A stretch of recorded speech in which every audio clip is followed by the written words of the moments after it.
Good morning and welcome to Macau for day 2 of the 71st Macau Grand Prix. It's 9:15 in the morning local time, wherever you are in the world.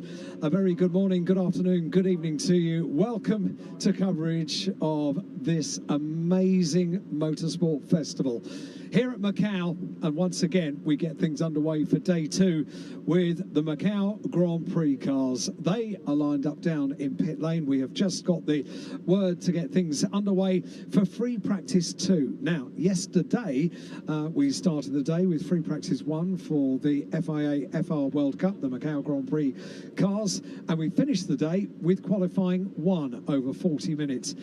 In very difficult conditions yesterday. David Addison joins me in the commentary box.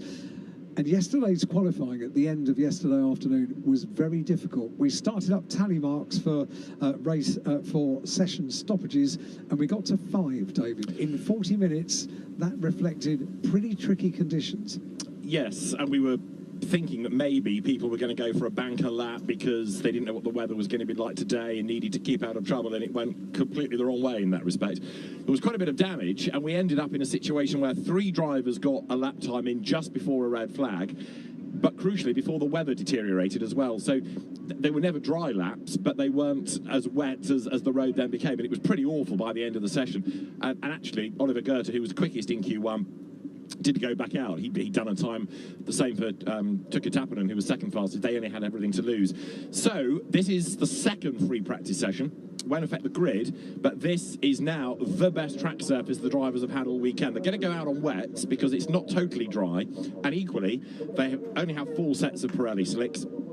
They don't want to waste those. Don't want to waste 1 set at least on a semi-dry circuit. So they'll go out, they'll have an explore, but I think it's going to be later in the session, and it's 40 minutes long when they do start to think about putting slicks on. What they need, and I say this without any optimism that it's going to be listened to, keep out of the wall. They need the mileage. But we said this yesterday, and caution was thrown to the 4 winds. But really, they need to now get into a rhythm, circulate, learn. Yeah. There are lots of people here who are new to Macau. There are people in this entry who are new to an FR chassis, and there are some that are new to both. So the learning curve does need to be completed. It's the second day that we've had damp conditions here at Macau, which means, very sadly, normally motorcycles start off the Thursday and the Friday here at Macau, but for 2 days those sessions have been sort of held over, if you like. The motorcycles here at Macau do not go out onto the gear circuit if it's wet.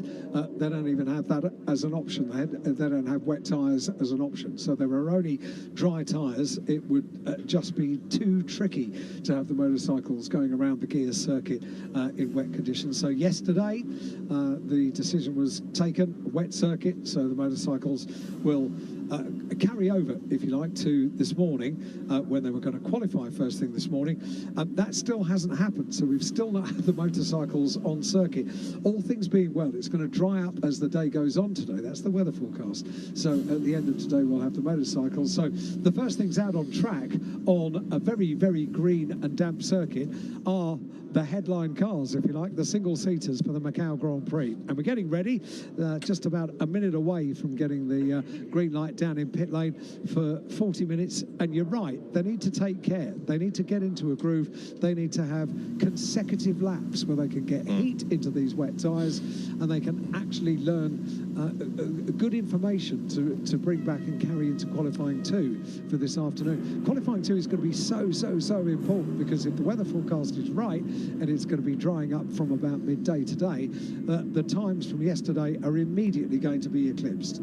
Now, yesterday we had 1 accident in qualifying for Lure Chi. That was down at Lisboa. Did quite a bit of damage to the left front corner, and a lot of damage all round to the American driver, Jet Bowling's car. He went off just after Faraway and did a lot of damage on the left-hand side, the rear of the car. And it took quite a while, actually, to sort of dig it from underneath the barrier and then retrieve that. So those are 2 that got barely any mileage in yesterday. And this session is sort of doubly important because it's also a chance to make sure that the car feels right after the damage sustained yesterday. 40 minutes then this session will be.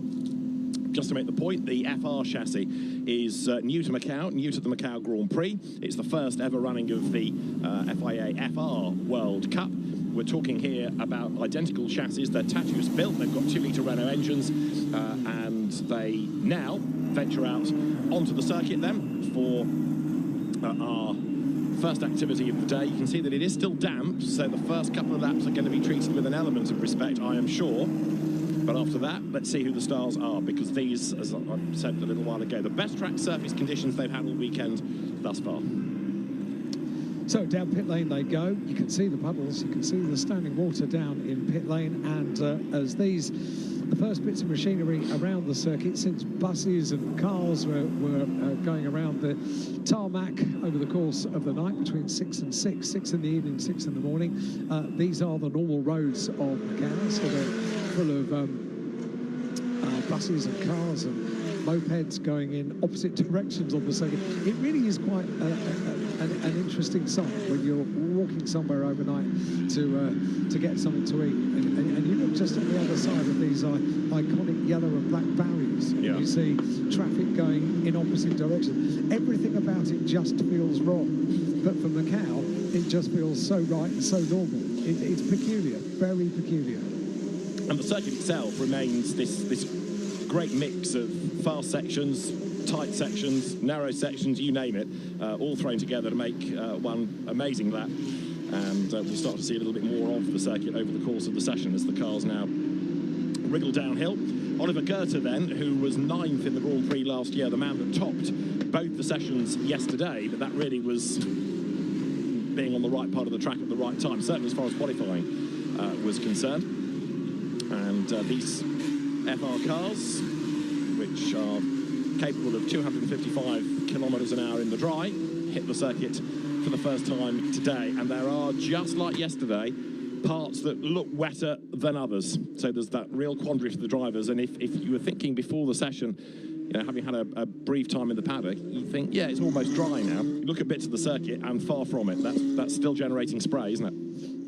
Certainly is, yeah. So through the Solitude S's, just tipping their way up towards Police and Moorish Hill. And once they've done those two tricky right-handers that so often you see just in that background of that shot, someone getting it wrong there. It's very, very tight on the exit there, and so easy to hit the barrier. They then go on to the left-hander at Donna Maria. Around the left-hander at Donna Maria, takes them up towards the part that was so tricky for a few of the sessions yesterday, just tiptoeing around a very damp circuit at the Macau hairpin, because it is so tight and so slow. No overtaking is allowed throughout the course of the weekend, in practice, in qualifying or in racing.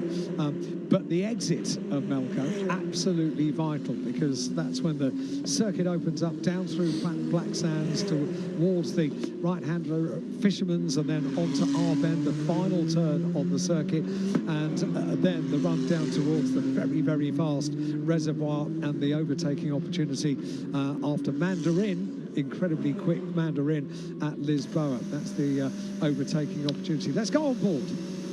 You're with Tucker Tappanen then, as he comes out of Mandarin down towards Lisboa. 255 kilometres an hour in the dry at this part of the circuit, fastest part of the circuit, and then you're down from 6th gear to 2nd, just under 90 kilometres an hour for Lisboa, the corner, and you sort of look for the gap in the Armco. Turn right, now that short straight towards San Francisco, and the steep climb, narrow part of the circuit this, and this is where the concentration is huge, because you've got to keep it off the wall on the right, the barrier on the left.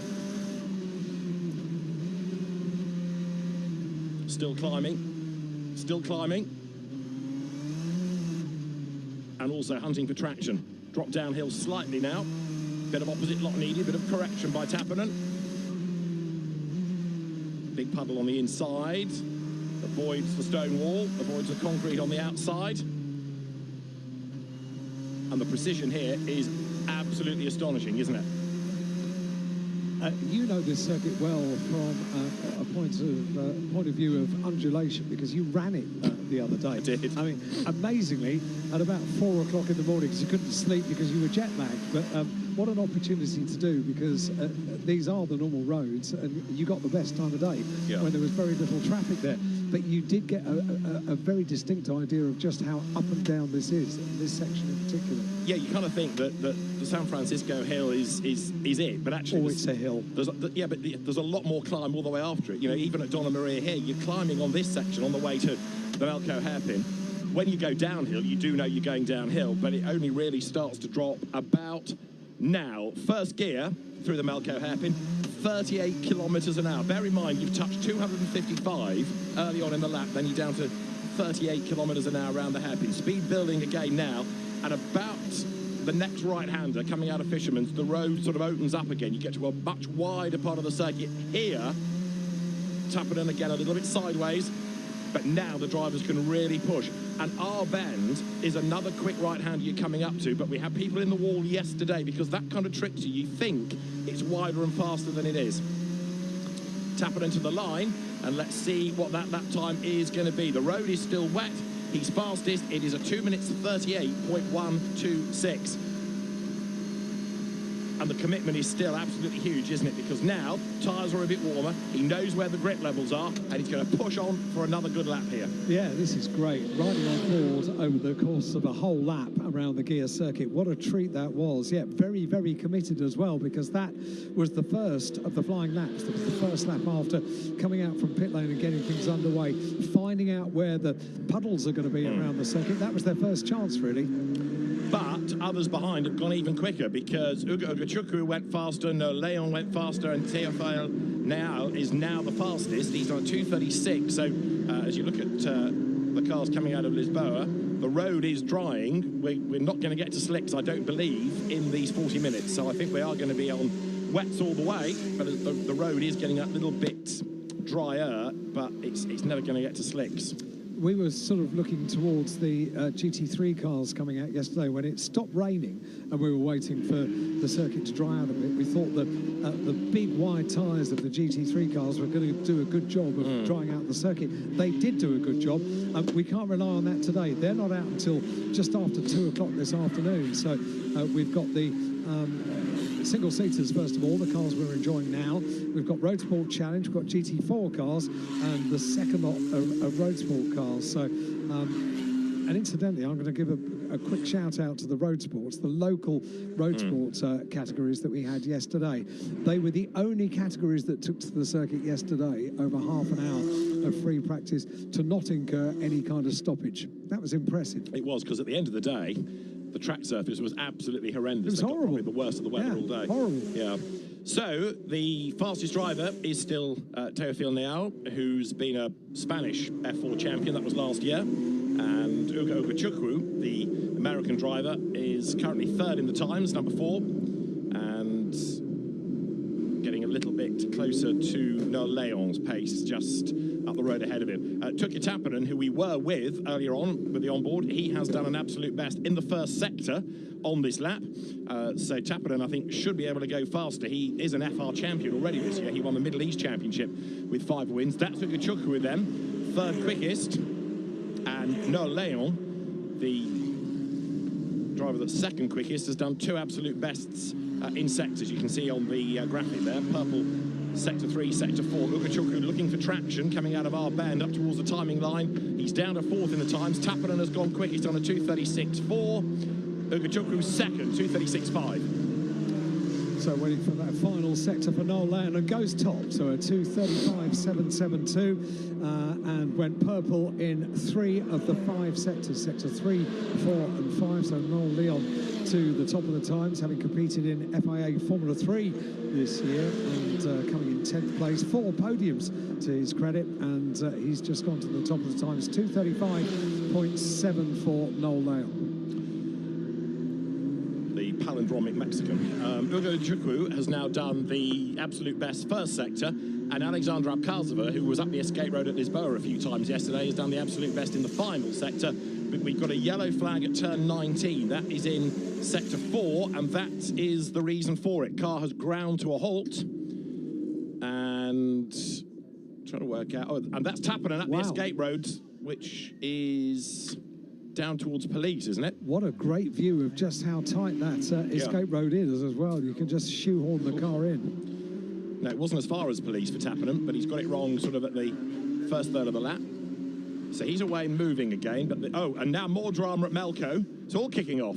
Well, you said, I wonder if we can get into a bit of a groove. Unfortunately not, because on the second of the quick laps, red flag is called for, and that is because not only have we got cars to recover, but we've also got now a traffic queue at the Melco hairpin. Gives chance for that car to get going, which is good news. Well, going for a little bit. But that's the real recovery that we need to do. If only we could find reverse gear. I think that's what the marshals are saying. Yeah. If you can get it back on your own, then and get the car back to pit lane, we can maybe get the circuit cleared quite quickly. I think the car that was in strife was Kai Darianani's car, which was in trouble yesterday, in fact. But he's got it moving again. The other one that was the other element of that Melco hairpin issue is that the marshals aren't allowed trackside until the red flags have been flown, as I understand it. This is Tappanen in replay, just lost traction, and look at that for like an auto test precision parking. Absolutely as neat as anything up the Escape Road, and then I don't think he needed reverse, it was just the slope that allowed him to roll back. Split-second decisions to get it in there. Yeah. So if he doesn't make it to F1 out of single-seater racing, he can always go and do auto tests, can't he? Excellent.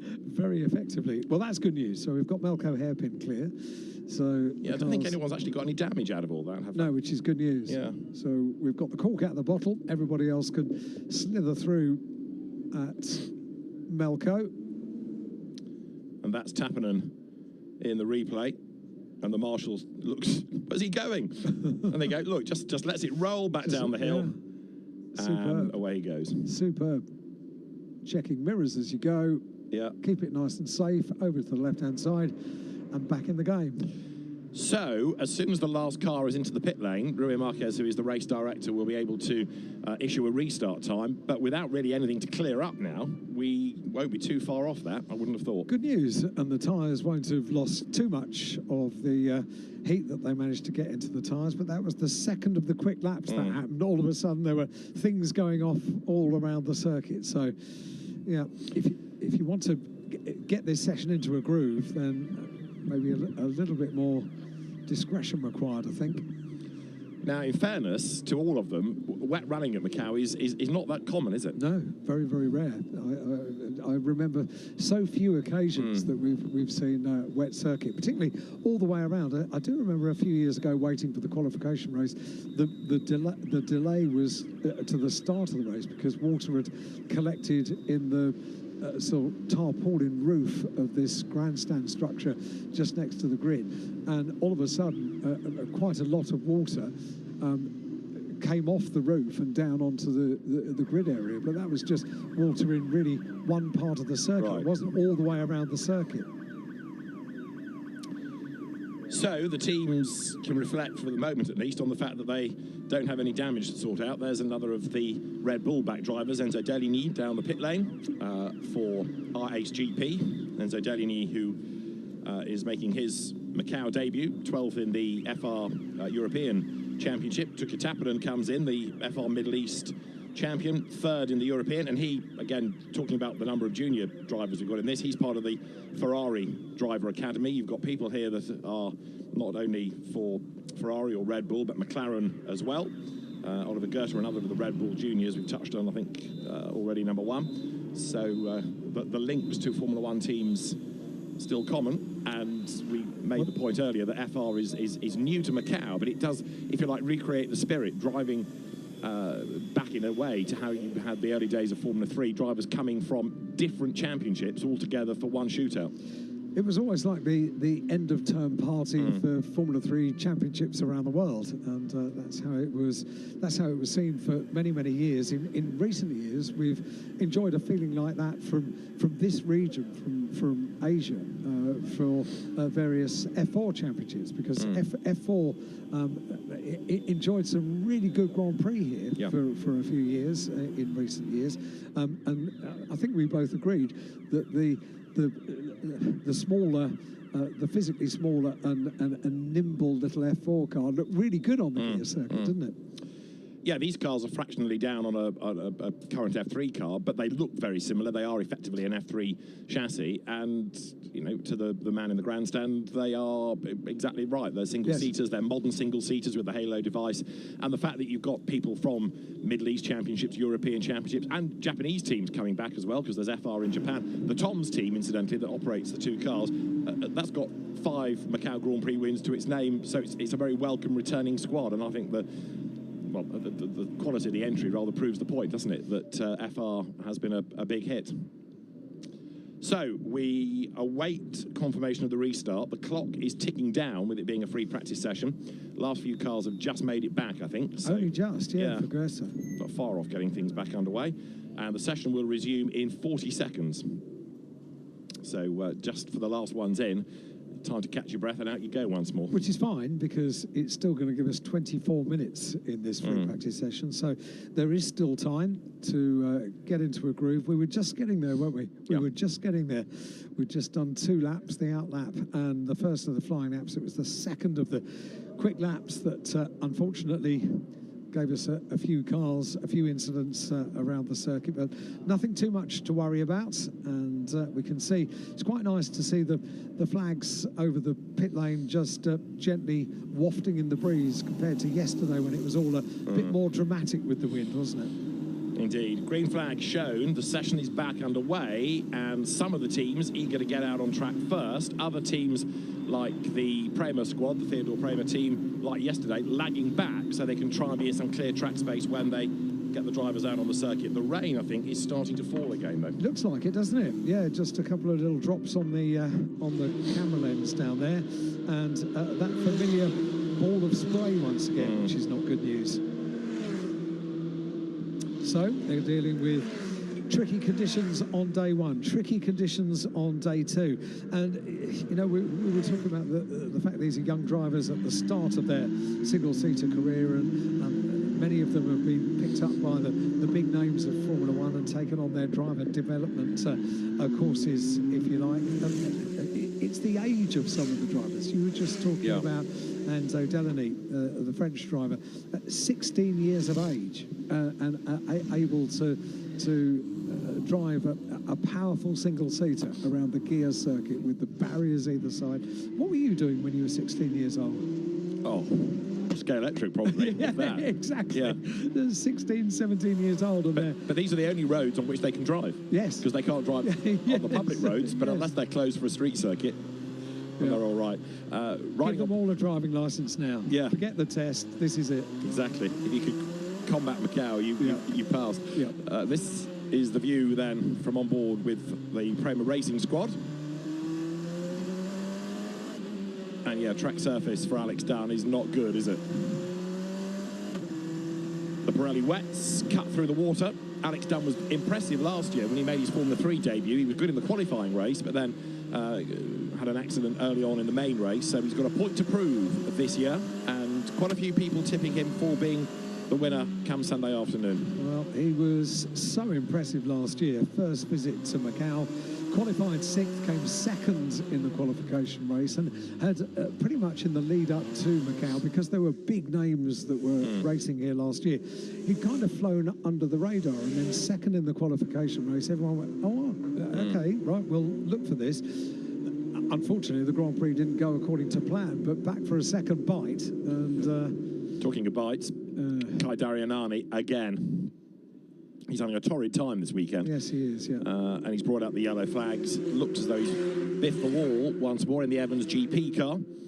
And hopefully that's not going to be too big an issue. It is sort of offline, but let's see if he can get it moving again. Doesn't look damaged from that angle, does it? No.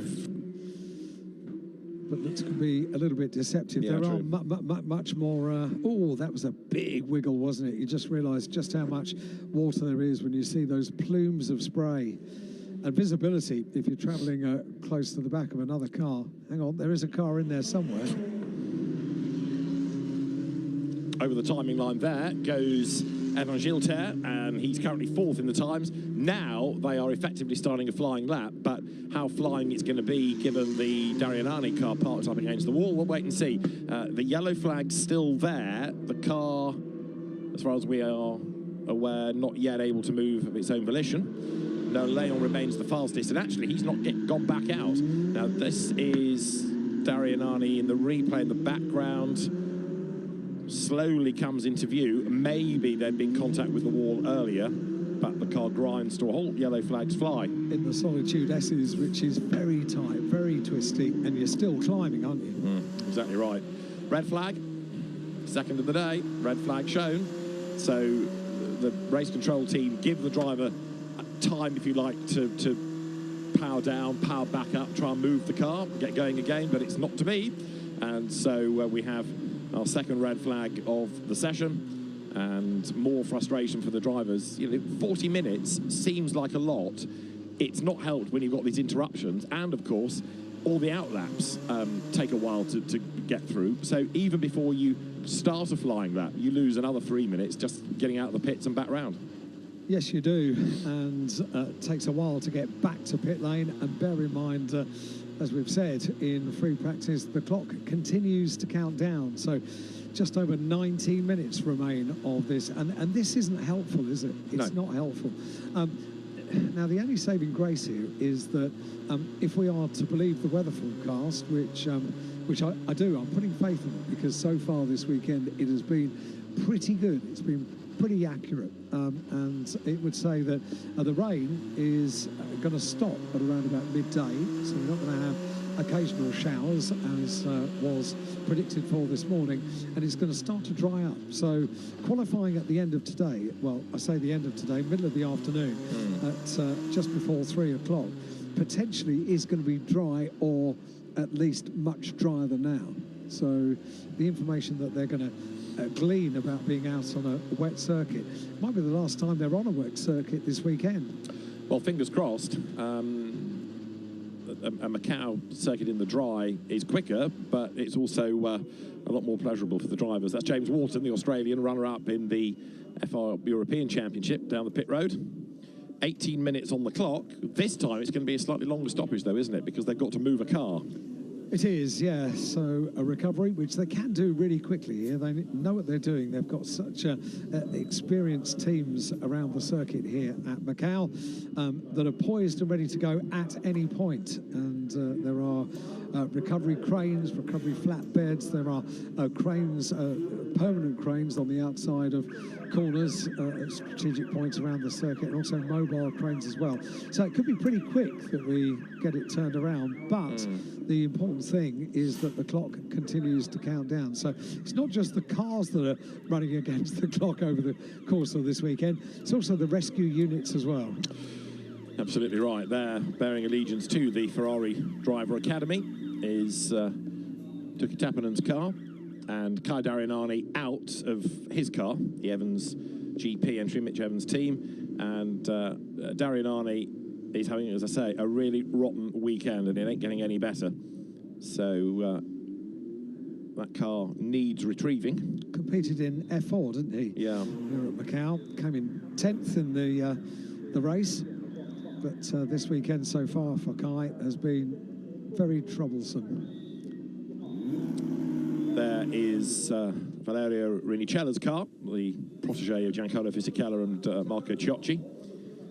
Kai Darianani, just going back to him, had a busy year because he's raced in the UAE, the British, the Italian and the Australian F4 Championship. So he's had a lot of mileage, but stepping up to a new car. More and more, that's what it's like. I remember the year that Lando Norris was doing British F4 and also competing on other weekends in Europe. He was racing pretty much every weekend. German and Italian, and that was the first time I'd really known that a driver was filling every race weekend.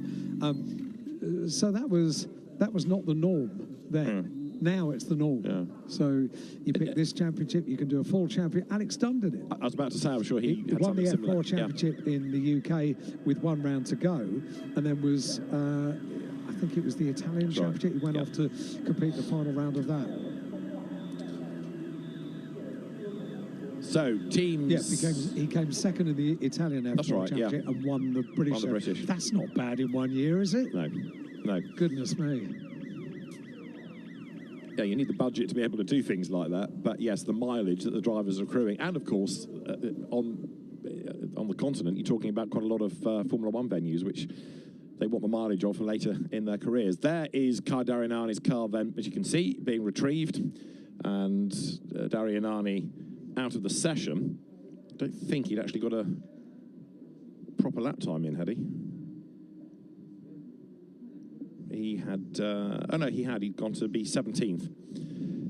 Interestingly, we've not really had a proper lap out of Oliver Goethe. Yesterday he was in the right place at the right time to be the fastest in the qualifying session, but the red flags have been against him in FP2 here. Yeah, they have rather. No lap time.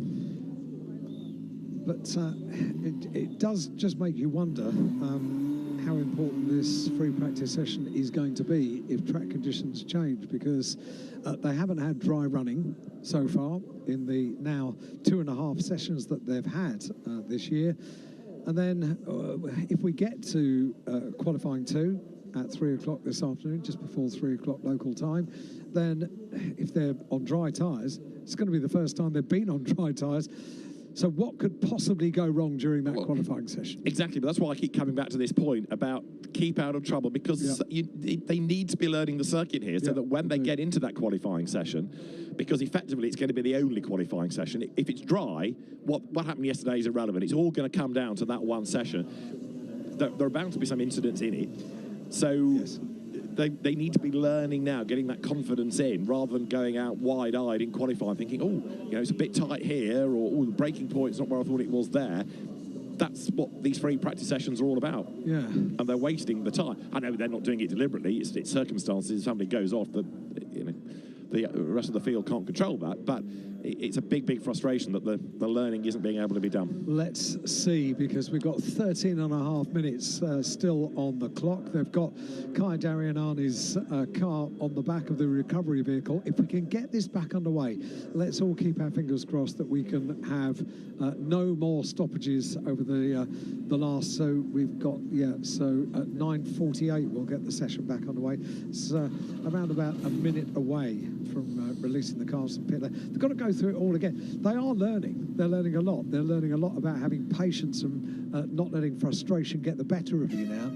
And that is something that stands you in good stead for a weekend at Macau, because these sort of sessions are commonplace in the dry, in the wet, in the intermediate settings. You've got to be ready to go when the circuit is clear to run cars again. Just had a look at the car of Lu Rei-Chi, which was damaged yesterday, but looking okay today. Oliver Goethe nearest to you there, ready to go back out in about half a minute's time. And the poncho-clad fans in the grandstand's busier today. Ponchos being given out left, right and centre when I walked in. I've collected one for you if you want one. There you go. It's not really my colour, but it's very generous of you, thank you. Oh, no, it is. Is it? Yeah, very much so, yeah. Or beige.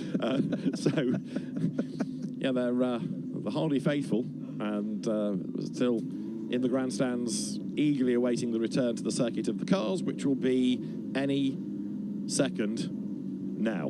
Green flag show. So we're back in business, and the cars go pouring out with Oliver Goethe this time at the front of the queue, thinking, right, need to get a lap in here. But he is somebody who, having raced here before, is perhaps less concerned about losing time in free practice, because he does know his way around the circuit, whereas others are a bit rabbit in headlights. Not been here before, don't know the cars. What do I do? I know. I mean, so often we say if you've been to a circuit before, it's a massive advantage. Maybe even more so. It's amplified even more so around the gear circuit at Macau. You can't test during the year.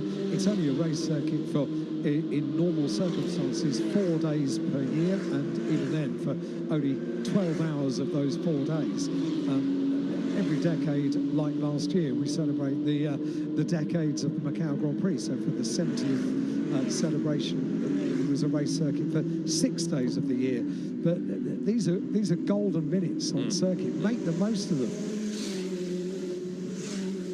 So with the spray still being kicked into the air, still a very wet racetrack indeed. Oliver Goethe heads the field out onto the road for the last 11 minutes of the session. And even if that goes without a stoppage, it's only going to be about 3, maybe 4 laps that they will get in. Number 2 there is Valerio Rinicella. Behind him, the third of the MP Motorsport cars of Matteo Colnaghi, who suffered some damage yesterday. Actually, tweaked the suspension in qualifying. They got it back, and he was able to go back out again. It was a really impressive effort by MP Motorsport.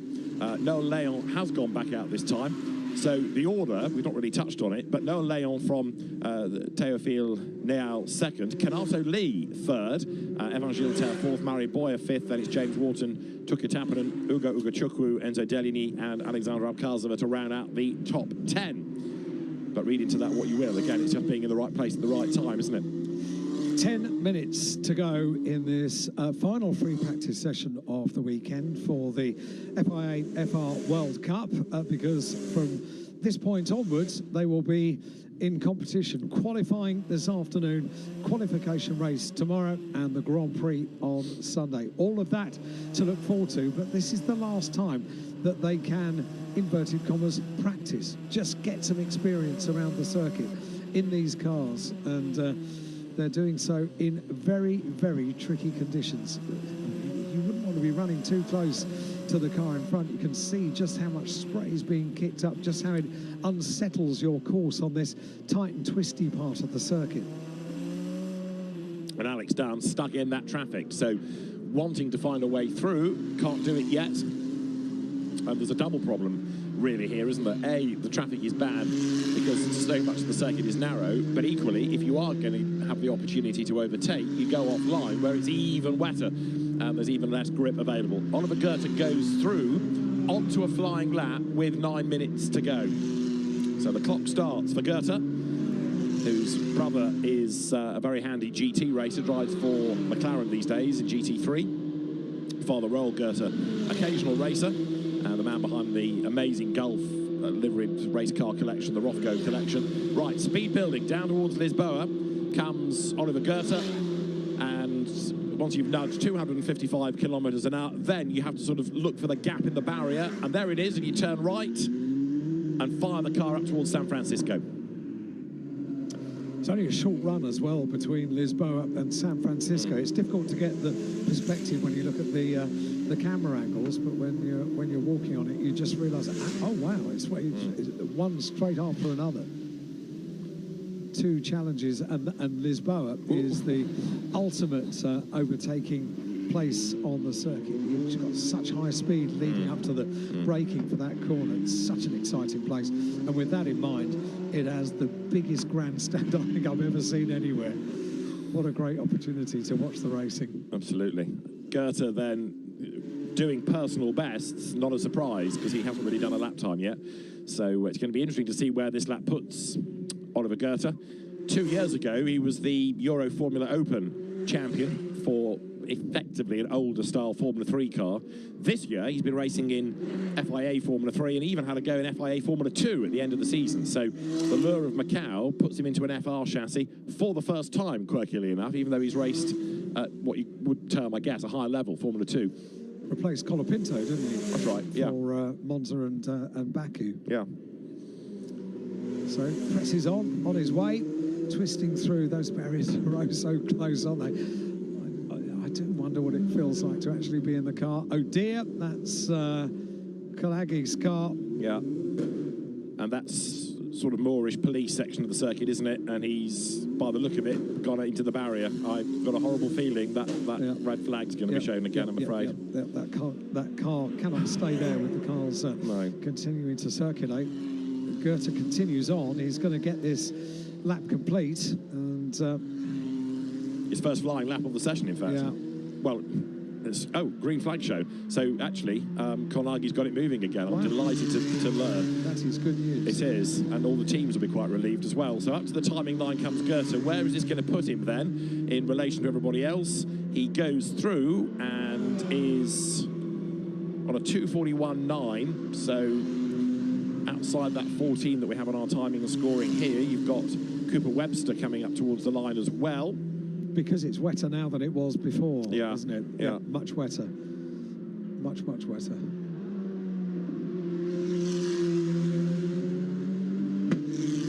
So, yeah, Goethe 16th was the answer. Through goes Cooper Webster then. 17th he puts himself. Cooper Webster another of the Evans GP drivers, and Alex Dunn in the meantime hustles on as well. So these onboard shots are just something else, aren't they? See how close you hug the barrier, a little bit of correction coming out of the corner, and so tight. The wall on the right, the barrier on the left. You can't see where you're going yet. You can now, and you go downhill. This is where the circuit opens up.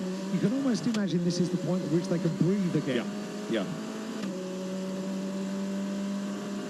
And you can hear off the engine note that the speed is building all the time. It's wonderful. There's another fast right coming up here. And now it's a nice wide section of the circuit as Alex Dunn gets sideways and gets perilously close to the barriers on the outside. Slow car on the right, easily negotiated down towards our bend. There's a yellow flag at Lisboa. And 5 minutes on the clock. Here comes Alex Dunn heading up towards the line. He will break the beam in a moment, and the lap is going to be a 2:39. That puts him 12th fastest, 2:39.005. And up the escape road, by the look of it, has gone Murray Boyer, but he's able to rejoin. So that should be the drama over at Lisboa. It is. Green flag, all is good. The crane you can see there, not needed yet. It's poised and ready for action, but on board with Alex Dunn, you could see the amount of little moments there were caused by these areas standing water. Coming into his bogey corner of last year, but that on board really illustrates how difficult a corner it is, because you just can't see where it is. The road carries on and carries on and carries on, and you want to do this sort of 90 right, and it's a case of almost looking for that gap in the barrier and turning through. And when he's sitting so low, don't forget this camera angle is much higher than where the driver sits. You know, it's an incredibly difficult corner, that. These are great onboard shots, because Alex Dunn is pushing on, really pushing on, and pushing on whilst the circuit conditions are much more tricky than they were at the start of the session. So really up against it, really pushing hard. Up against the wall there. We had some of the GT cars yesterday skimming the barriers, I was being told this morning by some of the teams. They can do that. It's not quite so easy to do in a single-seater. Alex Dunn then, McLaren Driver Development Programme member, British F4 champion 2 years ago, second in GB3 last year. Tough year this year in FIA Formula 3, though. Only got 14th. And as he comes now from Moorish towards Police, brakes, turns right. No, he doesn't. He's up the escape road, has to do a tap-in and park the car up the escape road. Whew. Now, has he kept the engine running? Don't think he has. So you could see him there. He lost traction, couldn't make the corner. He has got it moving. And fair play to Alex Dunn. He didn't fight it. He knew instantly, not going to make it. There's the escape road. And so now, red flag is being shown. Now, is that for Dunn or is that for somebody else? Either way, he's got the car moving. But there's something else, I fear, that has happened, and I would be surprised if that's going to... No, session will not be resumed. Race director has taken the words. That's it, because it will take more than the 2 minutes remaining to get whatever the incident is clear. Session will not be resumed. So, what have we learned? We've learned it's wet. And that may well be the last time that they go around the gear circuit this weekend in the wet. Now, that's partly the reason for the stoppage. There's bodywork on the road, and if there's bodywork on the road, there's a car somewhere that is no longer connected to it. That's the same part of the circuit, isn't it? Solitude S's, I think, where Darinani had his dramas. It was, yeah. But there's a car somewhere connected, or no longer connected to that bit of bodywork. But it's related to it. And it's right in the middle of the circuit, isn't it? Yeah. I'm just trying to work out whether the car might be hidden sort of just behind, up against the wall. But either way, the red flag flies once again, and that is the end of free practice 2.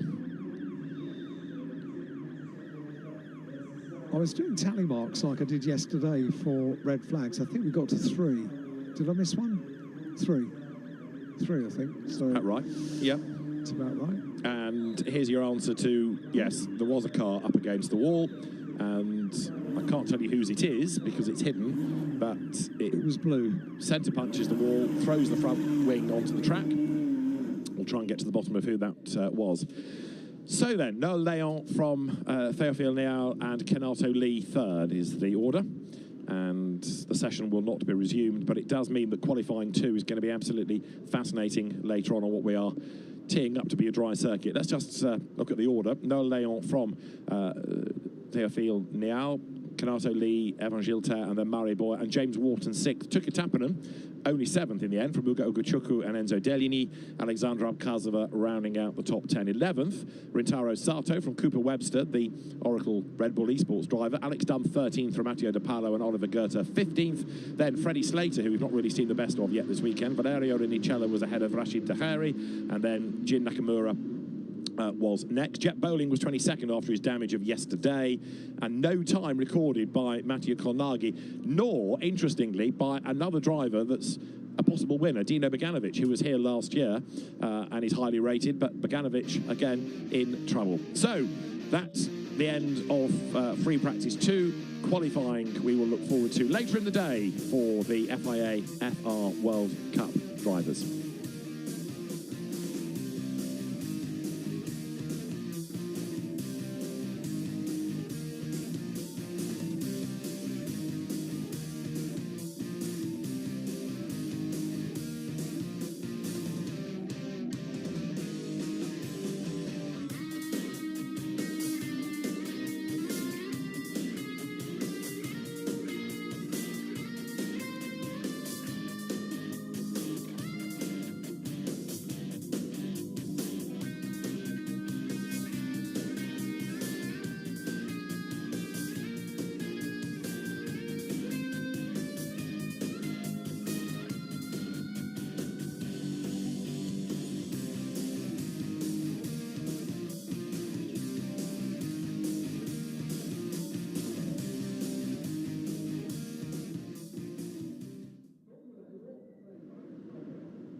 Macau Road Sport Challenge is next here at Macau, and we will have very soon a 30-minute qualifying session. We are on qualifying day 2 of the 71st Macau Grand Prix, and yesterday for free practice day it was wet. Today for qualifying day it's wet again. It's just got a little bit more damp around the circuit, but Lei Kit Meng, who we're looking at now, can afford to go into this qualifying session in similar conditions to what they enjoyed yesterday around the gear circuit, with a good deal of confidence, some 5 seconds quicker, Lei Kit Meng, than anybody else on the circuit in free practice yesterday. And David, we extol the virtues of the drivers in the Macau Road Sport Challenge because they were one of only 2 sessions yesterday around the gear circuit that didn't have a stoppage in half an hour. They were incredibly well behaved, and we were somewhat worried that they might get a little bit giddy, but they in both sets rose to the challenge. Why did we mean both sets?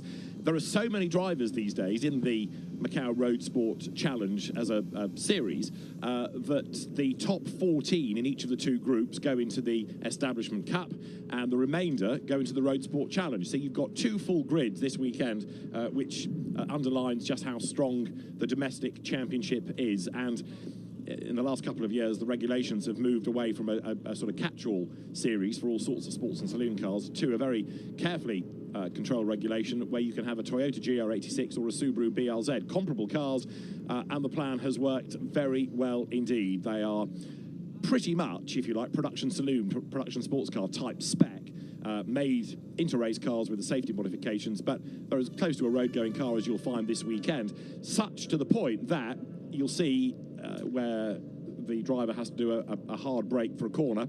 On come the hazard lights because the car thinks it's doing an emergency stop, and we saw it last year and we thought, what's going on? And then the penny eventually dropped. What's happening here? Yeah, we were seeing it again yesterday.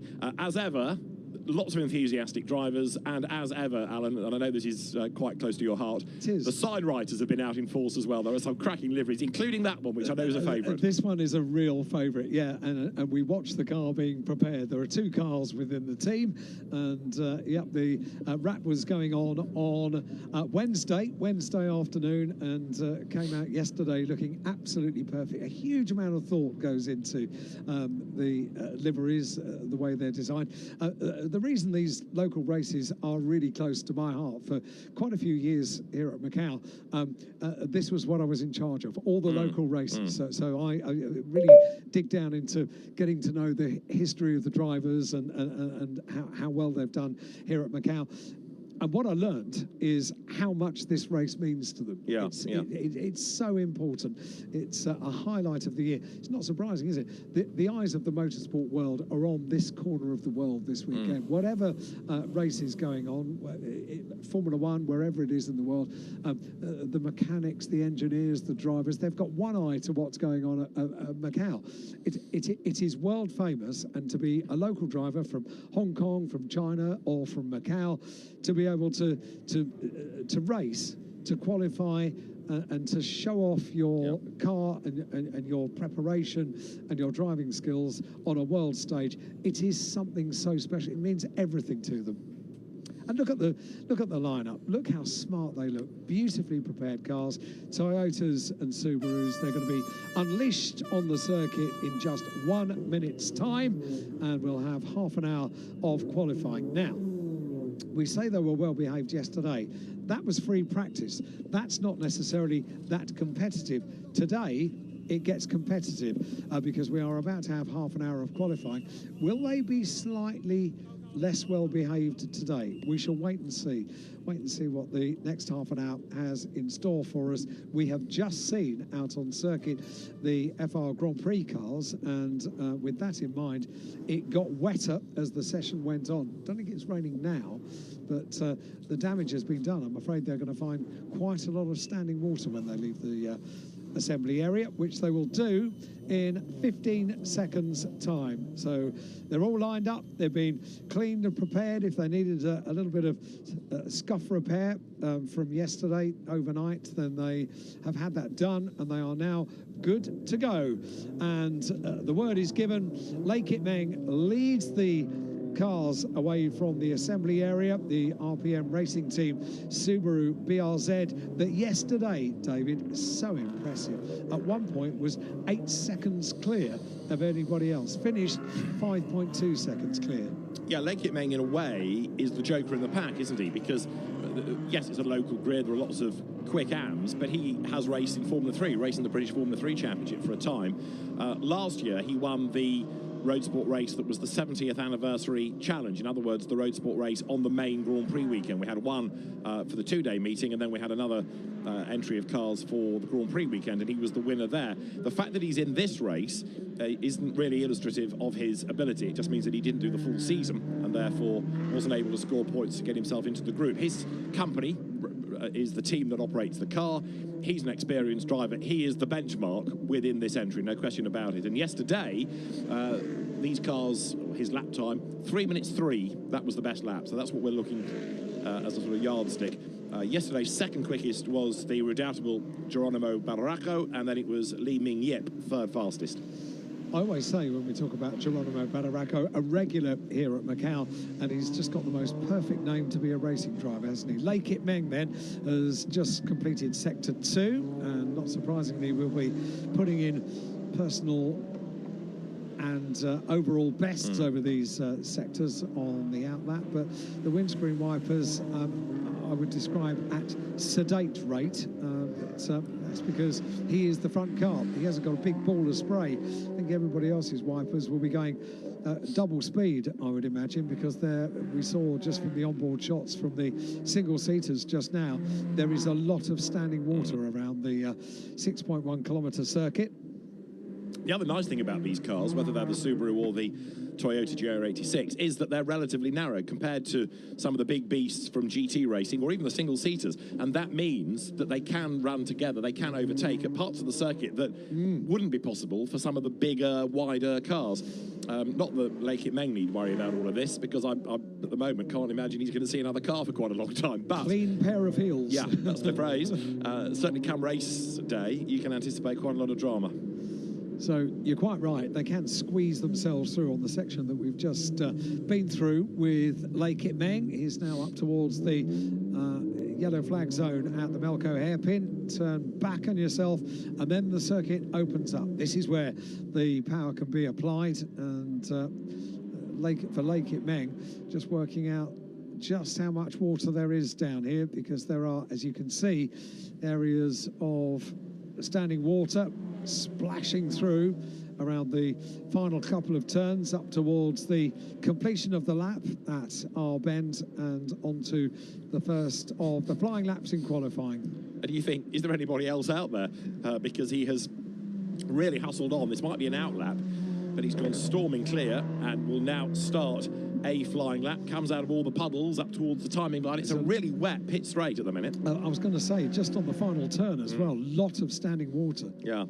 Right, now the clock really starts. First push lap, first flying lap for Lei Kit Meng, and making his run now from Reservoir down towards Mandarin. Many of the corners named after local either hotels, casinos or landmarks, and Mandarin has another imposing skyscraper leaning over it. Then the run down towards Lisboa, and yesterday we saw in the GT3 practice session 2, cars in the wall coming out of Mandarin. We saw lots of drama all day down at Lisboa, and the reason for that is it's the fastest part of the circuit, that long straight, and then a really tight right where you look for a gap in the barrier, dive into it, and Lei Kit Meng with a bit of a twitch there because he rode the curb on the inside, has to control the slide, but proof that it can catch out even the best.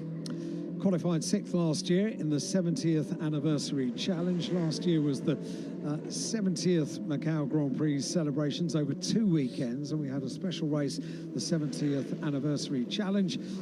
First and fourth, having qualified in 6th place last year. Lei Kit Meng knows how much success means here at Macau, and you can see it from the drivers as well when they get back to Parc Fermé, having finished on the podium. The absolute unadulterated joy that you see, the celebrations down in Parc Fermé are something to bottle and savour. Now, the other drivers that are going rapidly include Geronimo Barraco and also Rui Valente as well, who is starting to light up the timing screen, because Valente has done a absolute best within the first sector, and Rui Valente is another driver to watch, I think, as this session winds through with still 24.5 minutes, but it's at the end of this lap where we're going to get the first indications of an order, with the first flying lap being completed. 3:03.522, wasn't it, that time from yesterday that you mentioned for Les Kitmen? That's the target time. Give us an idea just how different the circuit conditions are. It's just gone purple in sector 3, not surprisingly. Les Kitmen, Badaraco is through, Li Ming Yip is through, and so too the car of Les Kitmen heading up towards the Melco hairpin. Wide entry, that gives a tight exit, well away from the barriers. You see them go to within, I would say, an inch of the barrier when they're in the GT3 cars. You can keep well away in one of these. That lap time you were talking about from yesterday, just bearing in mind it was wet, and bearing in mind it's 6 kilometres of a circuit, and bear in mind you've got a slow Melco hairpin, and bear in mind that these are sort of production sports spec, it was still an average of 120 kilometres an hour, an average. They're not slow cars. No, they are far from it, and very, very nicely prepared as well. The windscreen wipers on Les Kitmen's car, just like they're chilling. Just they are a little bit slow on the on the downward wipe. We're fine. Don't worry. We don't need to worry too much. Not too much spray in front. It's not raining, so there's no car in front, so there is no spray. But I think they're dragging a bit because they're not having to clear too much water. Yes, whereas the wipers are going hell for leather behind, aren't they, on Badaraco's car? That's how they should go. Yeah, they are a little bit. So Les Kitmen needs to stay at the front. If the windscreen wipers are struggling a bit, then But interestingly, he was only fourth fastest. Li Ming Yip has gone to the top on that first flying lap, 3:11.559. Now, Li Ming Yip was 15th in his group in the Macau Road Sport Championship. Now, what does that prove? Well, the top 14 are in the other race. So if you're 15th, that in theory means you're the best of this section of the entry. Making sense? Perfect sense. 3:03.52 is the target time from yesterday, and on the first flying laps, Li Ming Yip has done a 3:11.5. So we are some way away from the times that we were seeing yesterday in free practice. But let's make the point again. Just how well behaved they were yesterday. There were no reasons to stop the session. They were looking after their cars, keeping them all in one piece for qualifying today, and doing it to great effect as well. Li Ming Yip is quickest. Second quickest is Mu Chi-Fai, Macau driver in a Subaru. There is Li Ming Yip going through. Slowest was Vicky Law, but she's now improved up to 21st. And Rui Valente has also now done an absolute best in the first sector. Today gives the impression of being a lot more competitive than yesterday. Les Kitmen just absolutely dominated every lap of the entire session. Today, he's finding it tougher. Yeah, really is. And we are on the second of the flying laps, and Les Kitmen has just put in an overall best on the second sector, personal bests on the first and third.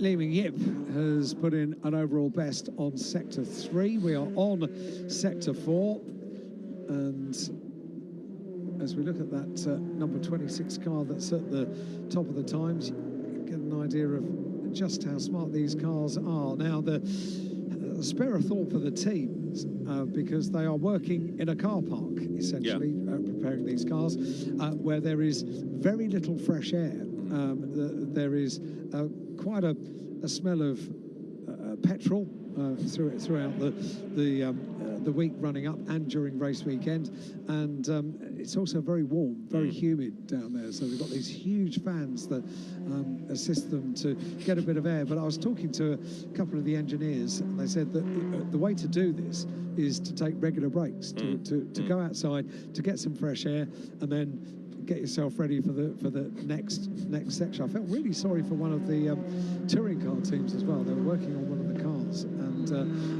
the fluorescent lights required a new bulb. So they were all working with little head torches on to prepare the cars. Yeah, they have to work really hard in that car park. They all come out like moles, blinking, don't they? Sort of twice a day. Look, daylight. Yeah, they do. Lake Kit Meng up to the top of the times. We're still a long way off yesterday. 3 minutes 10.472. But Lake Kit Meng then goes to the top from Li Ming Yip and then Mo Chi Fai, third fastest. He's just gone through and done a 3:11.390. We have Geronimo Bararaco then fourth fastest, Rui Valente fifth, and Michael Wong rounding out the top 6 at the moment. We've had the first third of the session completed now, but Lake Kit Meng looking good. Without a stoppage. Without a stoppage. For your road sports, yes. Yeah, my road sports are doing very nicely, thank you very much indeed. And they maintain their 100% records of... but you can see, can't you? They're in a groove. They can get into a flow. Yeah. And when we have sessions like we had for the FR cars, they never do. They can do one lap, they can pull out one lap, and then back into pit lane. Have to warm up the tyres again, have to get the brakes up to temperature, all of those things. But the road sports can just get into some kind of a groove and put a meaningful series of laps together. Now, Lake Kit Meng has done a personal and an absolute best. We're trying to find him. We're trying to find a car because they've all sort of hidden themselves at the end of that. There he is. Lake Kit Meng arrives on scene and still has the road to himself. It's not only a chance to have a look at him, it's also a chance to just look at the contrast of Macau and how the circuit, how Macau itself changes the more of the lap you have, because of course near the start you've got all the big hotels, the big casinos, the huge skyscrapers. But here, as you've headed up San Francisco Hill and you're kind of halfway around the lap, this is sort of old Macau, isn't it? Older buildings and a totally different feel. It is. You go past the hospital, which is a very, very ultra-modern facility, a great facility. Past the police station as well. It is the working part, if you like, of Macau. And you're quite right. The nightlife part of Macau is all the hotels, the bright lights, and the unique atmosphere of Macau. And it is like a switch. As soon as it gets dark here at Macau, it's like a new place. A new place is born. It's, after all these years of coming to Macau, I still absolutely love going out at night time. Just walking, wherever you're going for something to eat, whatever, just taking in everything that's around. I still feel this overwhelming desire to take photographs to show people. I've got the same series of photographs from the last 12 years, but every year I have to do. I think Lake Kit Meng wants the same photograph as last year as well, which is him winning a race. Right, goes over the timing line. We're getting there. 3 minutes 6.995 now. That's the new top time. And we're almost at the halfway mark without a stoppage before Alan makes the point for me. He's going very nicely, Lake Kit Meng. Geronimo Bararaco up into second quickest now, 3 minutes 8.418. And so you've got Macau drivers first and second, and the margin between Lake Kit Meng and Geronimo Bararaco is now 1.4 seconds. We edge ever closer then to the 3:03.5 that we had in free practice yesterday. We completed in total, well, I say we, I didn't have anything to do with it. Lake Kit Meng completed 8 laps yesterday, and we have now completed 4 laps. Oh, we've completed them, haven't we? I know. We. I feel part of the team. If anyone's completed a lap round here, Hyde, it's me. It is, yeah. First year I came here, I did a walk. Yes, true, yes. And had an argument with a bus and decided I wouldn't do it again. Yeah. Typical, isn't it? You go for ages without an argument and then 2 come along all at once. Good night. Very good. Here all week, tell your friend. Heading into Lisboa is Mo Chi Fai, third fastest, 3 minutes 8.752. And actually, Mo Chi Fai has managed to find all the clear track space as well now. This car for the Macau driver, one of the Subaru BRZs, which it's funny, isn't it? You kind of think Subaru, you think rally car, you think Impreza, but it's a really nice little shape, that. It's a great looking car. They both are, actually, the Toyotas and the Subarus. Really smart looking. And when the teams are sort of planning on how they're going to present the car, they've got to get the sponsors on, but what colour scheme are we going to use? Loads of thought. There are no two cars with the same kind of design down in the car park. It is just wonderful, the amount of prep that goes into this weekend. Looking at Badaraco, and I think the sister car of So Yang Hong, they're the pink and what was the other colour? Seafoam green. Thank you. And it's reversed, isn't it, on each car? So one's pink on one side and that's right. The other car's pink on the other side. Watch them doing it. Right. I think it was a mistake. Intended them to be the same, but no, they didn't. No. We literally watched them doing it, didn't we? And using the little heat guns, and then to watch them emerge yesterday, completely finished and looking so splendid. And they've got a little merchandise stand outside as well. So they are one of the very, very popular merchandise stands that we have, little stalls that are set up just outside the entrance to the Macau Grand Prix. Very popular, these model cars. Very popular. Yes, there is a Spark model stand which caught attention last night and needs a visit. Well, I thought it might. Yes. They are nice models, aren't they? Very, very smart. I don't have a Macau car in the model cabinet, so do you not? There needs to be one. Yeah. Have you decided what it might be? Not yet. Okay. So it's got to be relevant. So it's got to be either last year or this. I don't know. I'm leaning towards Jules Gounon's Mercedes, but would be a good choice. Not sure yet. Haven't decided. There you see the hazard lights flashing away as Geronimo Badaraco hits the brakes. And this could be an improvement, couldn't it? Because with two absolute bests, he goes quickest, 3 minutes 5.731, and Li Mingyip goes second. So Lei Kit Meng, who dominated yesterday, is back down to third now. It's a bit snakes and ladders, this. He goes up and then gets pushed back down again. But Geronimo Badaraco, a really, really good job there. 3 minutes 5.731, and up to second. Now goes Mo Chi Fai. Do you know what? This is boding really well, isn't it, for a very competitive race? 13 minutes just over of the session remain, and we have yet to have a stoppage. This is really, really good news, because they are able to put quicker and quicker and quicker laps in, as we've just seen from Geronimo Badaraco. We're seeing the times, the drivers that are at the top of the times changing from lap to lap, and Geronimo just put a really good lap in. A 3:05.7 compares to a 3:03.5 yesterday for Lei Kit Meng, who is currently down in fourth place. But has improved within the first sector. So it's slightly confusing, this, in a sense, because we know it's a full grid. We know there are lots of cars, but everybody we find seems to be on their own. Maybe that's why they're quick, and that's why we're looking at them. But Geronimo Badaraco then, absolute best sector 1, personal best sector 2. We've had a pit stop, incidentally, for One Car Hong, but that has just rejoined, number 82, 22nd fastest. So Badaraco comes then now towards the mid part of the lap and doing, as I say, improvements in the sectors, but so too is Lei Kit Meng. Now, Lei Kit Meng is ahead of him on the road, so he will come across the beam first. This is Badaraco out of the Solitude S's. Down the hill he drops, and absolute best, personal best. Lei Kit Meng, 2 absolute bests. I think Lei Kit Meng's going to go back to the top on this lap, although Badaraco eclipsing him in sector 3. It's really, really tight between the pair of them now.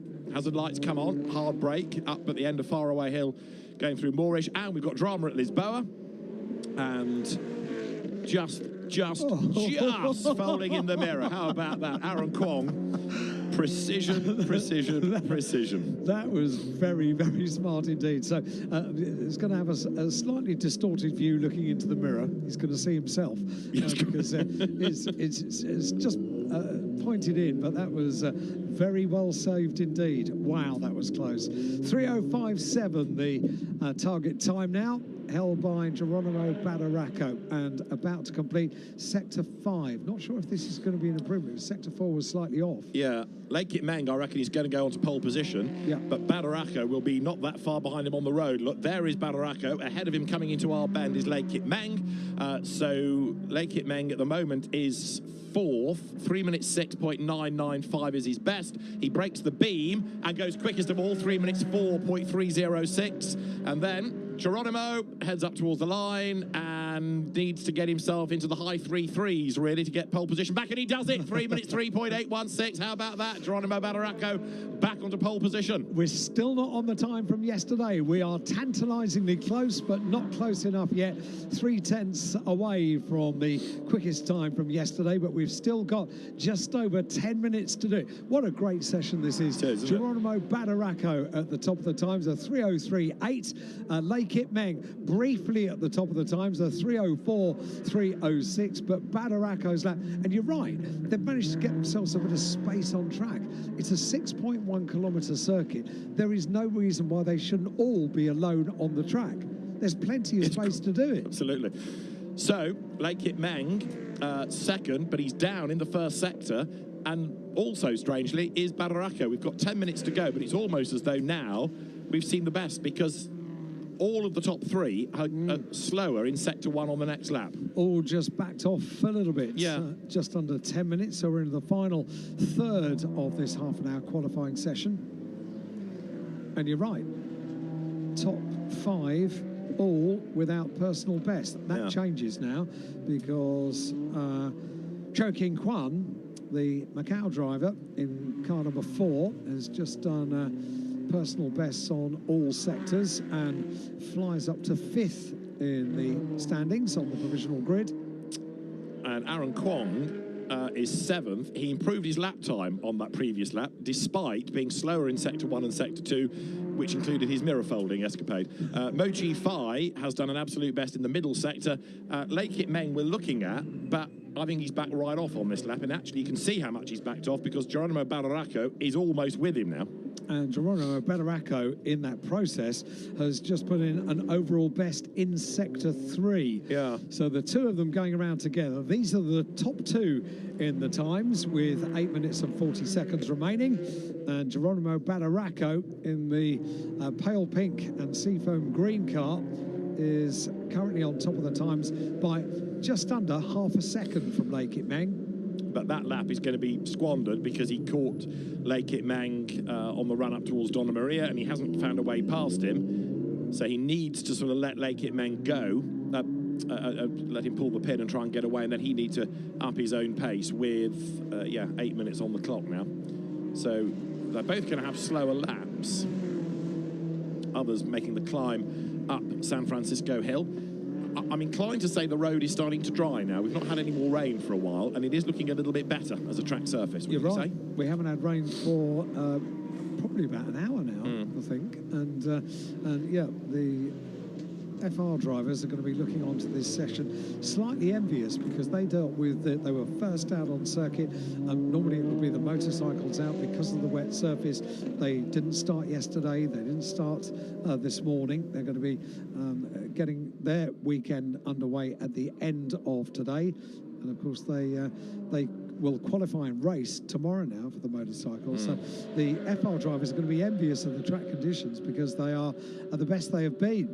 The road sports have done a good job of drying things out a little bit, haven't they, over the course of this session? And Lei Kit Meng and Geronimo Badaracco both into the pit lane, and Badaracco escaped the hawked eyes of the scrutineers, who have asked for Lei Kit Meng's car to go as a random check to the scrutineering patch. Badaracco gets back to his team in advance. I wonder whether they'll go back out again, because with just under 7 minutes on the clock, take an lap out, there's not a great deal of opportunity. And all the leading cars, Mochi Fai, another one, is into the pit lane. And the advantage they have over 3rd, 4th and 5th is considerable. Yeah. So the top 2 into pit lane, we're going to have 2 jolly quick drivers that provisionally will line up on the front row of the grid. Now, Aaron Kwong, with his new aero tweak of a folded mirror, is up to 4th fastest, so it's clearly helping him cut through the air now in a different way. There, number 8, another one that improved last time, of Lao Feng, and 14th fastest he is, number 8, Gerald Lau. So Badaracco, Meng, and then Li Mingyi at the top 3. There at Lisboa goes Chan Chak Yin, who's also got the road to himself.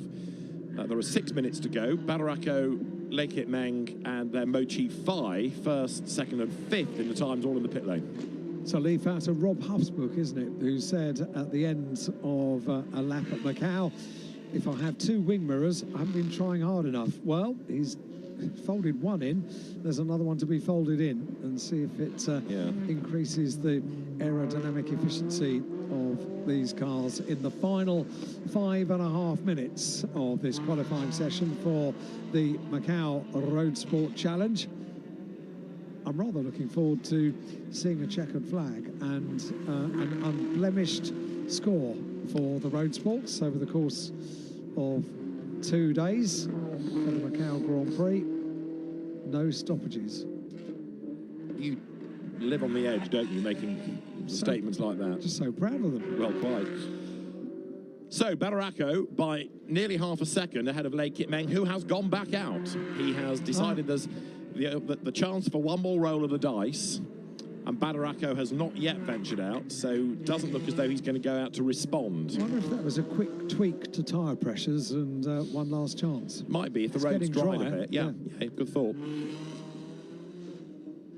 Yeah, we've still got Badaracco in the pit lane, and Mochi Fai went back out as well. So the other one that is in is number 99 of Hu Wei Hang. And we're looking here at Aaron Kwong, who is fourth, and Kwong did a personal best in the first sector, but has then been slower in sectors 2, 3 and 4. So funny sort of a lap this for Aaron Kwong, who in the championship was 17th in his group, which effectively means that he was third in his group of the drivers in this section of the entry. Top 14 going into the Establishment Cup, this for the 15th and back. So, just under 4 minutes to go. Badaracco stays in. Yeah. Lei Kit Meng is out. We are looking at the 67 car of Aaron Kwong. Do you know what? That mirror hasn't really folded much at all, has it? Needs to have another go at that conveyor belting to really fold it in. No, just is it popped back out on its own? Possibly. Anyway, Aaron Kwong has gone through and did go quicker. 3 minutes 5.232. So he's fourth fastest now, Aaron Kwong. And there's an example of somebody that's used the track time over the course of the weekend. Just almost every lap has found a bit of time, just got better and better and better, and chipped away and chipped away and chipped away. And so Aaron Kwong now, okay, he's 1.4 seconds off pole. Ooh, big chunk going down to Lisboa, and that was all wrong in a straight line. Up the escape road, it spins. And a yellow flag zone there. He's going to scupper the chance, isn't it, of Lei Kit Meng getting himself onto pole position again. He's number 84 of Chan Chat Yin, who has done a lot of damage to the front of the Subaru.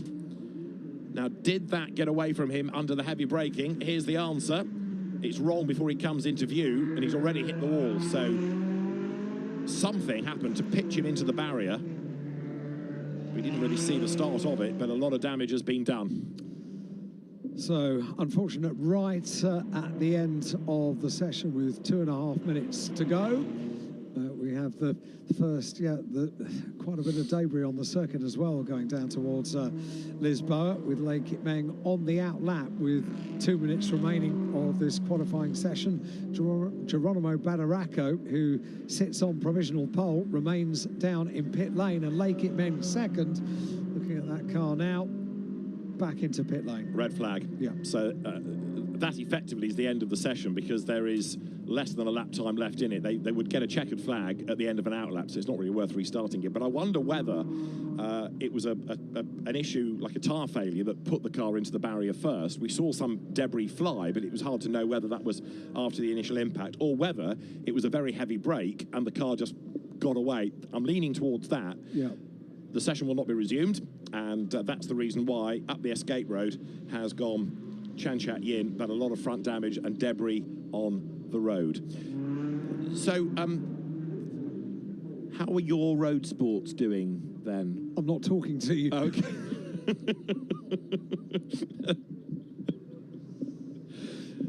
Which is a difficult situation for two commentators, but we might have made up before the next session. Before the next sentence. Yeah.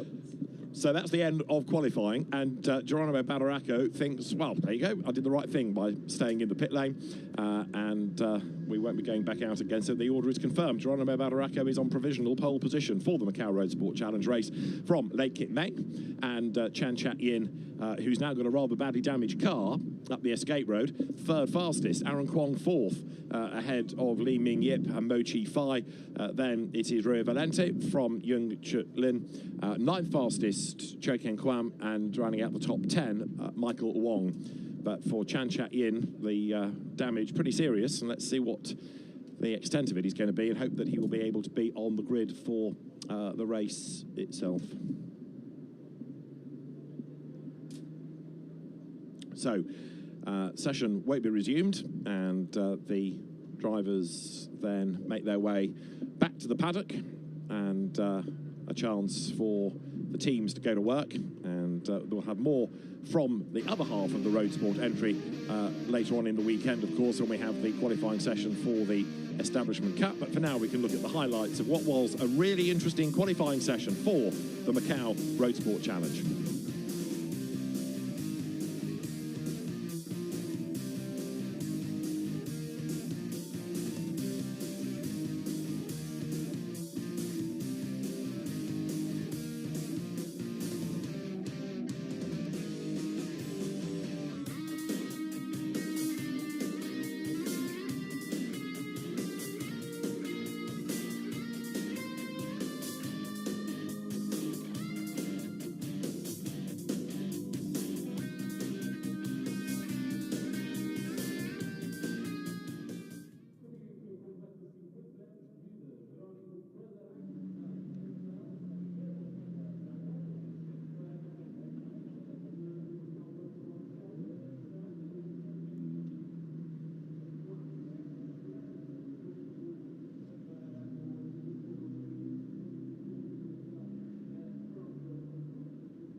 Lots of GT cars at Macau this weekend, not just GT3 but GT4 as well for the Greater Bay Area GT Cup, and it is the qualifying session for those cars that we will have next on track here on the gear circuit. 30 minutes is the duration. Yesterday free practice was topped by the energetically driven Toyota Supra of Han Li Chao, from the Porsche Cayman of Alessandro Gueretti making his Macau debut, and Deng Yi third. GT4 is a popular category in this part of the world. They have had 4 championship races, all of which have been at the local circuit of Zhuzhou, and Han Li Chao took 2 race wins. Lau Kim Ho took 1, and Kan Che Wei also has been a race winner. But the entry this weekend is a great one. We've got 26 cars in total, and Kan Che Wei was unable to get a lap time in yesterday, so we need to keep an eye to the Ginetta G55. Another one that had problems yesterday was Brian Lai's Ginetta, and that car expired on the circuit and brought out a red flag. But the entry is a really great snapshot of what GT4 racing has become. You've got Mercedes, Ginetta, BMW, Porsche, Toyota, McLaren, KTM. There was a Lotus Enter, but it's not here as far as I can tell. And there is an Audi in the entry as well. Oh, and Aston Martin, one shouldn't forget. So what's that, 9 different brands? That ain't half bad, Alan. Not bad, is it? No. Not bad. A great entry. And as you can see, all of a sudden, things become a little bit more Macau. Why? Because the sunshine has started to come out. The weather forecast was that from around about midday, we would enjoy more Macau-type weather. And the sunshine has come out about an hour before expected, which is really good news. Sunshine looks down on the paddock. The temperatures will start to rise. The circuit will start to dry out, and lots of people wave at the camera. Indeed so. And the nice thing is that hopefully the sunshine might get rid of some of the humidity, because it's been really, although we've had a lot of rain, it has been so humid as well these last couple of days. 90% I noticed on screen yesterday. Yeah. Well, it was pretty unpleasant outrunning at whatever time, 6:30 this morning. My bath is less humid than that. Yeah, quite. They're sitting in the assembly area, Lokar Chun, with one of the BMW M4s, Mercedes AMG representation for Chen Chunhua. And that's going to be a car to watch for sure. He was third in the opening round of the championship, in fact, at Zhuzhou was Chen Chunhua. So one of the quick drivers to keep an eye to, as the cars will shortly be released out on track for 30 minutes of qualifying. And in true Macau fashion, it's not just drivers and mechanics now in the assembly area. Terence Say with the Team TRC Mercedes AMG. Number 72 there is Leung Keng He with the BMW M4. And further down the assembly area, you'll see further representation of all the different brands that we have within the entry.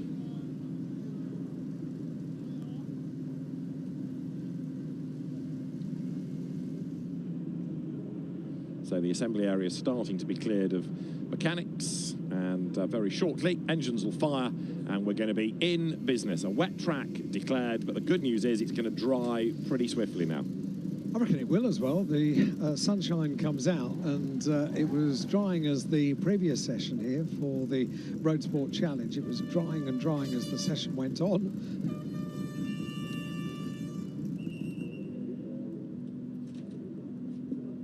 And we'll see what the times are going to be at the start relative to the end, when hopefully it will be a much drier circuit.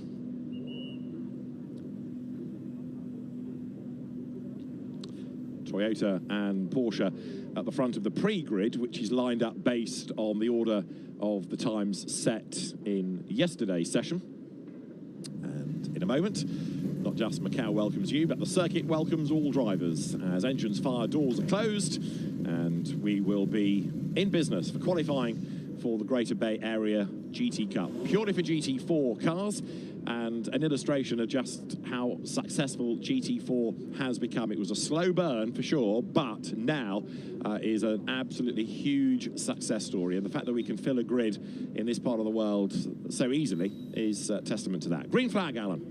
So cars leave the assembly area, and when we went down with the camera past the huge variety of GT4 cars that we've got, I always talk about the bright colours, the liveries that are presented for this unique one-off weekend here at Macau. And I don't know if you saw, but there was a very pale pink car, the 33 car of Ho Car Meng. And Ho Car Meng's car, I have never seen, David, these cars are wrapped, they have vinyl wraps on them, and just the idea that there is a pattern on the vinyl wrap, the like of which I've never seen before. It is such a unique planning leading up to this weekend. Yeah. It is a beautiful looking car. The most vinyl that we see this year is a kind of a matte finish, and it is pre-printed onto the vinyl with a kind of an opaque little pattern in the background. The thought that has gone into these cars and the way they're presented, just brilliant. I mean, absolutely brilliant. Everything here is a one-off race, but there are cars that come from championships, but that isn't to say that they are going to reflect that livery here, because it's Macau. It's a one-off, it's an event, and this is your showcase race. Whether you're a local driver in the road sports, whether you're a local driver in GT4, whether you are a manufacturer coming to Macau for the FIA GT World Cup, all the liveries here are special. Go down the FR grid, and yeah, okay, the teams have a colour that's reflected. There's a theme from year to year. But even so, there's an element of local sponsorship that is brought in. But yeah, you're right. I mean, the effort that goes into the cars here and in the two road sport categories that we've got, mighty impressive. I love it. It's a spectacle. It's a television spectacle, and with a thought to that, let's present the most standout livery of any, and they do just such a brilliant. We mentioned yesterday in the commentary that Pirelli have done their little bit just for this weekend with the little dragon logo on the wall of the tyres. It's all of these things that add up together that just remind me every year we are in a very special and unique place, and being involved is just feels like a bit of a privilege, doesn't it? Absolutely right. Yes, and for the drivers too, to be on track is a privilege, because this isn't somewhere that you just rock up and go racing. You know, there's one event a year, most years, and it's an invitation-only concept. So to actually race at Macau is something that relatively few drivers, if you consider the number of licence holders worldwide, it's a tiny proportion that have ever raced here. It's a bug as well. It's once you do it the first year, it's all a bit of a shock to the senses. Yeah, and you go home and you reflect and you think about it. You think, I want to do that again. And you go back the next year and you enjoy it again. And if you are watching around the world and you thought maybe you're in the UK and you think it looks like the other side of the world, it looks like another event. It does feel like that until you've gone, and then you realise that actually it's a 12-hour flight, and I could do this, and I could get quite a competitive rate on a hotel, and I could enjoy this experience. And I think once you've done it, you do it year after year. So many people from around the world turn up on not just on Sunday for race day, but also for Saturday as well, because it's racing, qualification races tomorrow, and you see people from all over the world all descend upon Macau for a unique motorsport experience. It's just brilliant. And absolutely brilliant. And you're right, I mean, it's a 12-hour flight, but Macau itself, take the racing to one side, it's not just casinos. You know, the culture here is fascinating because it's been a Portuguese colony, so you've got this mix of Portuguese culture, Chinese culture. It's fascinating. Lovely Portuguese restaurants. Absolutely. There are Italian restaurants, Chinese restaurants, so much choice. And you can come back year after year and do things that you didn't do last year. You can go, if you are a motor racing person, make a moment in your day to go to the Grand Prix Museum, which is beautifully presented absolutely bang up to date. Virtual reality. Yeah. I can't say enough just what a wonderful experience this place is. Yeah, the racing's almost a distraction from the rest of the Sometimes colony, isn't it? But, yeah. Sometimes it is. So this is one of the cars that really excelled yesterday, the Toyota Supra of Han Li Chao, who won 2 races at the very start of the championship season. There's been a bit of strife at Lisboa. Ooh, that's one of the says, isn't it? Terence Say in the Mercedes skims the conveyor belting. That's the save of the weekend, I think, to get away from that without any damage whatsoever. That was very, very close, wasn't it? Goodness me. So, Toyota versus Porsche. Han Li Chao versus Alessandro Guiretti. Now, Guiretti is new to Macau, but he's the Carrera Cup France champion. And here's an example of how manufacturers are treating this race nowadays. Are we seeing the start of something big? Because the manufacturers have brought all their factory stars for the GT3 World Cup, the FIA GT World Cup. But here, Porsche have brought Alessandro Guiretti and just popped him into the GT4 category. They've not done that because he was at a loose end this weekend. And off again has gone Terence Say. So, having failed to stack it as Lisboa, he's had another drama round Moorish and Police section of the circuit. And he's in the wall there. Han Li Chao towards the timing line. Actually, that was one of the cars that has a very distinctive, unique livery for this weekend. And all the team are wearing the bright pink logo, the big lip logo, which is on the side of the car. So, yeah, gaining attention. It's an attention-seeking car, and a bit of attention gained already. Now here, you've got Alessandro Guiretti and Han Li Chao running together, and that's Terence Say, who I think found the wet part of the road, and he just sort of understeered out wide, didn't he? Boom. I think you're right. And the problem we mentioned at the start, okay, it's gone in now, but just at the start of the session, the sunshine was out, so you could be sort of lured into a false sense of security that, okay, it's all dry again now. It's not. Far from it. Yeah, indeed. Guiretti went quicker than did Han, when they came across the line. So Han Li Chao in the Toyota is trying to respond, and Terence Say on his first flying lap has done a lot of damage to that front left corner. And it's shedding its skin, isn't it, as it goes around the circuit. That's not good news. That's going to put little bits of debris, or you can see it flying off now, little bits of debris everywhere. It is not in the pink, is it, anymore, that car, so to speak? Yeah. So he's going to head to the pit lane and limps round. The team's being told there's a slow car on track. They can relay that message to the driver. And actually, it's going to affect these two, isn't it? Because both Han and Guiretti are on a push lap, and they are going to come across that slow car in the not-too-distant future. So they're together on the road, but this good lap might well be spoilt by finding Terence Say's car limping back.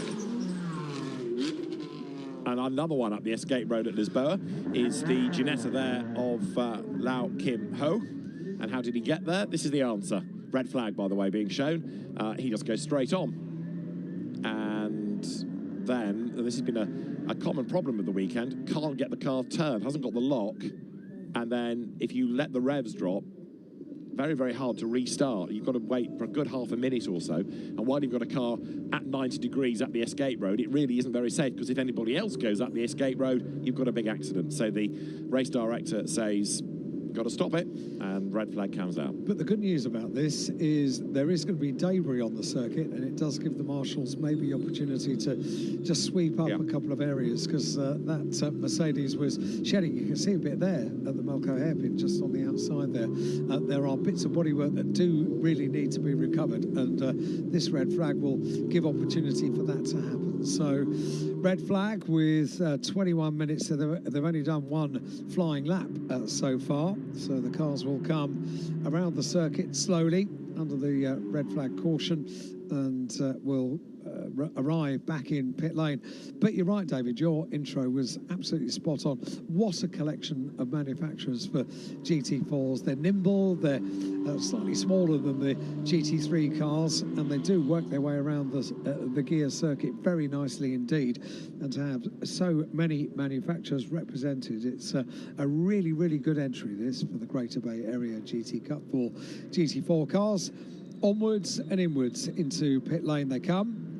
So they'll make for a busy pit lane as they thread their way in now, and you can see in the background that's a unique shot that we get of normal life at Macau going on in the background, and the port just in the background with the buses and the motorcycles and cars going about their daily business. Lo Chirk In brings the car to a stop. That's one of the unique cartoon liveried cars, and so too the 58 Mercedes down. That's Tai Chang Ta in the Level Motorsports Mercedes AMG.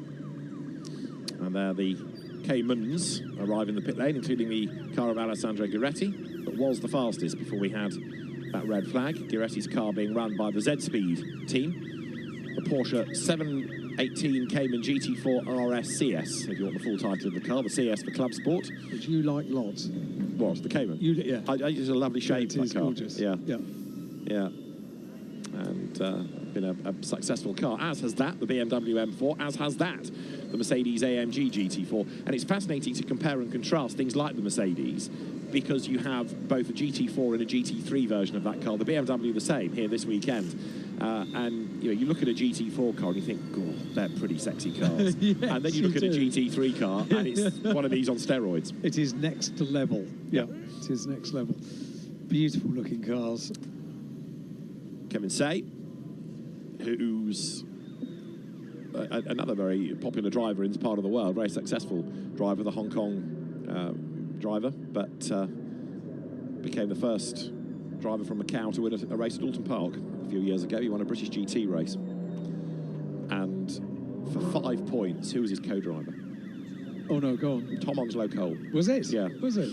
And Kevin was a winner also at Snetterton and at Spa, I think I'm right in saying, this year with Maxi Gertz helping in British GT. But in GT3, not GT4. You're talking about GT drivers and Alton Park. I just remember a couple of years ago when Raffaele Marciello said that when he was competing in British GT, what a joy it was to go to circuits like Alton Park, old school circuits. You couldn't get much more old school than the gear circuit. No, at Macau, absolutely, could you? Absolutely. Yeah. No, Jules Gounon was the same. I remember interviewing Jules, but he'd done his first session, I think, at Alton Park. And it was just the best advert for the circuit you can imagine, because he without being prompted, he said, I think I'd asked him about, welcome to British GT or something, and off he went about the circuit. He just came pouring out of him. And the same is true of this. Drivers come here, the lure of it, if they've never been before, they all want to come.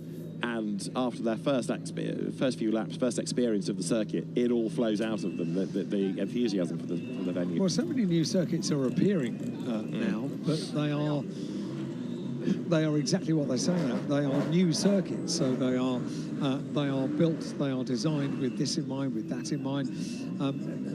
These are old circuits. These are circuits that have not changed for many, many years, and were built probably with the most notable thing in mind, to offer fast straights, overtaking positions.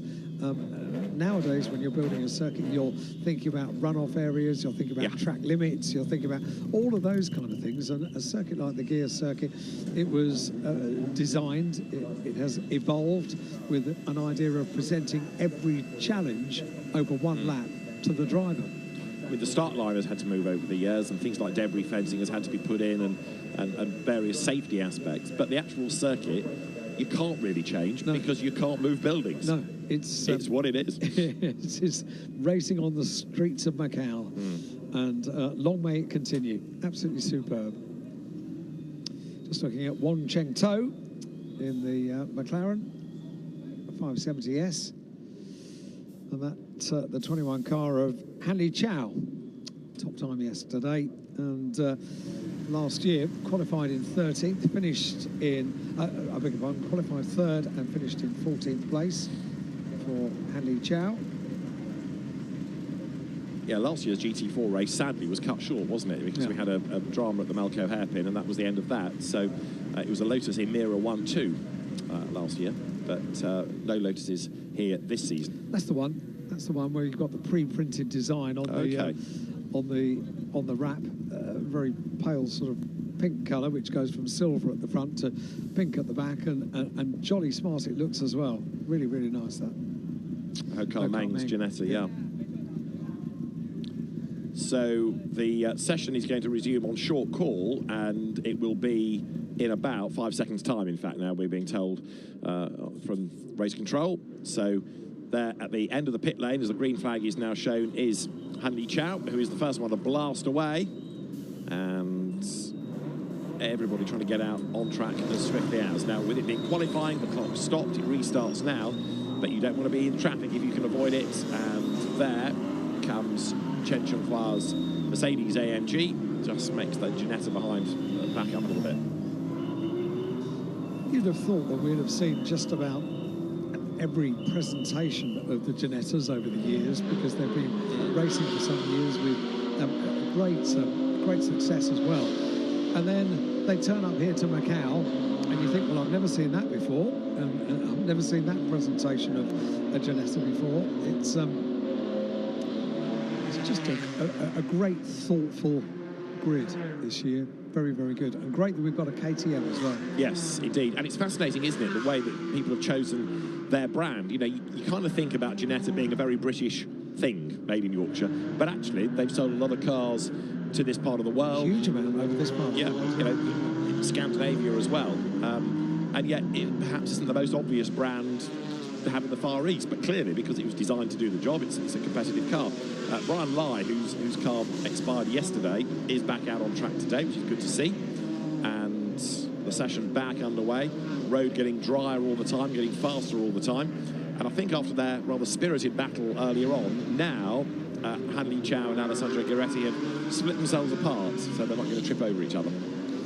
So 20 minutes just over of the session remains, and this is qualifying for the Greater Bay Area GT Cup GT4. The sunshine is trying ever so hard to peek through the cloud cover that we've had here now. This is the third day of quite cloudy weather that we've had at Macau this year. It's quite unusual. It's an area that does suffer from a windy season, if you like, but it doesn't normally coincide with the Macau Grand Prix. This year we've had a little bit of a challenge with the weather and wet conditions, but you can see now how it's drying out, and that is down to the fact that we are beginning to see the sun burning through the clouds, and it's going to hopefully do a good job of drying out the track, because this afternoon we've got qualifying not only for GT4s out now, road sports, the second category of road sports coming up, qualifying for the Macau gear race, so touring cars on circuit, GT3 GT cars, and for the FIA FR World Cup as well. So if we've got a dry circuit this afternoon, it's going to be the first time for all of them that they get to enjoy the gear circuit and really open the cars up. And the first time that motorbikes will take to the circuit, because they can't run in the wet. So finally we'll get those on track. I'm trying to work out whether that Cayman has got a problem or it's just lagging back. It's lagging back a lot to let the traffic go. And that's why you've got this sort of traffic jam now, as everybody slows, letting the car ahead go so you don't catch traffic on your first flying lap. So you trickle around the hairpin and then pull the pin. But actually 66 there of Yang Zhao Wei is looking rather slow. Oh no, picked up pace now. Pin pulled. Yeah. So 66 now gets underway, and the cork is out the bottle really for everybody else. I suppose the only way that you could deal with that is to stay back in pit lane, not go out when everybody else goes out. However, with the way things work at Macau and the fact that so often you get a stoppage, you need to be in it to be putting a time in, and you don't know how much opportunity you're going to get on track.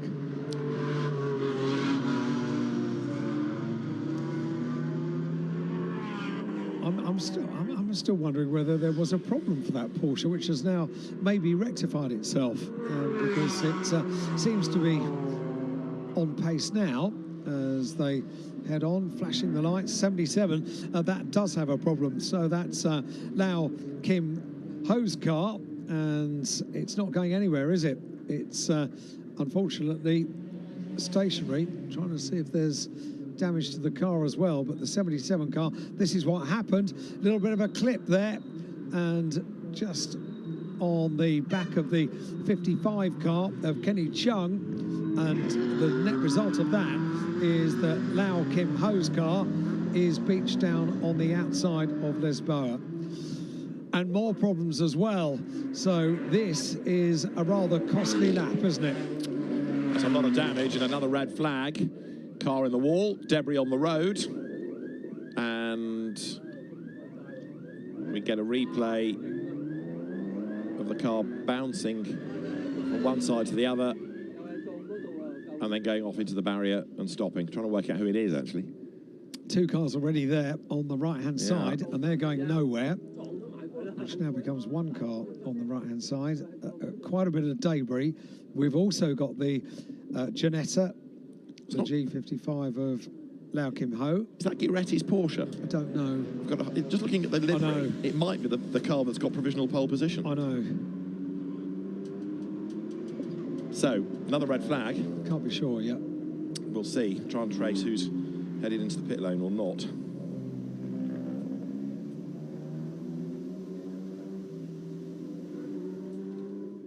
It is looking a bit Giretti like that. It really does, yeah. And with the car now without a driver out of the car, walking over to the other side. There's a wheel in the road. There's all sorts of debris that the cars are threading their way through. It's a lot of damage, isn't it? There's a lot of damage, and I think that identification of the car is probably right. Yeah. Because it didn't get to the end of Sector 3. Everybody else coming to the pit lane now, obviously. Session suspended. But I'd like another look at that replay, trying to work out exactly how it all started. Because Giretti, if we're right in saying it's Giretti, he's not somebody that's... OK, he's new to Macau, but he's not somebody that often throws cars at scenery, you know? We shall see. We've only got fairly limited picture of the car that's stricken. We shall know a little more when all the cars appear back in pit lane for this red flag. This is going to take a little while, isn't it, to clear up? Bit of debris there. Car to be recovered as well. But as yet, we've not seen exactly what happened. Well, the pit lane's getting busy. More and more of them arrive back. One or two being taken to the scrutineering area as they come in for the random checks to make sure that the ride height and the weight is okay. But eventually the recovery vehicle will be allowed out on track, and the marshals will go and attend to all the debris as well. Yep, plenty of work to be done. Marshals, we can mention them now. It's always fascinating walking into the circuit early in the morning, even if you're walking in at 7 o'clock in the morning for the first motorcycle session of the day. The marshals already on post, already in place. They've probably been there for an hour. Some of them may well have stayed near to trackside overnight as well. There are very often sleeping bags that are dotted around the circuit, and they are committed to the cause over the 4 days of the Macau Grand Prix, and they are incredibly well trained as well. They do a super job, the marshals. Yeah, they do, and so also fairness of the crane operators, because they're so good at getting cars out of the way. But of course, part of the issue these days is whether the marshals are allowed to go trackside and quickly fix the rope to do that without the race being suspended. Then number 55, Ginetta, which is Kenny Chung's K2C Motorsports car, and more and more of them heading down the pit lane, but not including Alessandro Giretti's Porsche. No. Then number 37 is Deng Yi, one of a number of drivers who's been fined over the course of the weekend for not presenting documents on time to the race administrators. So 87, which is the sole Aston Martin in the entry of Yang Meng Chao, the driver from Chinese Taipei. And a quick flick of the wipers there on the Rover Oils BMW of Lang Jiatong, the Harmony racing car. So the pit lane, as I say, starts to fill up, and we await the recovery operation to be concluded. Have to thread them all in, don't we? Yeah. It's a lot of cars to get into place. It's a long pit lane here at Macau. Some of them are just indicated on pit lane entry to pull off and have a couple of random technical checks. It will be fairly basic technical checks that take place on pit lane entry. Quick wait, and the car will be on its way. Most of them make their way down pit lane. That was the car that was stopped over at, just coming into pit lane, over at Lisboa, the 77 car of Lau Kim Ho, the Ginetta G55. Qualified 13th last year, finished 8th in the race, did Lau Kim Ho. 16 down in pit lane, the team attending Lo Churk Yin's Ginetta G55. There's lots of Ginettas, aren't there? Yeah. Plenty of them. And another spectacular colour scheme. There is the number 1 Ao Chi Wang Mercedes AMG, the Macau driver. 77 Ginetta is Lau Kim Ho. 88, which is the Porsche of Leona Chin, the Z-Speed entry. The same team that operates Alessandro Guiretti's car, and I fear the same team that's going to be rather busy repairing it. I'm pretty sure I saw a wheel on the left-hand side of the circuit. Yeah. So that's a lot of work. So, red flag, and the fact that he's not made it back to the pits does rather confirm Alessandro Guiretti's incident. There's the KTM with its spectacular bodywork, up and push forward, revealing the driver, who is Chang Chi Shun. And the KTM 13th at the moment. You'd think KTM really is a motorbike operator, but they've been around in GT4 and GT4 lights for quite a long time. GT2 as well now, they have a car for. We're going to have to check that car over, the 77 Ginetta, and I think the team already were just having a look at it. 58 in pit lane with the team in attendance. That's Tai Chang Ta's car, the Level Motorsports Mercedes AMG, and the team are struggling with that 77 Ginetta, aren't they? As a result of that problem down at Lisboa. There's a rather sorry sight of Alessandro Guiretti's broken Cayman being put on the back of the flatbed, and that's taken a massive whack on the left and the right at the front. Yeah, from one side of the circuit to the other, I fear. Sort of pinballed its way across by the look of it, didn't it? Yeah. And Guiretti, just to kind of rub salt into the wounds, had done an absolute best and a personal best on that lap. So he was clearly pushing. Yeah, very unfortunate that. And there will be lots of work needed to be done for Guiretti's car. Yeah. And now he's got to hope that that early 2 minutes 45 lap isn't going to drop him too far. Others will go quicker, but 17 minutes on the clock. Let's take out 2.5 for an out lap. You know, they're going to get 6 laps in, assuming there are no more interruptions. But is that good enough to keep him near the front of the grid? We'll find out. 85. Good to go is Fok Wei Ming with his Mercedes AMG. And another man looking forward to getting back out on track. Go, go, go, he says.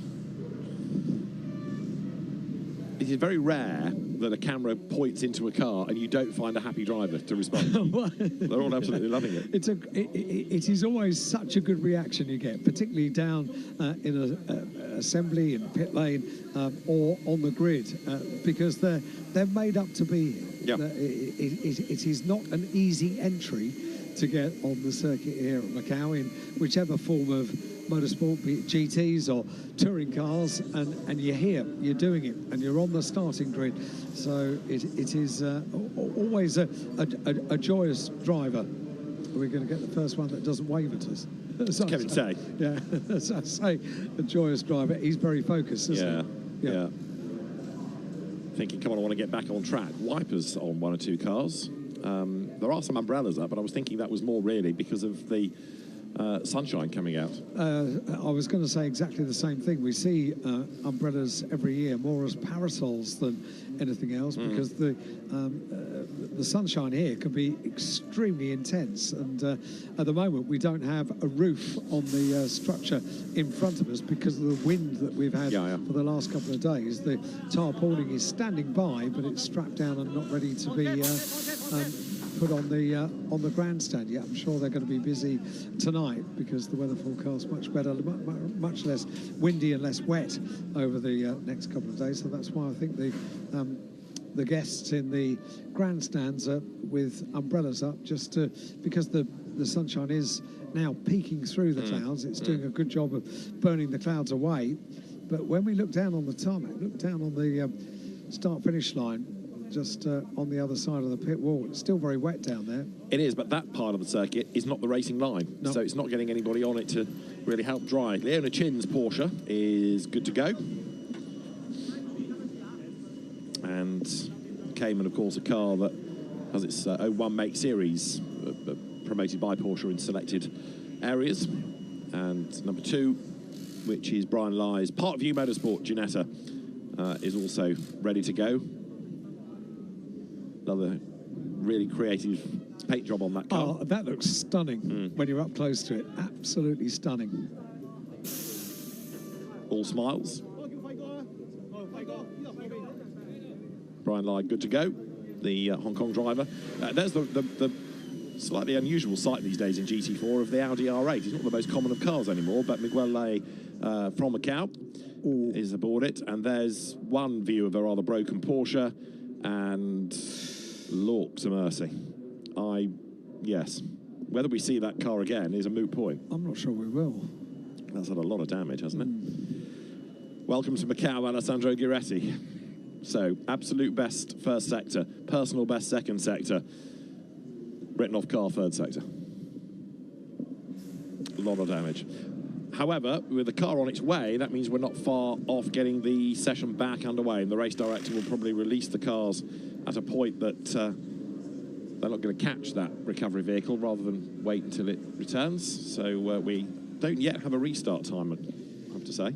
A bit of debris to be recovered, and I would imagine just a check of the old circuit furniture as well. It's had quite a bash, hasn't it? Yeah, car? True. Right, session will resume in 3 minutes. A bit of sweeping up to be done. A lot of paint's been gouged off the barriers. So, yeah, almost Goodness done. Me. That was a big, big hit. That was a very big hit, wasn't it? Yes, he's run wide there, then bounced across the road. But it was, yeah, you could see the left front had taken all the brunt of it. And those barriers are up against walls anyway, so there's no give in them. So it was, yeah, a very solid hit. It really was. And, yeah, so 17 minutes of the session, just over, to get back underway once we get the cars out from pit lane. This, the third session of the day, qualifying for the Greater Bay Area GT Cup. GT4 cars will move on at the end of this qualifying session to the Macau Road Sports for the Establishment Cup, the SAR Establishment Cup. And there was going to be a gap of around about 40 minutes between the end of this session and the start of the Macau Road Sports SAR Establishment Cup. Not anymore. I think that's going to dwindle. Yeah. Yeah, lots of broken cars I can see out of our window in the paddock, including the Terence Say Mercedes that is on a flatbed heading to the paddock, which is the underground car park. Ahead of it is a rather broken Toyota from the Road Sports session that we had earlier on in the day, and they're going to be joined by a very crumpled Porsche, a crumpled Cayman before long as well. The session is just over a minute away. Macau bites, doesn't it? Oh, yeah. And sometimes it bites pretty strong, unfortunately, and there will be damaged cars at the end of sessions. Very disappointing indeed, but the teams do remarkable jobs. You know, we've seen cars that have been really badly, GT cars as well, that are really badly damaged, and missions happen overnight to get spare parts from various areas around that are local and maybe not so local, and then lo and behold, the following day we see a car on the start line, ready to get a race underway. It's remarkable what the teams can do here at Macau, and there's a lot at stake when sponsors have put their faith and their investment into a weekend of racing. The teams do absolutely all they can to get cars back on track. Just looking at that recovery for the number 17 car, just over from our commentary box, comes back on the back of a recovery vehicle. He's being lowered down. The cars in pit lane being held by the teams, waiting for the green flag, which comes now. So we get the GT4 cars back on circuit.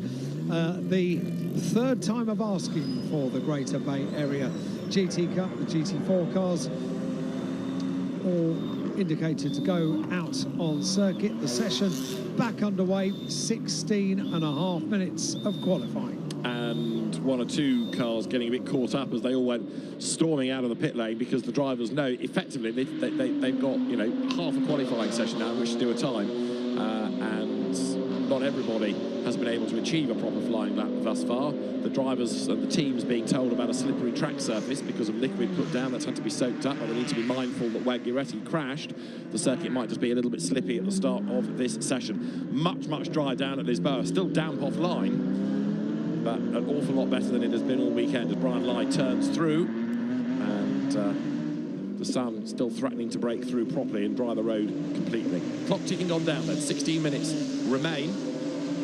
Drivers now not only hustling on to try to get a good time for the grid, but also get themselves some clear track space, which in turn is going to help them get that good lap time.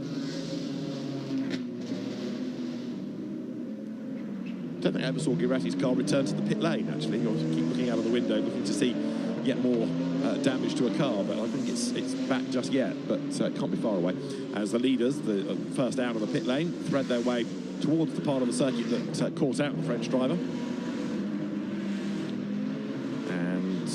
Now it's going to be the Toyota Supra of Han Li Chao to try to make up just over a second to take pole position away from Giretti. He can do nothing to respond. Han Li Chao quickest yesterday in free practice. Now it gets competitive with the qualifying session underway, and 15 minutes to have a look at that benchmark time of 2:45.571 for Giretti. We are now into the second half of qualifying. Doesn't feel like it, does it? Because we've had two red flags, so they've only just been able to put in a couple of flying laps in each of the parts of qualifying that we've had so far. Up towards the Melco hairpin. Dry around there on the line, isn't it?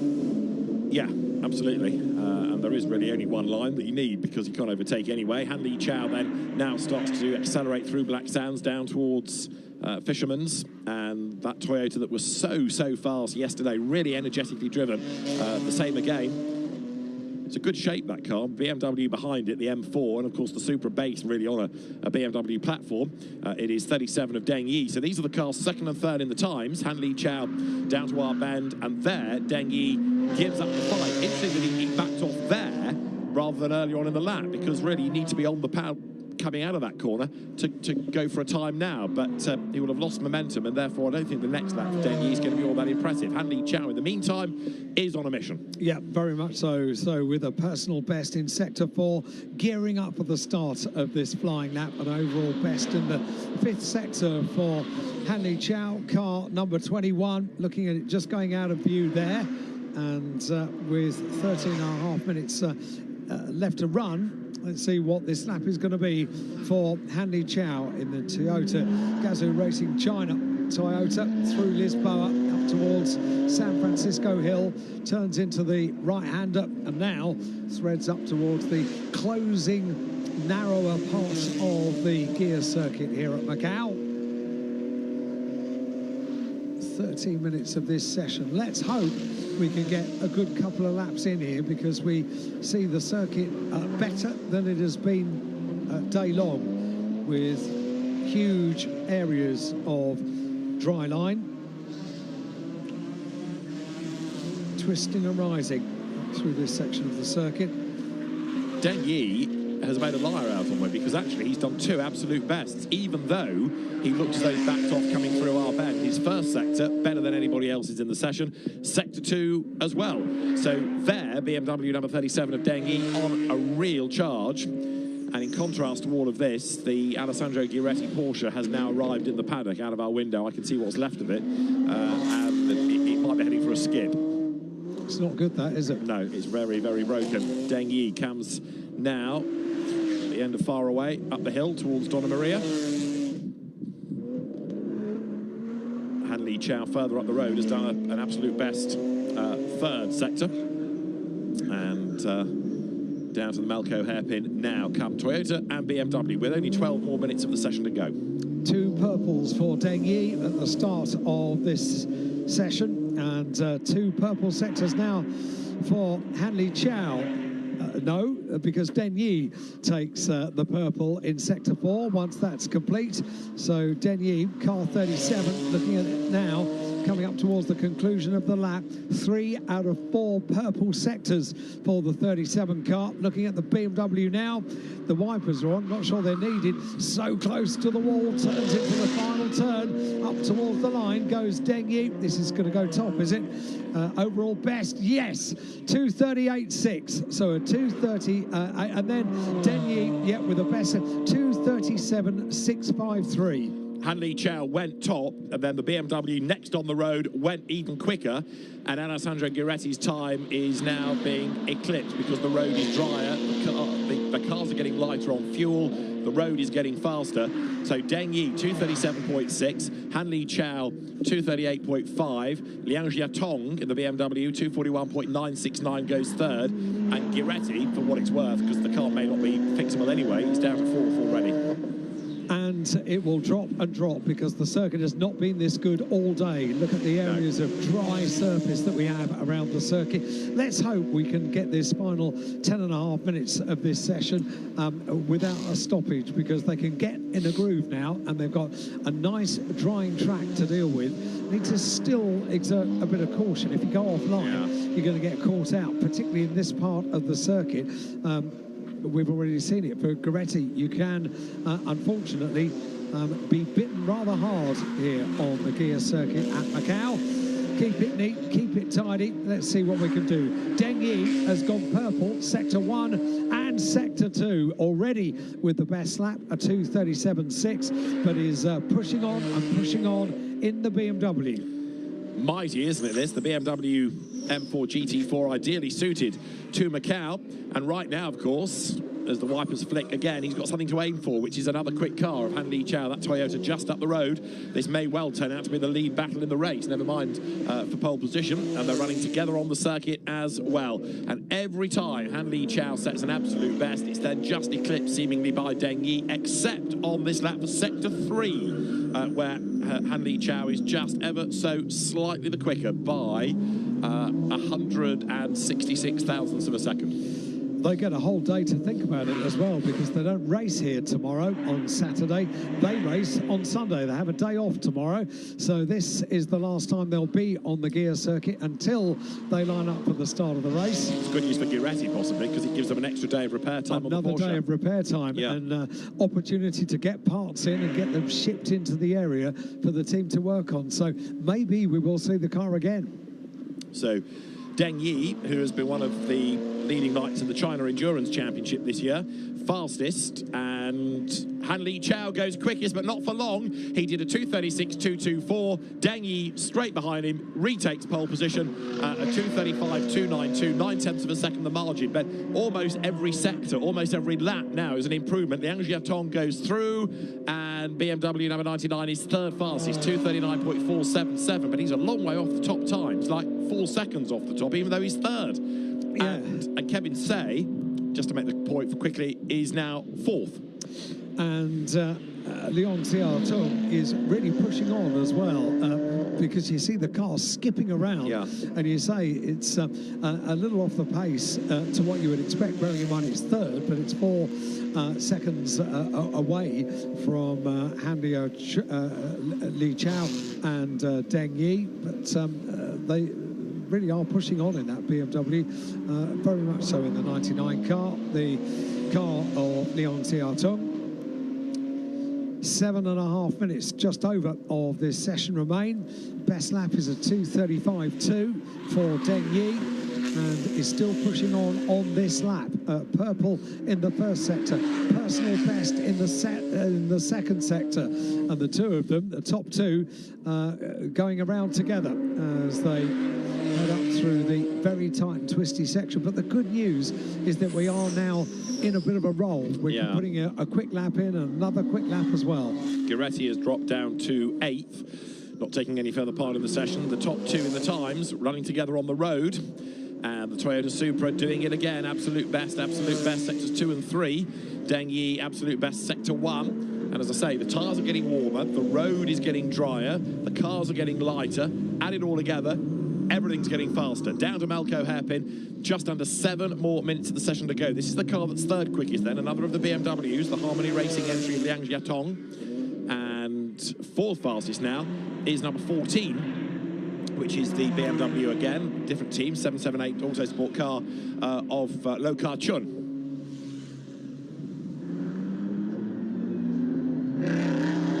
Great noise from the Aston Martin as it growls its way out of Lisboa. Lovely, Yang Meng Chow, yeah. And where's he got that car to in the times? 87, 10th fastest. Keen to see what the conclusion of this lap is going to be for Hanli Chow. 3 out of 4 overall bests in this, and and the final sector for both Deng Yi and Hanli Chow. It's the final sector that's cost them on that lap, so no improvement from either of the top two. Maybe not such a good idea to be going round together, because there were 3 purple sectors for Hanli Chow up until sector 5, the final sector. Oh, what a noise. Absolutely. GT racing is pretty special, whether it's GT4, GT3, GT2, just because the cars are all different shapes and sizes, different configurations, whether you go big engine, normally aspirated, smaller engine, turbo, but they all have a very distinctive sound as well, which is always part of the appeal of a GT grid, particularly when they're all unleashed at the start of a race or the start of a session. That said, even on its own, the Aston Martin does sound fantastic, doesn't it?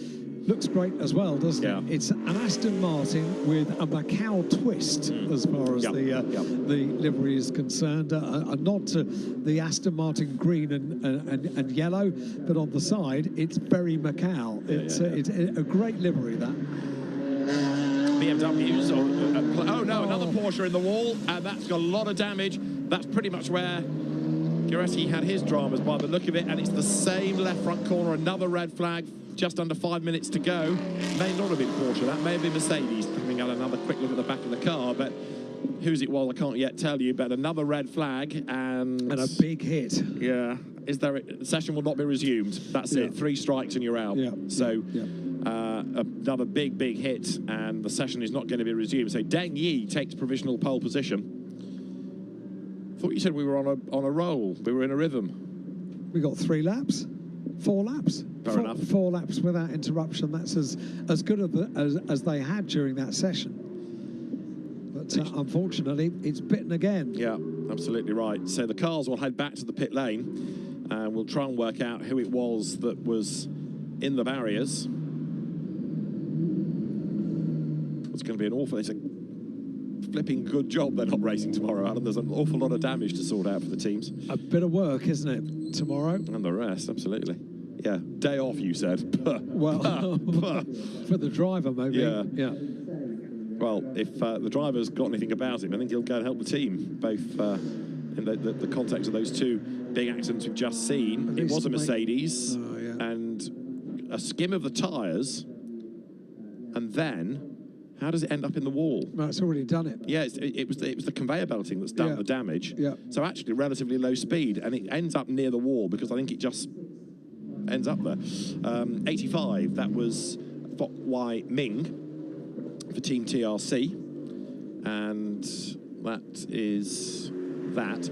I can't offer you an illustration of this because there isn't a camera nearby, but out of our window I can see Alessandro Giretti's Porsche, which is a very, very broken car. The front left has virtually disappeared. Wheel, suspension, all the front bodywork pretty mangled as well. The rear of the car doesn't look too bad. The door is hanging off, but it looks like it's just come from Wimbledon Stadium or something like that. It's a very broken Cayman. But the order at the end of the session is Deng Yi the fastest by 9/10 of a second from Han Li Chao, and Lo Ka Chun up to third in the end in his yellow BMW. Fourth fastest was Kevin Tsay ahead of Liang Xiaotong and then Leung Keng Hei. Yang Zhao Wei was seventh. Then we had Kelvin Leung eighth and Alessandro Giretti in the end ninth, just ahead of Ho Ka Meng. And then the remainder of the order headed by Yang Meng Chao from Kan Che Wei. Chen Chuan Hua was 13th from Brian Lai, 14th. Miguel Lai 15th, and then Lau Kim Ho from Wong Cheng To, Chuang Chi Shun, and a couple of cars, those of Terence Say, and also, we didn't really touch on this, but Lo Chuk In's Ginetta not able to get a lap time in as well. So yeah, a lot for the GT4 teams to do before they race on Sunday. And if ever there was a good news story, it's that they have a day off for repair time. Right, we'll have a look at some of the highlights of that rather broken session for the Greater Bay Area GT Cup from the gear circuit here at Macau.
Macau Road Sports, Macau SAR Establishment Cup qualifying is next here at Macau, and we're counting down around about 5 minutes, well, exactly 5 minutes until the cars are released on circuit for half an hour of qualifying for the Macau Road Sports Macau SAR Establishment Cup. Now, yesterday, they did a jolly good job of completing free practice on a wet track yesterday. You can see there, it's still very humid, 97% humidity here at Macau. We've had a rainy 3 days, but the weather forecast says that as of around about now, it's going to get warmer and warmer over the course of the afternoon, with rain not necessarily forecast for this afternoon, which means it may well get to be a dry circuit by the end of today. That's what we're hoping for, you know, because we have yet to see the motorcycles come out. One of the highlights for many here at Macau. Well, they didn't go out yesterday morning. It was wet. They didn't go out this morning. It was wet. They are hoping to go out at the end of this afternoon. Let's keep our fingers crossed. With the Macau Road Sports equipping themselves very nicely indeed yesterday. David Addison, another one of the road sport categories here at Macau that had an unblemished copybook at the end of free practice. They were really impressive yesterday, the road sport drivers, collectively, because we have enough of these 2 separate races, and they produced some very, very good driving and an interesting practice session. But this qualifying session now is going to be on the best track surface we've had. It's still damp offline, but we are getting to a lot closer to a dry circuit. It might be warm, David. 97% humidity. Crikey. My only fear in this is that offline, it's still quite damp and tricky, so they've got to be careful. Yeah. The last session that we had was for the GT4 cars, and an awful lot of damage was done in that. I think drivers thought it was drier and they could push harder than they really could. They were lulled into a false sense of security because for the first time in 3 days we saw the sun. That came out just before they headed to the track. Some of those problems that we had for GT4 drivers were right at the start of the session because they'd seen the sun, thought, OK, it's normal Macau, let's press on. Oh, hang on, what's this? It's a small swimming pool which happens to be just on the turn-in for this corner, and it is a bit like that. There are still large areas of standing water here around the gear circuit at Macau. However, it doesn't put them off, does it? They are very keen to get out on the circuit. Huang Ying in the mustard yellow Pikachu liveried car in the Subaru, number 55. Toyotas and Subarus all represented in the Macau Road Sport. And this, unique for this year, the Macau SAR Establishment Cup, celebrating the Macau Special Administrative Region, 25 years. Number 14 is Lopak Yu in the Toyota. Car number 14, nice and bright in red and yellow, and 30 minutes in prospect. 1.5 minutes away from getting the cars out on circuit. Number 19, that's Wong Chuk Pan in his Toyota, with a double thumbs up for the cameras, a smile for the cameras as well. And this opportunity is a unique opportunity for the drivers to say hi to the wider audience around the world. All distinctive liveries, that mauve and pink livery on Hu Zhou Liang's team Prospect Subaru, car number 81. See the wind just wafting the Pirelli flags down there in the paddock, in the assembly area. The wind has dropped down considerably to yesterday, where everyone was in a T3 for, and that's a warning level issued to the residents of Macau for the level of wind.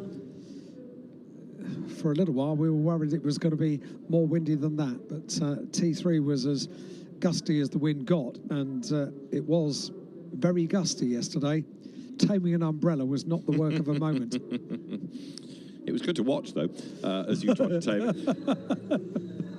Thanks very much. Now, yesterday we had 1 or 2 drivers being fined for crossing the pit exit line. Let's hope they don't do it again now, because that is an absolute no-no. Financial penalties rather than anything more draconian than that. But the cars then go pouring out. If you've not seen the Macau Road Sport Challenge, because this is what the cars come from, their season-long championship, into the Macau SAR Establishment Cup, you either have a Toyota GR86 or a Subaru BRZ. Those are the eligible cars. It was a pretty decent split. I think last year it was more Toyota than Subaru, but the Subarus are becoming more common again. And the Macau Road Sport Challenge has enough cars for 2 groups for its championship season. It has 4 events, and then you take those points. The top 14 from each of the 2 groups go into this race, or are eligible to go into this race, and the remainder go into the Road Sport Challenge race that we've already seen qualifying today. So, after you. I was going to say that number 1, Thomas Chak Chung, is one of the drivers fined yesterday for crossing the pit exit line. I'll only mention his name because the way the timing screen is displaying everybody, it is currently in numerical order rather than anything else, because no one's at a time. Yeah, quite a few of them yesterday, as you say, getting those warnings yesterday. In the UK, when we go racing, we're so used to warnings going out for track limits, aren't we? Here, it's yeah, that all-important line, which they are warned about and sometimes reprimanded about as well. And isn't it nice not to have to worry about track limits? Because here, if you exceed track limits, you're in the wall. Oh, it's a joy not to have to talk about them. Drama already, though, for number 41, which is Vincent Yip, who's gone up the escape road at Lisboa, but thankfully has not only the engine still running, but the lock as well, to be able to turn around that car and rejoin. And that just reiterates the point that you were saying. It is dry online in quite a few areas of the 6.1 kilometre circuit, but if you have to go offline, that's when it becomes all a little bit more tricky. Yeah, indeed. And, the road sports that we saw earlier on almost had a 100% record, didn't they? It was only in the last 5 minutes that the session had to be stopped and not restarted, so the onus is now very much on the Macau SAR Establishment Cup competitors for keeping a clean copybook this on day 2. No stoppages yesterday. Let's see if we can get through the whole of qualifying without any stoppages today. So it's not something we've seen that much over the last couple of days. Weaving the cars to get a bit of heat into the tyres because it has been wet up until this point. There hasn't been an awful lot of opportunity to weave the cars from side to side and get a bit of heat building up in the rubber. Now they've got the opportunity to do so. It's that overhead view of the Macau hairpin. You can see it's dried out quite a bit in the last half an hour. It was a lot wetter on the outside line there, going around the Macau hairpin half an hour ago. Right, we're on to the first of the flying laps. The out laps complete, and a great field this for the Macau Road Sport Macau SAR Establishment Cup. And here we go. And in theory, these are going to be the star drivers out of that season-long competition anyway, because if you're in the top 14 in your group, you're eligible for this race. So here you're talking about race winners, you're talking about champions. Adrian Chung, as an example, 4 second places. Race winners include Wang Chuk Pan, Damon Chan, 4 race wins, never bettered in his group. You've got Chan Kar Ping as a race winner as well. So, you know, some really quick people are out there, and the road is getting faster all the time because it's getting drier all the time. And we've also got a car under investigation for crossing the dreaded pit exit line, and it's a race winner this year, Chan Kar Ping, with the Mogan Team Track Day King Subaru BRZ that is already being looked at. Plenty of entries from the Mogan Team Track Day King squad, and all busy working down there in the car park, the underground car park here at Macau, which offers the facilities for the preparation of these cars for the 2 road sport categories and for the Greater Bay Area GT Cup and the Macau Gear Race as well. And big damage for the 77 car. That's Zhou Suray in the Subaru. The car stricken in the middle of the circuit, and it naturally brings out the red flag. Quick part of the track. Yeah, that's facing the wrong way, coming into our bend, isn't it? So he's got it wrong into the last corner. It's gone around on him. And so Joe Suray is, sad to say, in a very rather broken car and in a dangerous place, and no mucking about there. Red flag straight away. So nobody has yet done a lap time. They all will come back to the pit lane, as you see there, Thomas Chat Chung, and it was a big lockup, and then into the barrier, and he's going to hit the... Oh, I see, yes, because the barrier juts out, and that's what did all the damage to flick the car around. And pull the wheel off as well. Wow. So big damage there, not such a big hit, but a damaging hit. Yeah, that's secondary impact, as it were, where the concrete and the barrier sort of overlap. That's what did the damage, and a rare incident to have that. Yeah, unique one. Yeah. So you can understand why Joe Ray's car is as badly damaged as it is, as the rest come back to the pit lane, including Huang Ying, who took a couple of third places in the Road Sport Challenge Championship this year. If you find the positives, that car that's in need of recovery is right at the pit entrance, so it won't take long to get it off the track, if nothing else. Yeah, that's very true indeed. So we... unfortunately, they were our last hope for having 2 sessions without an interruption. Unfortunately, early on in this session, we do have an interruption. So, indication on the timing screen for drivers to keep out the way of the stricken car, and drivers indicated to keep right the way over to the left-hand side, and that will be the entrance route that they will find to get into pit lane. Not one lap completed, unfortunately. No, it's been one of those days, hasn't it, with a lot of damage. And there, in fact, it's also taken a bite out of the barrier, hasn't it? It does rather appear that way, doesn't it? So where the barrier overlaps the concrete, that's where the car's gone in and ripped the barrier, as well as ripping bodywork and wheels off it. Didn't think it looked to be that hard a hit. Just the angle, maybe. Okay. We do see unique things here at Macau. That's going to be the longer delay now. That's going to take a while. Sort out barrier damage, yeah. That will take a while, that's for sure. So, with the Macau Road Sports making their way into pit lane, the Macau SAR Establishment Cup, their qualifying session underway at 10 past midday here in Macau, local time, due to run for half an hour. Following this today at Macau, got a busy afternoon, a very busy afternoon. 2 qualifying sessions for the Macau Kia race, so the Kumo FIA TCR World Tour event of Macau. Then the GT3 cars take to the circuit to qualify with the world's top GT drivers on circuit at Macau. And that will be just after 2 o'clock. And we have qualifying 2, which, if conditions stay the way they are, will be the only relevant qualifying session for the Macau Grand Prix. They qualified yesterday in a very, very truncated, interrupted session. 5 red flags in total yesterday on a fully wet circuit. Hopefully, today they'll be qualifying in the dry.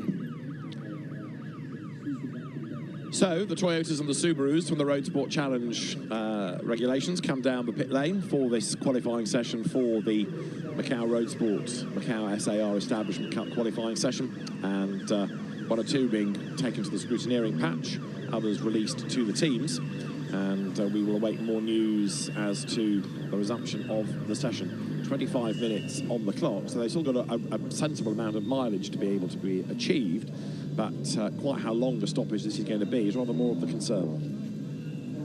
Maybe that we get a view of the repair process. So my wish comes true. It's first of all the recovery, isn't it? The wheel needs to be recovered, the car needs to be recovered, and the circuit furniture needs to be repaired. So quite a few stages to this repair. Is that fluid which has gone down as well? It is. Yeah. So a bit of sweeping going on, a bit of fluid dressing going on as well. The flatbed recovery vehicle in place. Yeah, because they've done all the front of the car, won't it, where you've got the radiator, where you've got coolant and whatnot, so all of that's trickle onto the circuit, and he's going to be dealt with. Then the car itself needs retrieving, but already there's a team of people looking at the barriers. Now, down at Lisboa, it's busy. We talked about the grandstand, the biggest grandstand I think I've ever seen, and look at it; it just goes on forever. And we're seeing it in a unique skeleton of the grandstand, because it doesn't have the tarpaulin over the top of it. Such have been the windy conditions over the last couple of days. We've got an open top grandstand, and the weather conditions have not in any way taken away from the joy of coming to Macau. And look, you can see people from around the world descend on Macau, all very, very happy to enjoy this, and rightly so. That grandstand is immense. It is, yes. Just to clarify, the reason it's an open top grandstand because of the wind is that they've not put the top on it. It's not blown away. No. It's to prevent the tarpaulin blowing away. Yeah. We can see them just on the grandstand in front of us. It's all rolled up. It's ready to go. It's strapped down, and I'm sure tonight the team will be very busy putting the roofs on. Really windy yesterday here at Macau, and really wet as well. I mean, we've had 2 days of pretty heavy rain, and to say it's relentless is not quite right, because there have been periods where it's not rained, but when the rain has come, it's been long and heavy showers we've had over the last couple of days. So the drivers are eager to get back out as ever. Let's go, they're saying, but the recovery work still being completed, and the track workers have had a busy couple of hours, haven't they, with lots of cars to retrieve in different sessions. 39 there is Lam To's car. They are used to it, aren't they, through necessity here at Macau. They are incredibly well drilled. They get on with their job. They industriously get the circuit ready to get cars back out. They turn it around so quickly, and it's a really good point, actually. We're seeing for the first time a tyre change take place, a dry tyre. It's bold. It is. I wasn't actually sure when they went out if anyone had initially elected to do that, but we did see a bit of weaving going on, so the opportunity to get a bit of heat into a tyre would be for a dry tyre. So the session is going to get back underway quite soon. Excellent. About 3 minutes. Yeah. So wow. Barrier damage is not a concern. Really good work. It is excellent, that. The car will be off the road very swiftly, and then we'll be good to go. And still 25 minutes on the clock. Now, we're going to lose about 3, maybe more for some, with an outlap. But so let's say in real terms, competitive times will be available for 20 minutes. Leaf blower keeping the driver as cool as can be expected inside the cockpit. They get very, very warm, and with the humidity, what was it I said, 97%, yeah, which is incredibly warm and sticky, even more so inside the cockpit of the car. Interesting there, sorry to interrupt you, but wet's going back on. Wet tyre. Yeah. Wet tyre. So we're going to have a mix here, and maybe our only view into who might be on a dry tyre might be to watch for weaving taking place on this outlap from the pit lane. So very impressed, though, you were able to identify Leaf Blower. There aren't many Swedish drivers here this weekend. He's a great guy. Comes back every year. Loves it. Yeah. You can hear him rustling. Number 17 is Sabino Osorio Matias Ley, who's another regular at Macau. And we are into the last minutes of, if you like, stoppage time before things get back underway here on the gear circuit. And we've not really done anything at all, have we? We've got 25 minutes and 25 seconds of a half-an-hour session to go. Scheduled time for the start of qualifying for the Macau gear race at 12:55. So maybe we're going to get the whole of this session underway without another stoppage. Can we? Let's hope so. We see the 77 car being recovered just in front of us at the commentary box on the back of the recovery vehicle, minus that wheel. And let's see how busy that team can be to get the car repaired. The resumption of the session will be delayed until further notice. Now, Interesting. So we've got lots of fluid down there. We had an estimated time. We were surprised that the restart time was given to be so early. They're dealing with the fluid down there. We were worried about this, which is over to the right-hand side of the of your picture, where the barrier has been damaged, and I think now they're worried about it as well. So yes, this is going to take a little while, isn't it? It is. I'm surprised that message therefore came up actually with such a committed time to resume it. But anyway, we both looked at each other and say, "Really? Okay, this is good news." But the officials sorting out all the liquid that had come out of that broken car of Joe Ray, and then the barrier will be looked at as well, just to make certain that that's okay. So the rest of them sitting in the pit lane, including their Damon Chan. He's the Group A champion. So 4 wins in the champion motorsport Toyota. He's the man to beat, really. But we wouldn't yet know that, seeing that we haven't got the cars doing proper lap times yet. 39 is Lam To. If you're wondering why on the number panel there's a number and then a 71, that's to have the branding for this 71st Macau Grand Prix.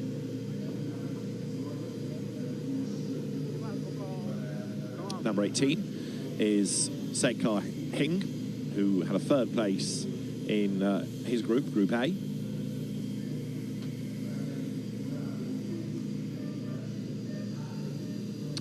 And number 6 is Cheng Hinghua's SS Racing Team, Toyota. So that car also ready to go.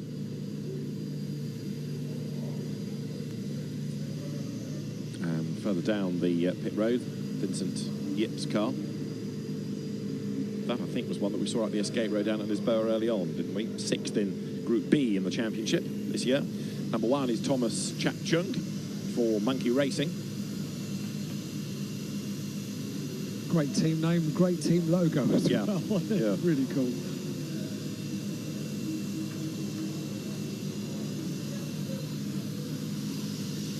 Number 15, Action Chan, and big banners all the way around where they're working on the car. Action, action, everywhere. Well, we would like some, but at the moment we are under this red flag hiatus with the circuit surface being treated.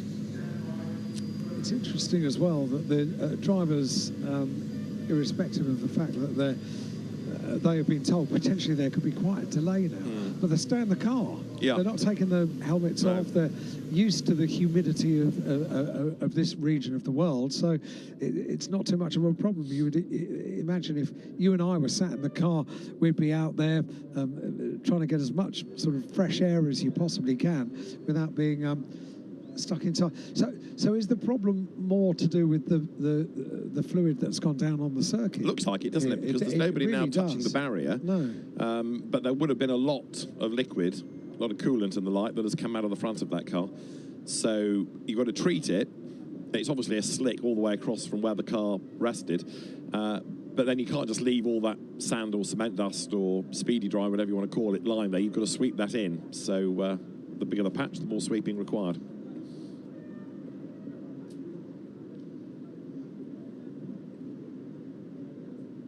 So lots of sweeping going on, and as soon as the cars are going to be released once more onto the circuit.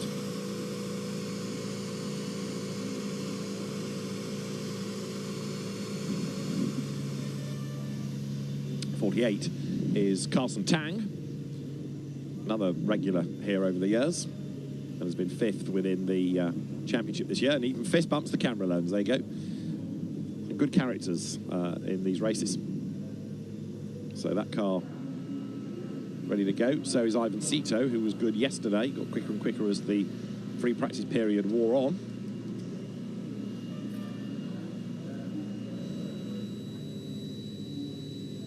Yesterday's free practice session was on a slippery circuit, but it was Jack Tin Chung who went fastest right at the very end, 3 minutes 9.277.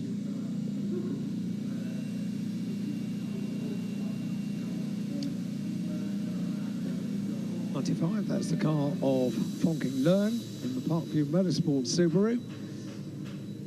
Number 14, the very bright red and yellow car of Lopak Yu in the 778 Autosport entered Toyota.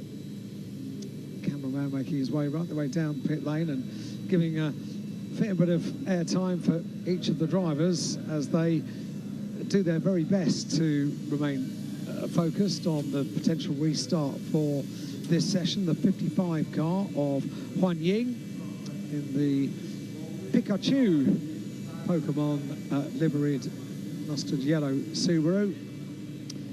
The 24 car, that's the car of Chun Young in one of the Mogan Team Track Day King Toyotas, and a very, very bright yellow and lime green Toyota from the RPM racing team of Sabino Osorio Matthias Lay, one of the regulars here at Macau year after year, and a nod for the camera.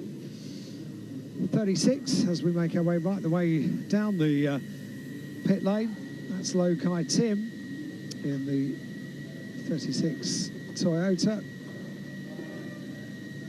And although it's frustrating for the drivers not to be out on circuit, it is an opportunity for the drivers to get a little bit of airtime. Yeah, true. And show off their cars a little bit closer.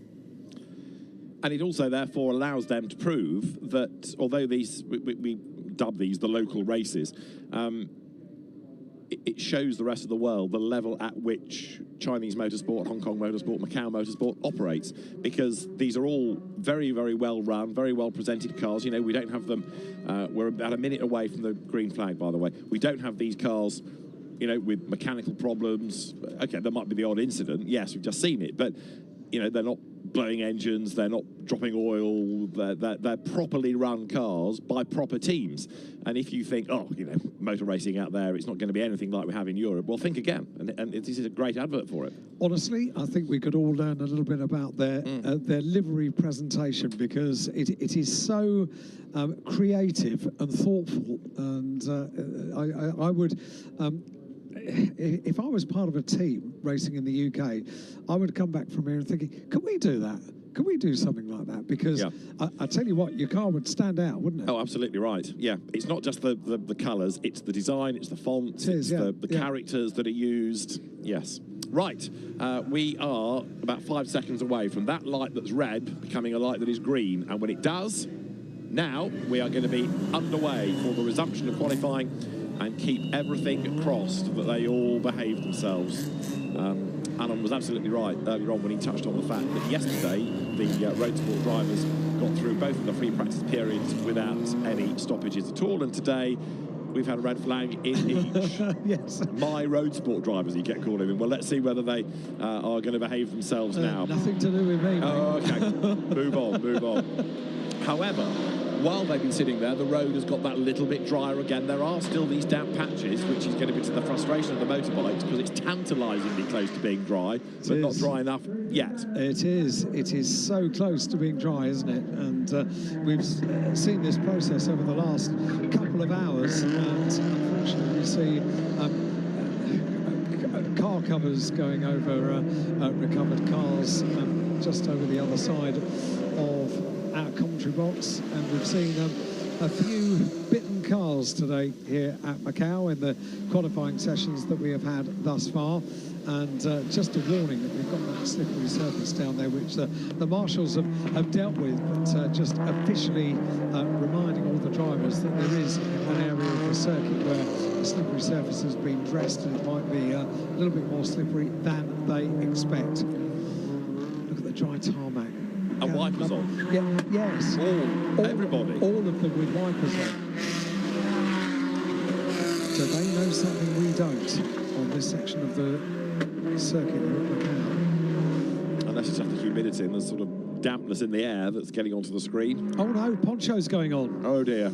So that wasn't the plan. In the grandstand underneath our commentary box, just stood up to have a look down there, and yes, so all that good work that the Sunshine has been doing over the last couple of hours is all being undone rather quickly.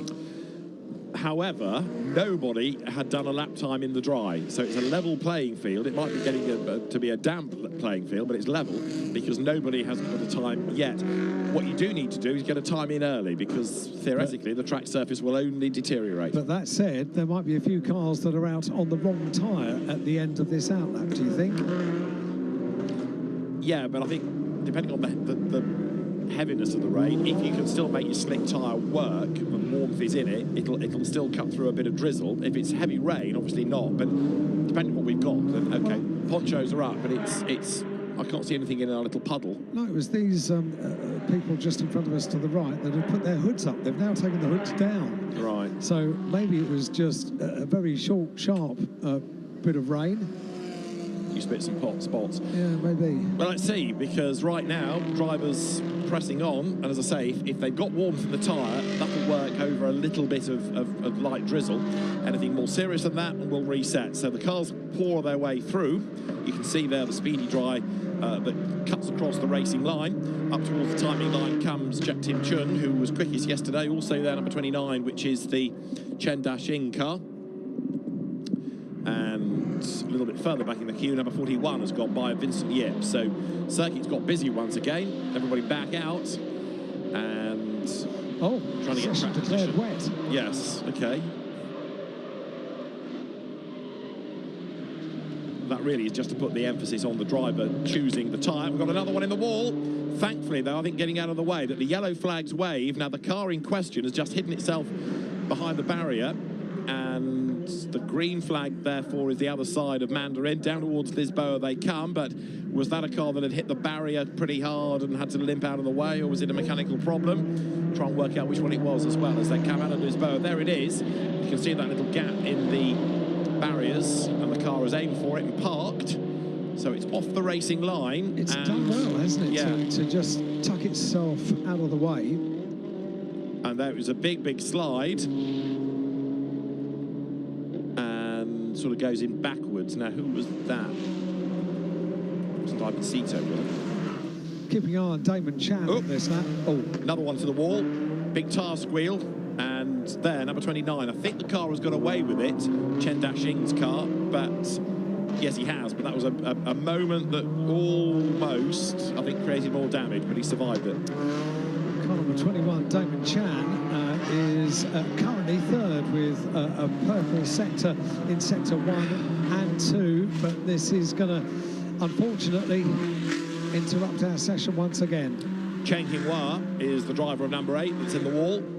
So drivers are pushing on because they need to, because they want to get a time in before the weather conditions might be changing on them. But sad to say, we've got more and more damaged cars around the road now.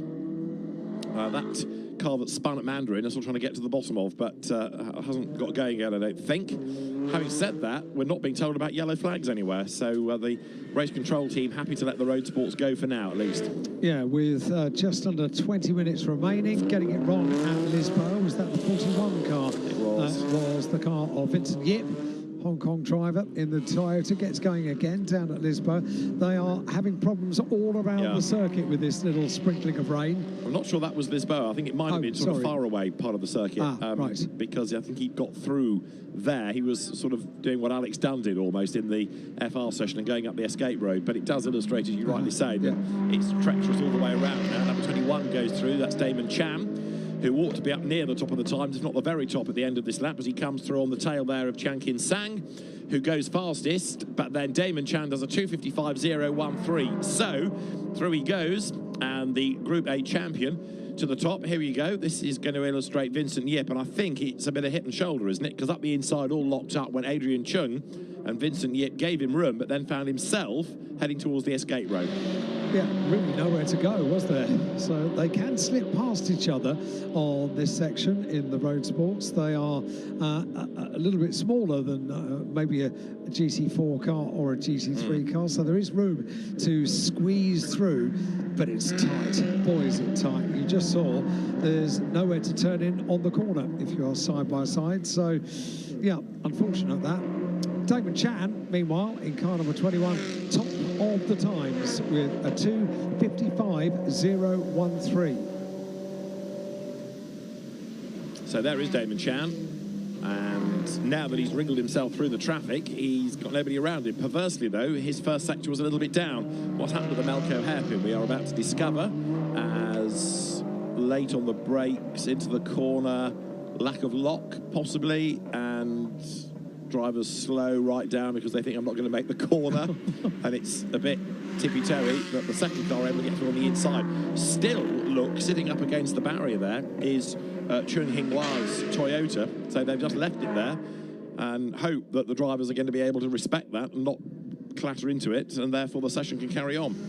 Back with our quickest car on circuit, Damon Chan, car number 21, with the top time at the moment at 2:55, threading his way halfway around the lap now. Windscreen wipers with a clue that told us that there was unfortunately a bit of rain falling. That's the 81 car.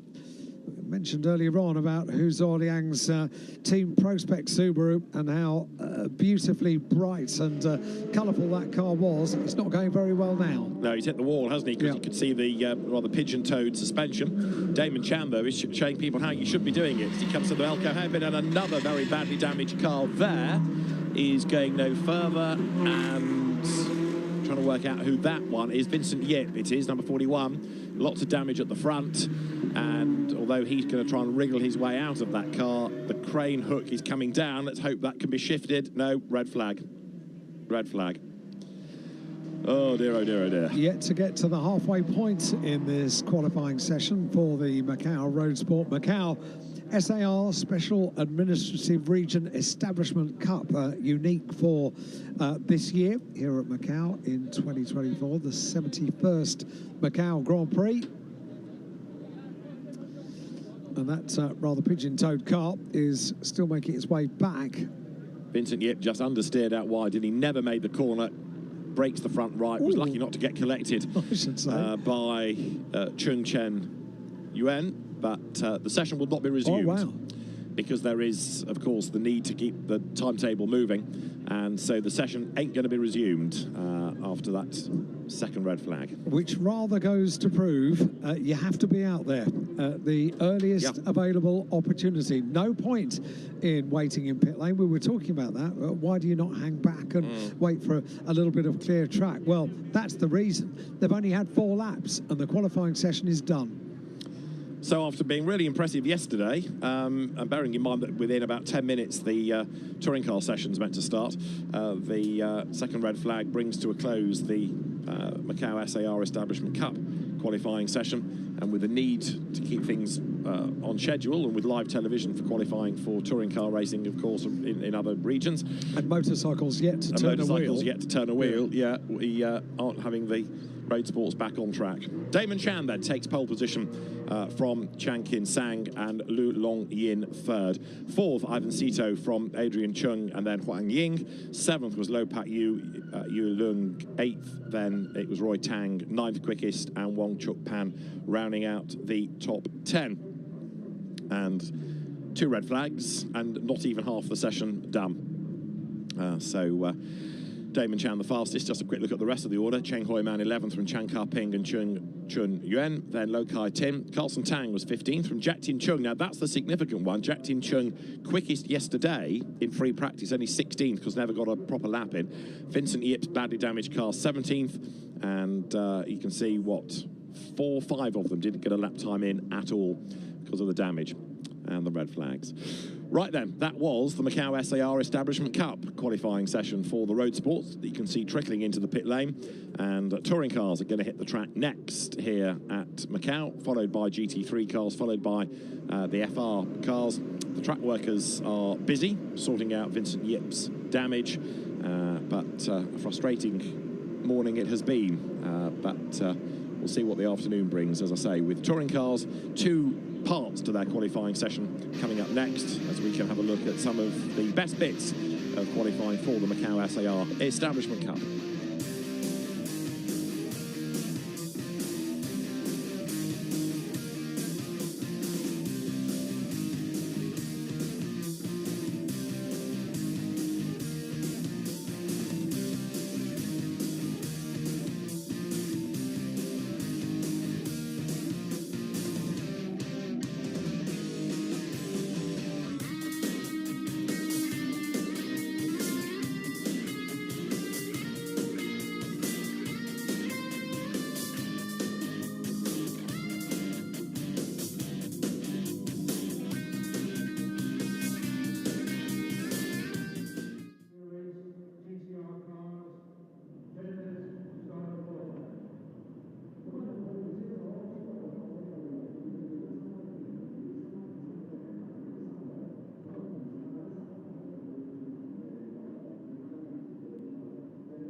cars are in position.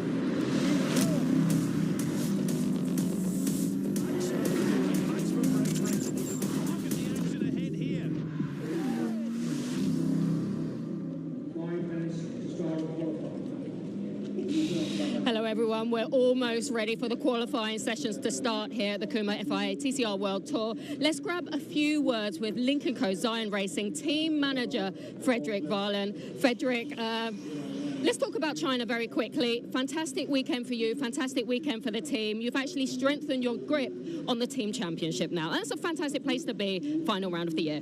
Yeah, I'm super happy with the performance we showed in China, and coming here in the lead in the team is nice. We would have liked to be in the lead in the drivers as well, but we're going to give them a fight for it. Hopefully now qualifying is everything here in Macau. Well, let's talk a little bit about the drivers, Frederick. Obviously, you've got Ted. He's currently third in the championship standings. Jan is just 6 points behind him. Will Jan be helping Ted out, or are they just going to be fighting for themselves at this stage? At this stage, they need to fight a little bit for themselves, because we haven't really had one dry lap at the track since yesterday was really challenging with wet conditions. Yeah. So it's all about the drivers now, and surely they will support each other, but mainly it's getting through to Q2, and then we will see how we take it from there. Best luck to the team. Thank you, Frederick Varlen there. I just want to see if I can grab a few words with Andrea Kachinko, team manager from Volcano Motorsports.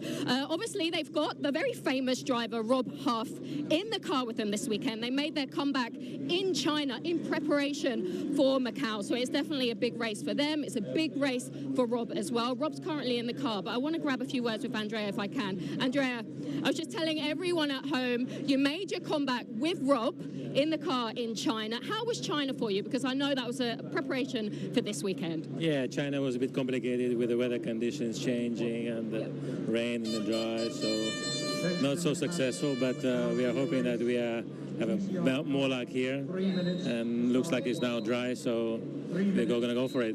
And obviously, Rob being here, he's had multiple victories here in Macau. He's somewhat of a celebrity. Does that bring expectations, more pressure for him? No, I think Rob's pretty cool. He knows what he has to do, so he's pretty calm. He's quite happy this morning, so the weather is dry, and he's going to do the best he can. Okay, best luck to him and best luck to the team. Thank you for chatting to us. Okay, we're almost ready for Q1 to start. It's time for commentary. So let's get in business then for qualifying. David Addison and Alan Hyde. Trackside, there's a lot to look for here, because not only do we have, as Lisa has just touched on, a championship situation being fought out within the Kumho FIA TCR World Tour, but there's also the grid here comprising TCR Asia drivers and TCR China, and both of those championships are up for grabs as well. And all the championships have points on offer for qualifying, more for the World Tour than for the China and Asia championships, but even so, the times are going to be important. And the other bit of housekeeping we need to just clarify is that qualifying comes in two parts, and we're looking for the fastest 12 drivers here that will go into Q2. We're also looking for people to do laps. I know it sounds obvious, but you'd be surprised with the number of incidents and stoppages you can have around the gear circuit here, how often a qualifying session becomes just a lottery, and whether you've got a lap in or not. So Q1, when the lights go green, should be half an hour, and ideally we want to see 30 minutes worth of lappery with nobody in trouble, nobody triggering a red flag. Welcome to the dream. Might not happen that way. It was good to hear Lisa asking the question as well. Do we have, well, succinctly, team orders in place? Yeah. Not at this point, no. So Jan and Ted are racing for themselves over the course of qualifying over the next half an hour. Good question to ask, though, when you get to this point in the season. At what point do you start to take instruction about what you can and can't do over the course of this weekend? Now, bearing in mind, Norbert Mikulic is the championship leader, 10 points ahead of Esteban Guerrieri. So that's Hyundai versus Honda driver. The best Link & Co driver, Ted Bjork, third. Jan Ellerche behind him, fourth. There are 4 points between them. Fifth is Mikael Ashkana, and then you've got Santiago Arrutia and Nestor Girolami, who are just about mathematically maybe in with a chance. But there are 15 points on offer for pole position here. The top 6 score points, 15, 10, 8, 6, 4 and 2 in the Kumho FIA TCR World Tour aspect. Just park Asia and China for a minute, because their point system for qualifying is slightly less important, but it's not as generous as the World Tour point system. So first up, you don't want to be slow. You've got to get into Q2, and then you've got to be quick there to make sure you get a big haul of points. And the championship lead could well change come the end of qualifying. Our previous qualifying session had a rather unusual turn. We had a weather forecast saying that we would have dry weather here at Macau for the afternoon, but spits and spots of rain happened, and it was when maybe everybody was expecting it to be a dry session. So anything can happen. You need to get out now. You need to do what you need to do, and you need to do it early in this half an hour session for Q1. And some of them are reluctant to leave, aren't they? Rob Huff was holding back just a little bit. Windscreen wipers are working. We've seen ponchos coming on in the grandstand. Weather is going to play a part in this, isn't it? Yeah, it is. I think it's on the turn again. I think the umbrellas are in greater numbers now. Wet track declared by race control. That's the view down at Lisboa. The last session that we had for local drivers had 2 red flags and was ultimately abandoned to make sure this started on time. So out they all pour. In TCR Asia, that championship is being argued over by Max Hart, who is doing the chasing against Zhang Zhendong. And in TCR China, it's Jason Zhang, who is the championship leader there, from Martin Cao and then Huang Doyon, who damaged his car yesterday. The driver from Korea ended up with quite a broken Hyundai. But it's going to be the attention on, of course, the drivers within the Kumho FIA TCR World Tour that we'll have to be focusing on. And they are the drivers that are going to be up there arguing over pole position. Rob Huff, as ever, comes to Macau with his great track record around here as a possible race winner. He can't fight for the championship, but he could affect the championship because his success or otherwise may well take points off those that are pitching for TCR World Tour honours. And in the meantime, Rob Huff is looking for this historic 10th win at Macau. I'd like to use the phrase, if anyone can do it, Rob can do it. He is incredibly brave around this circuit. Finished up in free practice yesterday with the changeable conditions. Second quickest, didn't he? And he, as we heard, turned up for the last time the cars were out in China. And it was always going to happen that he would appear in a car at some point at Macau. And the deal was done relatively late in the day, wasn't it? Yeah, he's had another win outside of the gear race, hasn't he? The year that he drove in, I think it was the China Touring Car Cup. And I was commentating and I said, and Rob Huff, his 10th win at Macau. And then I got a number of text messages, no, not this one. No. Oh, a win is a win. It wasn't a gear win, but it was a race win. Yeah. But we'll have to see how he fares within this first part of qualifying for his chances. He was saying to me yesterday that probably the reverse grid race is his better shot, but we will see. So umbrellas up in the pit lane, teams looking at the data, drivers hustling on, trying to get a banker lap in early, because if the weather is changing, it's changing for the worse, they need to get the time in sooner rather than later. So go for broke on your first lap. Need to put this in the book, don't you? And you can see that it is not easy out there. These conditions, you see the water on the side of the car as well, can't you? It's been declared wet, and you can see it's wet. It's going to be very, very tricky. Such a shame, you know, we were getting to a stage that we were getting really dry parts of the circuit around the gear circuit, the 6.1 kilometres here, but now it's windscreen wipers on, cagoule, and see the spray. Yeah, that's got really wet really quickly at that part of the circuit. Really wet, really quickly. Yeah. And although it's not touring car related, I'm beginning to think about the end of the day. We've yet to see a motorcycle on the gear circuit, and it might be that we've still got a wet track at the end of this afternoon if this continues. That would be very, very disappointing. Well, it wasn't drying out quickly enough, was it? And this isn't going to help. Right, you're on board with Norbert Mikulich, who is the pioneer at the moment, discovering where all the damp parts of the racetrack are. So the teams look on, but this could well be each driver's best shot. 1 or 2 cars coming into the pit lane for a tyre cross. I would not have thought you had the time to do that. You need to just stay out and get a lap time. It doesn't matter if the tyres aren't absolutely perfect. At least you've got a lap time in. It's kind of a nicety that you don't need to worry too much about when you've got these changing conditions. The important thing is the circuit, the way it is at the moment. It's not going to get any better, is it? it's only going to get worse. Absolutely right, but there are people coming in. Largely, I've got to say, the local series drivers rather than the World Tour drivers that have come in to do a tyre cross. We are already with the first 5 minutes done. We're waiting at the end of this lap for a time, and Nestor Girolami has done 2 absolute bests, and Mikhail Ashkina has done 1 absolute best. Mikhail Ashkina 5th in the championship and lugging around 30 kilos worth of compensation weight, the so-called success ballast, if you like. World Tour having been at Vallelonga to start the season, where Norbert Mikelic and Nestor Girolami took the wins, to Marrakesh, where Jan Elachet and Marshall Ha were the winners. At Mid-Ohio, it was Ted Bjork and Jan Elachet. At Interlagos, it was Esteban Guerrieri and Norbert Mikelic. At El Pinar, it was Elachet and Ted Bjork. And then in China, at the Zhuzhou circuit, Mikhail Ashkina and Mark Qing-Ha victorious there. Right, up to the timing line they come. Norbert Mikelic is going to offer the gun time, and as he breaks the beam, it's a 2:54.098, and then we wait and wait and wait. There's nobody behind him. So, yep, circulating alone on the track, and that's really good news to get that lap in nice and early. Guerrieri comes through some 2.8 seconds slower than Norby on that lap. Ashkina comes through and some 1 second slower than Mikelic. That may well be a very important lap time for...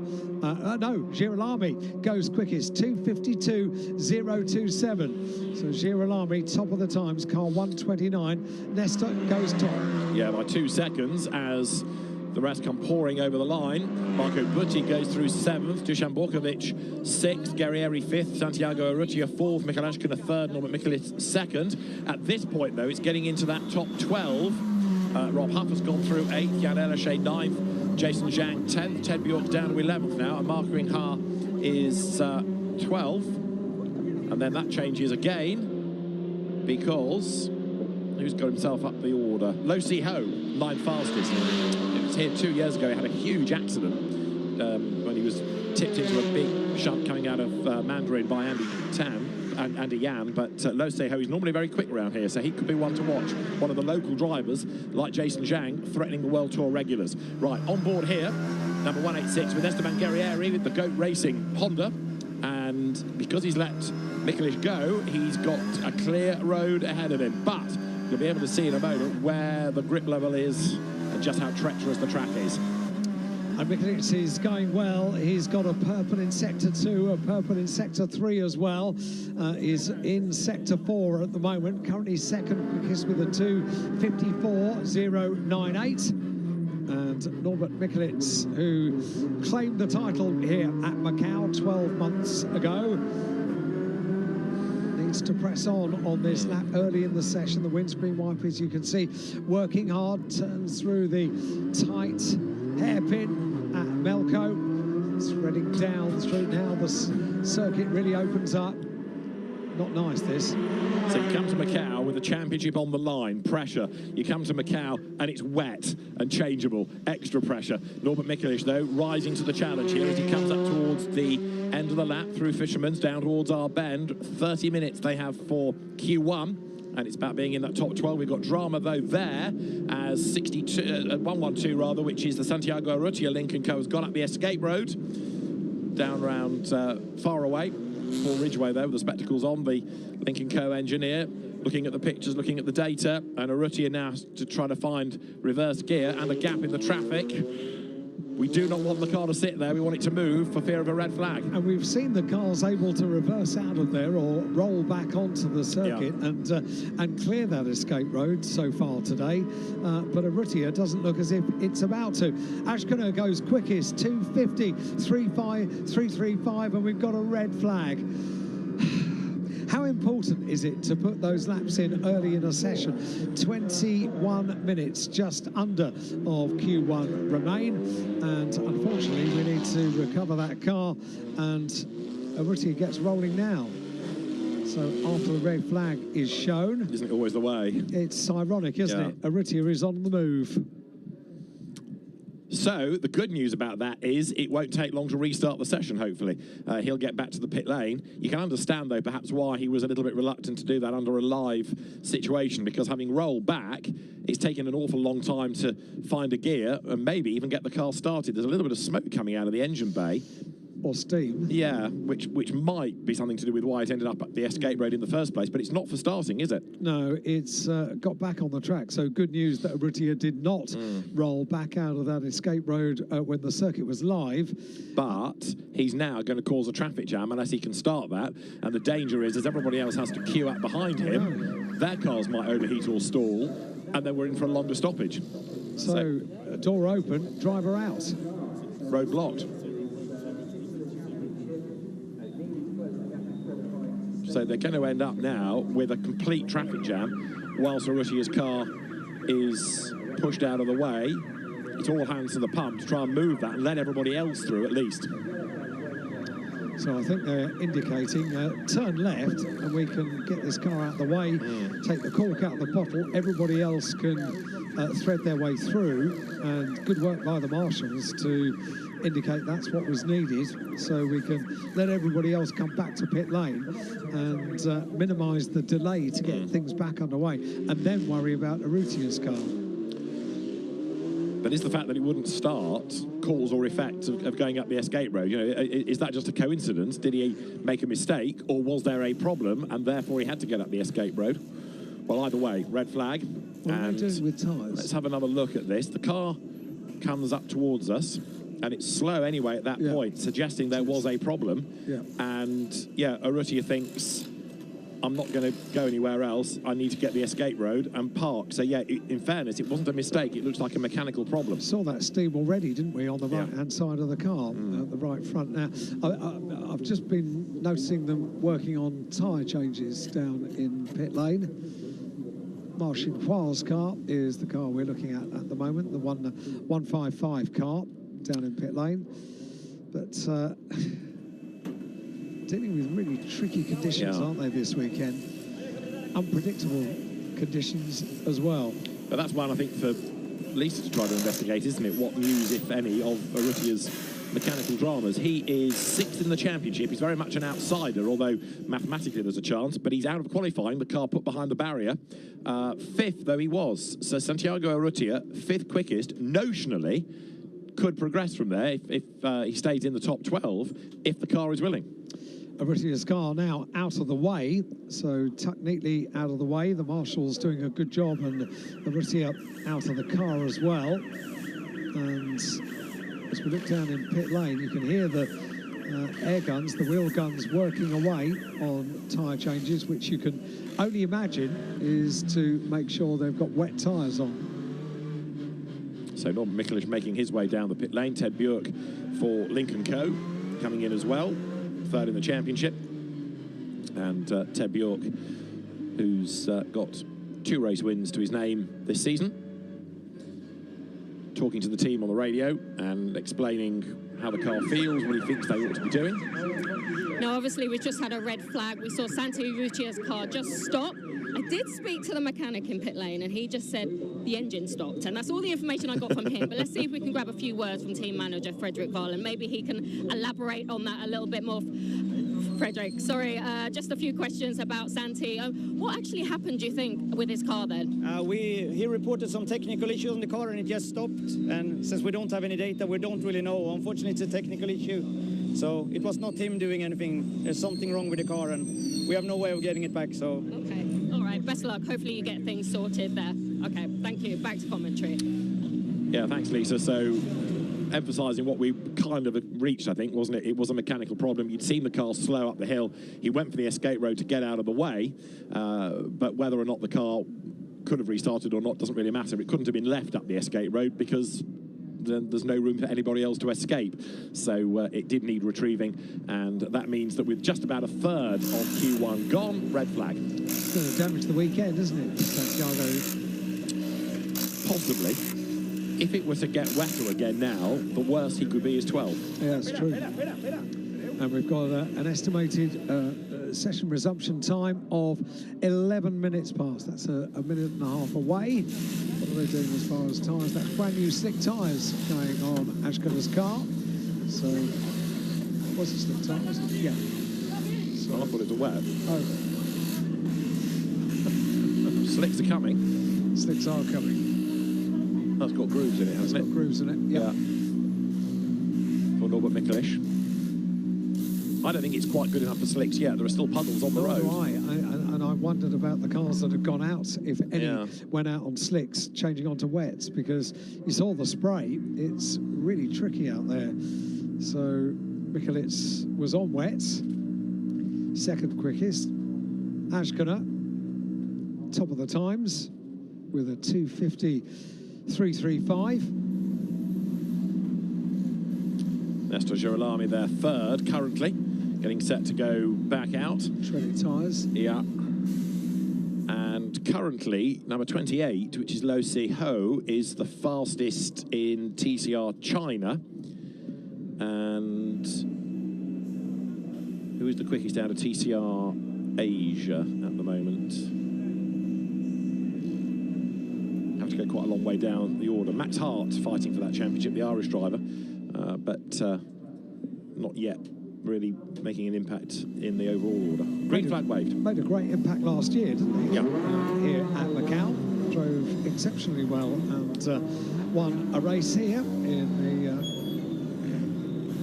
touring car category over a 2-weekend meeting here at Macau, celebrating 70 years of the Macau Grand Prix. Max acquitted himself very nicely. Good to see him back here at Macau. Yeah, last year, those out of TCR Asia that did well in the first weekend were invited back, weren't they, to be included in the World Tour grid for the second weekend. The World Tour in its second season, but it's first as an FIA championship. And the cars, they're now back out on track. TCR Asia, it is Zhang Zhendong who is currently the fastest, yes, number 18, 7th overall. So that's the unofficial poll within TCR Asia. And Zhang Zhendong is the championship leader, 4 times a winner. Max Hart's had 2 wins, and perversely, because he had a better weekend last time out, Max Hart carries more compensation weight, an extra 10 kilos loaded onto his car than his championship rival. So they thread their way back onto a tricky circuit, tricky conditions, even on this outlap down at Lisboa. And with ever-changing conditions over the course of this weekend so far. When we got this session underway, it's warm, ambient temperature 25 degrees, track temperature 30, and 95% humidity as the stats when we got the session underway. 19 minutes of this session remain. Ashkona, Mikelic, Girolami, Bjork, Urrutia, who is out of this session now, and Guerreri, the top 6. What of those sorry, David, yeah. Only that Ted Bjork straight away, absolute best, third sector. So drivers leaving nothing on the table right now. Ted Bjork is at the head of this little Lincoln Co queue, but making his way now towards the end of an outlap and knowing that he's got to push. And for those following the Macau story of Rob Huff, so far 10th in this qualifying session for the 9-time Macau gear race winner. Yeah, one of the quirks is that the reverse grid race, because that's the second race, is the one that goes for the gear tag. Whereas, if you like, the pure race comes from the grid after qualifying, which is the Saturday race, which for Macau purposes is the qualifying race. Anyway, it's a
solution on tires, and now it's completely dry. We hope to score a lap.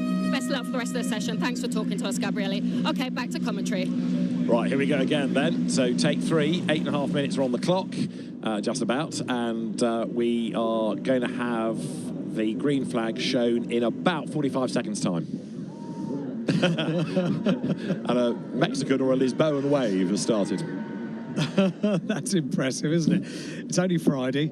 Yes. We've got a couple of days to build on that over the course of the 71st Macau Grand Prix. And spirits are high in the grandstands. Interesting that Gabriele Tarquini said completely dry. That's from a racing driver's point of view. We look on and think it's not dry. He's probably thinking about the dry line around the circuit. Yeah. Esteban Guerrieri set to go, and 3 seconds, 2 seconds before we get that green light at the end of pit road, and the car's now released back on track. There are quite a few drivers here who are going to need to dig deep. Max Hart, by the way, into the top 10, but under investigation for overtaking under a red flag. And Lo Se-ho and Santiago Urrutia, best lap deleted for causing the red flag. Or flag, sir. But their lap time's taken from them. So Lo Se-ho currently 9th, so he's going to drop. That might be to the benefit of others. Right, the surviving Link and Coes together at the head of the queue, coming down towards Lisboa now. So just under 8 minutes of this first segment of qualifying 1 for the Macau gear race, the Kumo FIA TCR World Tour events of Macau underway. Let's see if we can run this final section of Q1 without interruption. Heat in tyres is the order of the day. Teammates are going to be working together to just get the cars up to temperature on this outlap from pit lane. What's going to happen in the next 7 minutes? More so, oh dear. I'll tell you what's going to happen. Shershin Jur in the Honda Civic is going to have a problem down at Lisboa. It can get going again, that's good news. So it's not dry everywhere, is it? It's very easy to be over impetuous when leaving the pit lane when you know you've got a limited amount of time, and I think that's what happened there. But isn't it fascinating to watch how different people treat all of this? So it was Martin Shee, wasn't it, who we were talking about, and there he is, just straight on. And it's easy to sit and judge, but as we've seen it more really from the onboard with the single-seaters. You sit low in a racing car, and those barriers are pretty high, and you can't see the corner until you're on top of it, and then you've got to turn right. So judging it, and even overtaking into that corner, not easy. Another one up the escape road.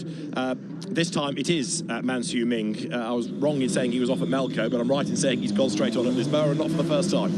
Threading their way around the Melco hairpin and down to complete the lap, the outlap from pit lane, and get the first flying lap of this resumed session. We've had 2 stoppages in this half an hour.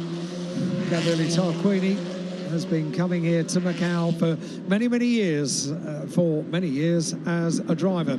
He's seen it all before. He knows what it is to plan these sessions and plan to get a lap in as soon as you possibly can.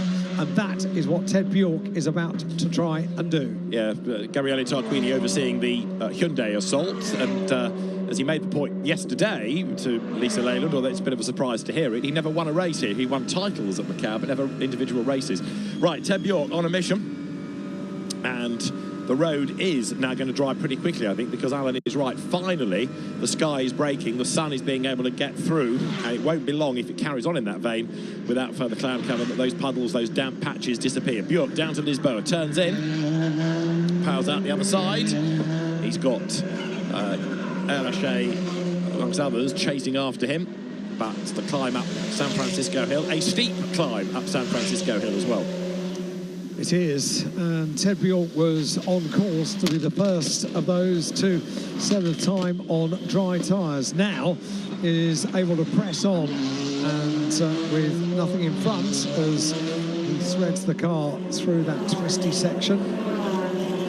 Engineers looking on. Paul Ridgway for the first time down in pit lane. They're having to shield from the sunshine to see the laptops. Paul Ridgway studying what time his reading ride is. Marco Butti, absolute best in the first sector now, the Italian driver who was the on-the-road winner of the touring car race at the FIA Motorsport Games and then ended up being excluded for putting the anti-lag on during the race, so he lost the win. Mikon Ashkana, though, absolute best middle sector. Jan Erlache, absolute best third sector. So these final 4 minutes are going to really be coming alive, aren't they now? And pretty much every car coming over the line is going to shuffle the order. At this point, remember, it's being in the top 12 that matters. It's nice to be the quickest, but as long as you're in the 12 to progress, that's the important part about it. Just outside the top 12 is Rob Huff, 9-time winner here at Macau. Just outside the top 12, Marcin Khoa goes overall best in Sector 3. This is going to be fascinating, isn't it? Yeah. 3.5 minutes to go.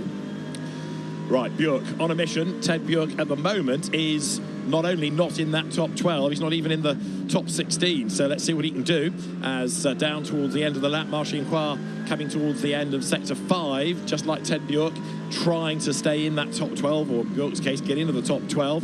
Jan Erlache also knocking on the door of it. Here is Björk down now towards the right-hander of our bend, up towards the line, and this ought to put him into the mix as he breaks the beam, and he goes fastest, 2:32.3. Erlache now goes quickest of all as he comes over the line, and Marcin Khoa goes quickest as he comes over the line. So we're into the 31s now, 2:31.7, and it's just over a tenth of a second splitting the top two. Marcin Khoa from Jan Erlache. With the sunshine coming out, this is electrifying. The final 3 minutes of Q1 for the Macau gear race and the Kumo FIA TCR World Tour event of Macau, and a car once again stricken up at the hairpin. But I think being able to get itself moving again as Norbert Mikulic then goes through. He was 5th fastest at the end of that previous lap, 1.7 seconds away from the top spot. But again, it is being in that top 12 at the moment to go through into Q2 that we're focusing on. Marcin Khoa then from Jan Erlache and Ted Björk. Marco Butti is 4th. Mikhail Ashkina 5th. Dusan Bukovic 6th. Then it's Mikulic, Guerrier, Mig Girolami, Zhang Zhendong, Martin Tsao and David Zhu. They are the 12. Correction, John Filippi gets up to 11th now in the Volcano Audi, and Rob Huff was 12th, but he's been elbowed back to 13th, to 14th, to 15th, because others like Andy Yan and Zhang Zhendong go quicker. I was about to say, Huffy, where are you? He wasn't on our first screen, which goes down to 16th place, currently occupied by an Irish driver, Max Hart, and Rob Huff, 16th and 15th place respectively. So come on, the two of you, into the top 12 is what's required. 1.5 minutes to do it. So Marco Butti, absolute best sector 1, Jan Erlache, absolute best sector 2. Comes from good racing stock, of course, Jan Erlache, because his uncle is Ivan Muller, his mum, Kathy Muller, a very good Formula 3 racer many, many years ago. The next one up the escape road at Lisboa is, as you can see there, number 9. That is David Zhu, and he is 11th fastest. So that means he can progress, but if he stops there and causes a red, he'll lose his lap time. So he's got to try and get that car moving and keep the engine running. It's going to be a to and fro job, but he's up the escape road. Please keep it moving. We don't need another red flag with a minute on the clock. It's going to red flag. It's happened. It's happened.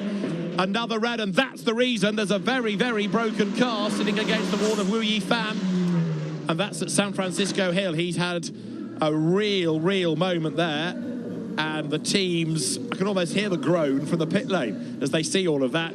There are bits everywhere.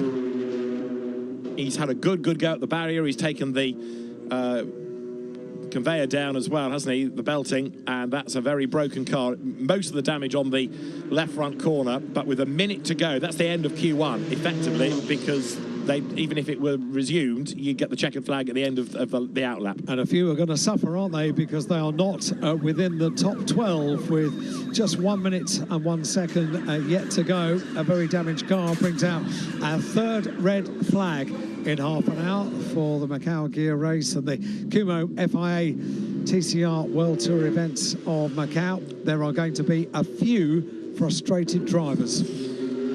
Yes, best lap time deleted for causing a red flag there for Wu Yifan. That's the least of his worries, because he might find himself being lynched by some, because as you rightly say, there are some big names the wrong side of the top 12 there.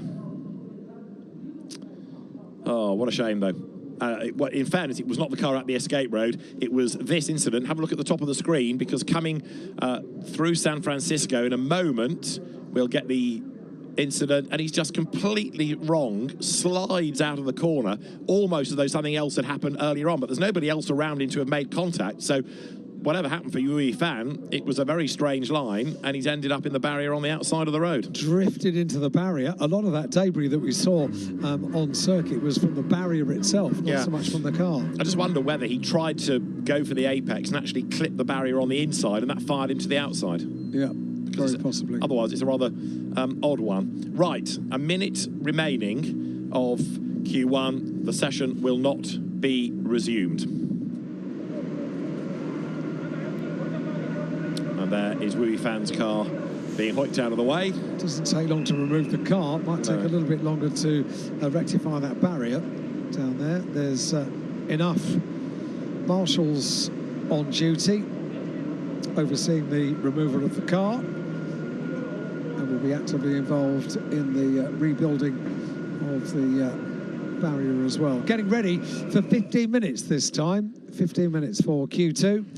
And we have our top 12. We've got our names. They appear on the timing screen. Intake of breath, preparation of cars with tyres. And the first half of qualifying was exciting enough. Now we've got the top 12 about to shoot out over 15 minutes. One of those that has made it through is Martin Cao, who is second in TCR China in the championship. Good for him. So as you've all seen, we've just had our third red flag of this session with just 1 minute to go. Let's speak to team manager Andrea Kachinko for Volcano Motorsports, because Rob Huff is currently P15. He hasn't gone through. Sorry to speak to you at this tense time. Rob, P15, he hasn't gone through to Q2. Not the best start to his Macau campaign. No, not at all, because obviously with the conditions, rain in the beginning and not able to set any fast laps, we were blocked on the fastest lap, so pretty frustrated with these results. I mean, there's been so many things thrown the team's way. Obviously, at this stage of the game as well, with the weather conditions, it's a case of just getting out there fast, set that fast lap early.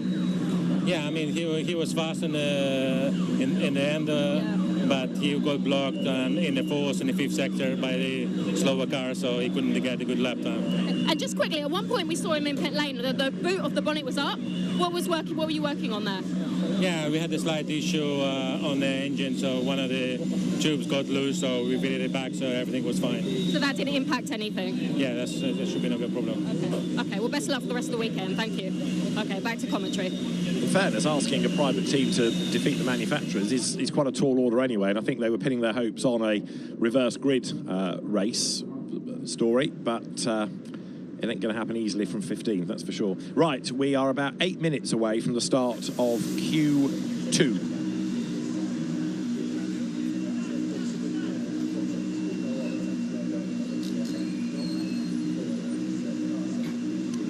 So there the repair works of the barrier, the sweeping of the circuit completed, and in a few moments' time, once the last few cars are in, some drivers, their work done for the day, others can try to get themselves in the zone for Q2. Now, am I being really stupid when I say that with only 12 cars on track and the best 12 that we've had thus far over the course of the day, it'll all go seamlessly? It'll be fine. Yeah. Absolutely fine.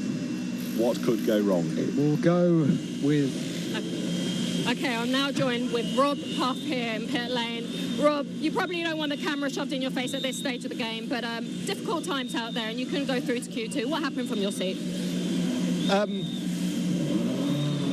The guys at the front want to do like F1 style outlaps, and they're taking like 4 minutes. You go to try and overtake them, they weave and block. The Chinese championship, they're flat out straight away. Obviously, joining the championship now, we get let out in the middle of them all. And it's a case if you can't get past the guys in front because they're blocking you, and then the guys behind come at you at 200 k's an hour, and then there's just nowhere to go. So you try and do a lap, but then you catch the guys in front, then it's a red flag. So yeah, I mean, I did one lap in the beginning on slicks in the wet, and that was the qualifying time, so we never got a lap again. But It's just frustrating because why the hell we need to try and do Formula One style out laps at 4.5 minutes a lap? I have no freaking clue whatsoever. Okay, well, thanks for the insight, Rob. Thank you. Best of luck for the races. Back to commentary. The frustration is palpable, isn't it? And he makes a valid point. You know, when track time is at a premium, you don't need to be crawling around. And the blocking is because, yes, people don't want you to get past because they want the clear road ahead of them, and they don't want to let you by because then that's another car that can get in their way.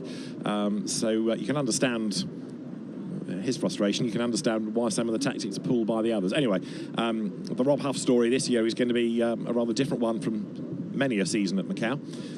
But the main focus is now what's going to happen in Q2, especially given that this is where we start allocating points to the fastest 6 as well, and how this is going to affect the championship.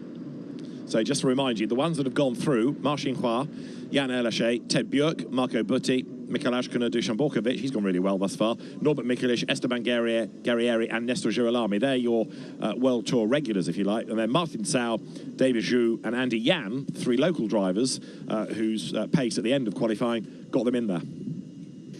So 15 minutes in prospect once we get this qualifying session back on the way. Let's grab a few words now with Pepe Oriola, team manager from Goat Racing, just before Q2 starts. Pepe, that was a tough one for everyone, wasn't it? Yeah, really hard. Macau qualifying is always special with a lot of red flags, a lot of cars. Especially we had this raining that came in the last minute before starting the session. We were out of Q2 with 2 of my drivers. We used the slipstream to tow Buti, Esteban and Dusan. We are in, let's see Q2 now, but yeah, really stressful qualifying. Best of luck for the next session. Thanks, Pepe. So Pepe Oriola, the man behind Goat Racing, will see his headset back on, strides towards the cars, and we are getting closer then to the 15 minutes. And again, you take, say, 3 minutes out for an out lap, or 4 in the case of what Rob Huff was describing for the top drivers. Why are they taking so long? Well, it's because they're slow out laps to try and let the car ahead go so that they don't have traffic ahead.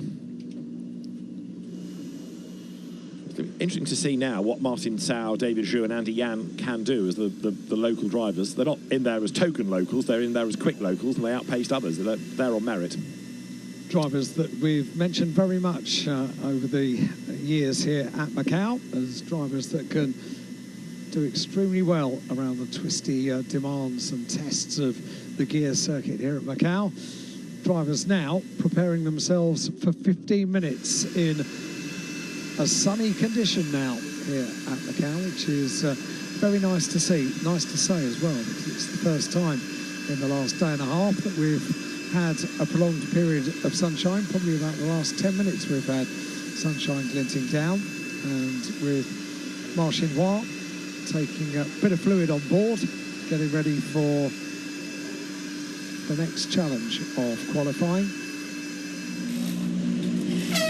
Let's grab a few words with Frederick Varlan from Lincoln Co Racing. Just because we saw Jan Erlache, he took some time setting that fastest lap, and at one point I did think he's not going to make it through. But let's see what the approach was there. Frederick, just a few words with you. Just talk about Jan quickly. It looked like he took some time to set that fastest lap. I mean, there was tense moments at one point, wasn't it? Yeah, but we have to put on a good show, don't we? Oh, so you're playing games with us, Frederick. No, it's going to be a tough one now. But now the conditions are at least stable, so now we just go for it. Yeah, okay, best of luck for this next session. Thank you. Tense time still, I think, on the pit wall as they try to get set for qualifying 2. It is definitely getting brighter. Umbrellas are now being used as parasols rather than to keep the rain off. And it is just looking brighter all round here now at Macau, which is good news. We are forecast proper weather, nice sunshine for Saturday and Sunday. It's been a very wet Thursday. Yeah. It's been a mixed Friday, but we're getting towards the good bit. Proper Macau weather in prospect for qualifying race day and for race day as well. We've had unusual weather so far. If the sunshine does continue, may well be dry by the end of today. What else have we got coming up? Well, we've got 15 minutes in prospect for the touring cars, then half an hour of qualifying for the FIA GT World Cup, the Macau GT Cup GT3 machinery around the streets of Macau. a symphony of noise around Macau in prospect. And then qualifying 2 for the Macau Grand Prix, the FIA FR World Cup, their first chance to be around the streets of Macau in drier conditions. So a mouth-watering prospect for the afternoon here at Macau. And hopefully, all things being well, motorcycles to complete the afternoon here at Macau. All things being well. Right, drivers are ready, and the 1 minute board is being shown, and the last part of qualifying of the season for the Kumho FIA TCR World Tour drivers is about to get underway.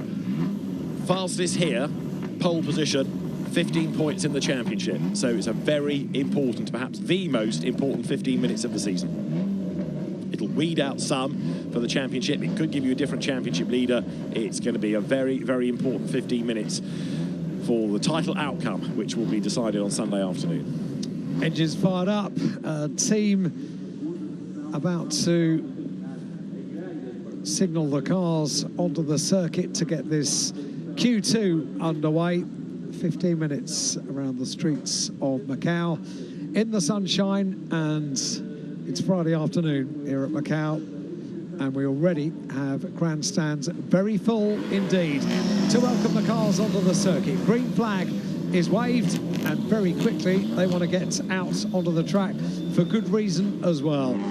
Dry tyres the option. If you think back to about 30 minutes ago, 35 minutes ago, 40 minutes ago, getting this session underway, there were treaded tyres being used, and now, no question about it, dry all the way around the circuit. That's what they want. Absolutely right. So now a bone dry circuit, and busy weaving to get the warmth into the tyres, to get them to switch on quickly.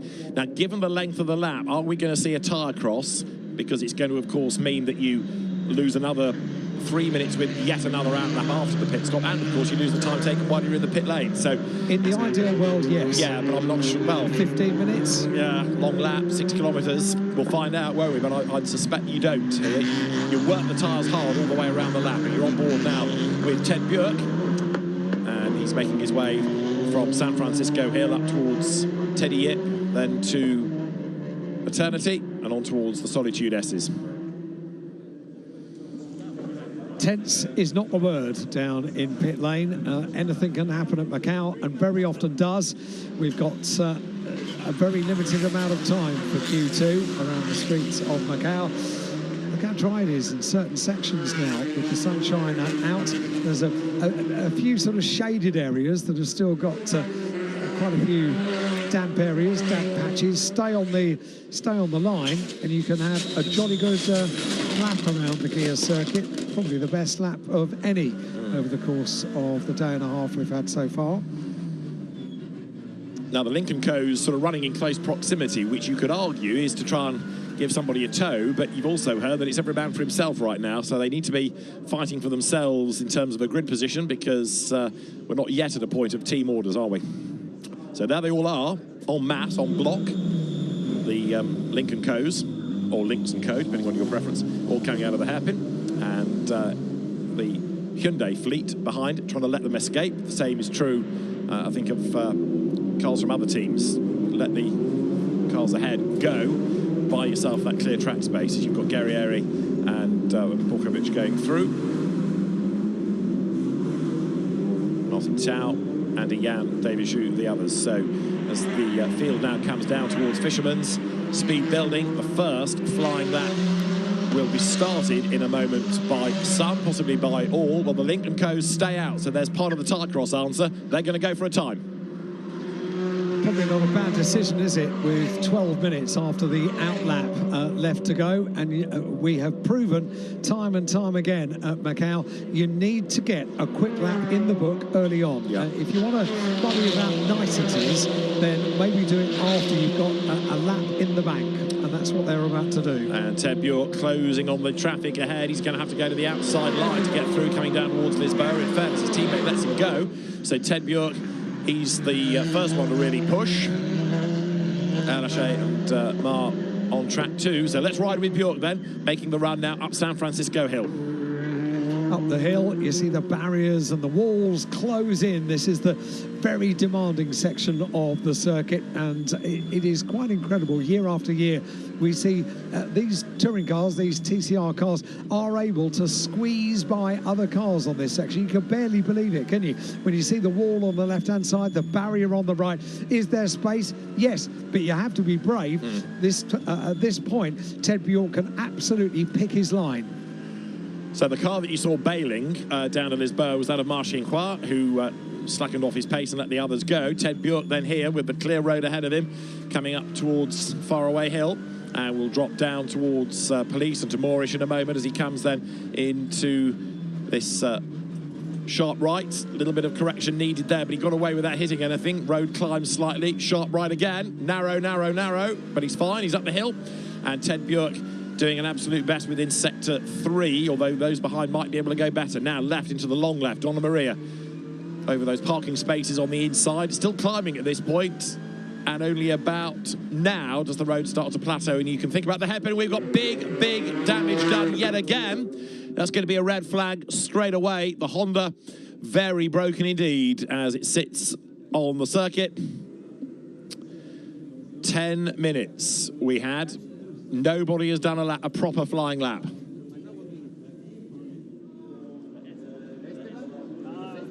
And the teams just can't believe it. Every time they think they can sort of go for a time and concentrate on the run plan, it all changes. And that further endorses what we were saying about putting a lap in the bank early on in the session. Anything can happen. 15 minutes, and already we have lost 4.5 minutes of this part of qualifying, and no lap in the book. What happened to the Honda? Bang!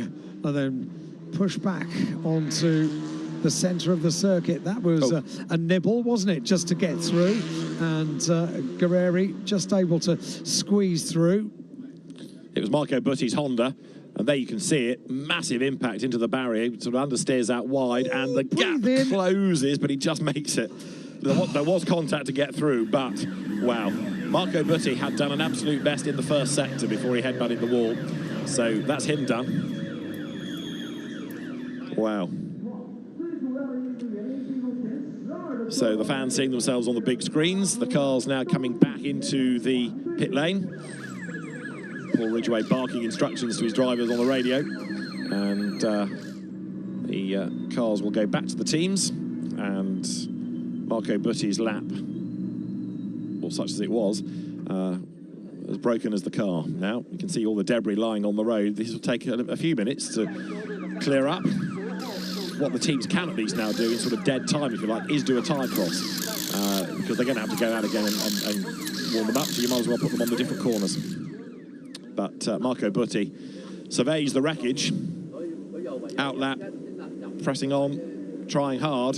The GOAT racing team is, with respect to it, not the one with the biggest of budgets that can ill afford things like that. And the sister car of Dusan Borkovic had to elbow its way through, so that's why it's picked up damage by having to go for the narrowing gap. Here it is again.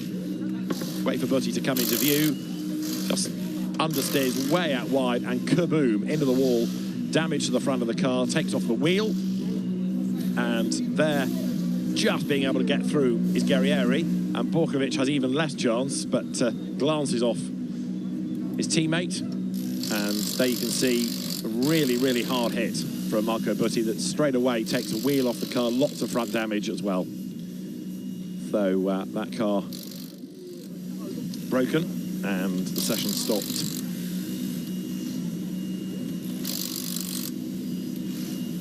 Tyre cross goes for some in the pit lane, but Marco Butti will not be taking part in the resumption of the session. Right, so there's the Honda needing to be collected, and all the debris, all the bits of it needing to be collected as well. So huge frustration for everybody, not least GOAT Racing, because that's a very badly damaged Honda.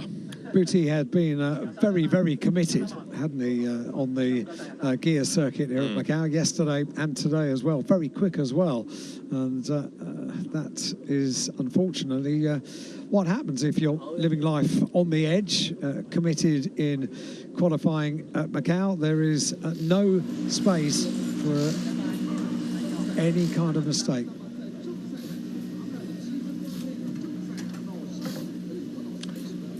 So the drivers in the pit lane are waiting news for the resumption of the session. And Marco Butti causing that red flag. He'll go to the back of the 12. So Ted Buick, Jan Elache, Marcin Khoa, Michael Ashkuna, Norbert Mikelic, Nestor Girolami, Esteban Guerrieri, Dusan Borkovic, Martin Sau, David Ju, Andy Yan. They're the ones that will go again. Marco Butti's car there still needing to be collected, as are all of its bits that have been broken after a really hard hit into the barriers. So recovery in process. When we get this session back underway, we'll have 10 minutes and 23 seconds of this session remaining. But you have to factor into this, they've got 3 minutes to get out of pit lane around the circuit and then go on to a quick lap. With no quick laps having been yet recorded, we have an expectant crowd, a big crowd for Friday here, day 2 of Macau for 2024, the 71st Macau Grand Prix. As the teams await news to get things back underway. So nobody having been able to do a lap time. It's a complete reset. And yeah, as Alan makes the point, take out those 3 minutes and a bit for an out lap, and we're going to have a very, very short, sharp blast as well, which puts the pressure on, which doesn't necessarily bode well. And so much for our theory about Q2 going swimmingly, given that there were fewer cars on the road. Pepe Oriola, the man behind Goat Racing, will be very, very frustrated indeed with that damage to Marco Butti's car. Let's go to the pits. Now I'm just joined by Pepe Oriola, team manager from Goat Racing. Obviously we saw Marco Butti make impact when he was on a fast lap. The most important thing is that he's okay. Have you spoken to him? Have you communicated? Yeah, the driver is okay, just really upset because he was coming for pole. He was purple in sector 1 and close in sector 2. Also almost compromised Esteban's lap, which is fighting for the championship because he was right behind. He's young, he was giving his best, and tomorrow is another day. Let's see that if Esteban can put it together, and let's fight tomorrow for the championship. Okay. Thank you, Pepe. And Pepe Oriola, don't forget, no mean driver himself, very successful touring car and one-make touring car driver. So he trudges away, and they'll assess the damage once they've got the car back. But you know it's a big hit when a wheel is ripped off. It's been quite a damaging day, really. Seen a few wheels ripped off today, haven't we? Yeah, not just in touring car terms, but all the other race categories that we've got here at Macau have had dramas aplenty over the course of the morning. And another look at the impact. So he's wrong into this third sector, and bang. That's a big, big hit. That, just getting through, was Esteban Guerrieri, and Dusan Borkovic picks up a bit of damage as he goes through. Here's the look from on board with Guerrieri. And the gap closes, but he just gets through, yeah. Just gets through. Just a tickle on the right-hand side, and the team were very quick to check the car when it came in. Right, the car already being recovered, that's good news. 10 minutes and 23 seconds, the time left on the clock for this 15 minutes Q2. And with Butti's car now requiring pretty extensive repairs, there will be 11 cars taking this restart. Sunshine continues here at Macau. Looks a lot more normal, doesn't it, looking out rather than seeing the splashing of rain in puddles on the tarmac of Macau. The sunshine and T-shirts is much more what we're used to over the years here around the gear circuit. So marshals now having to address the fluid as a result of that. It's an understeer, just the most horrible, horrible feeling. Yeah.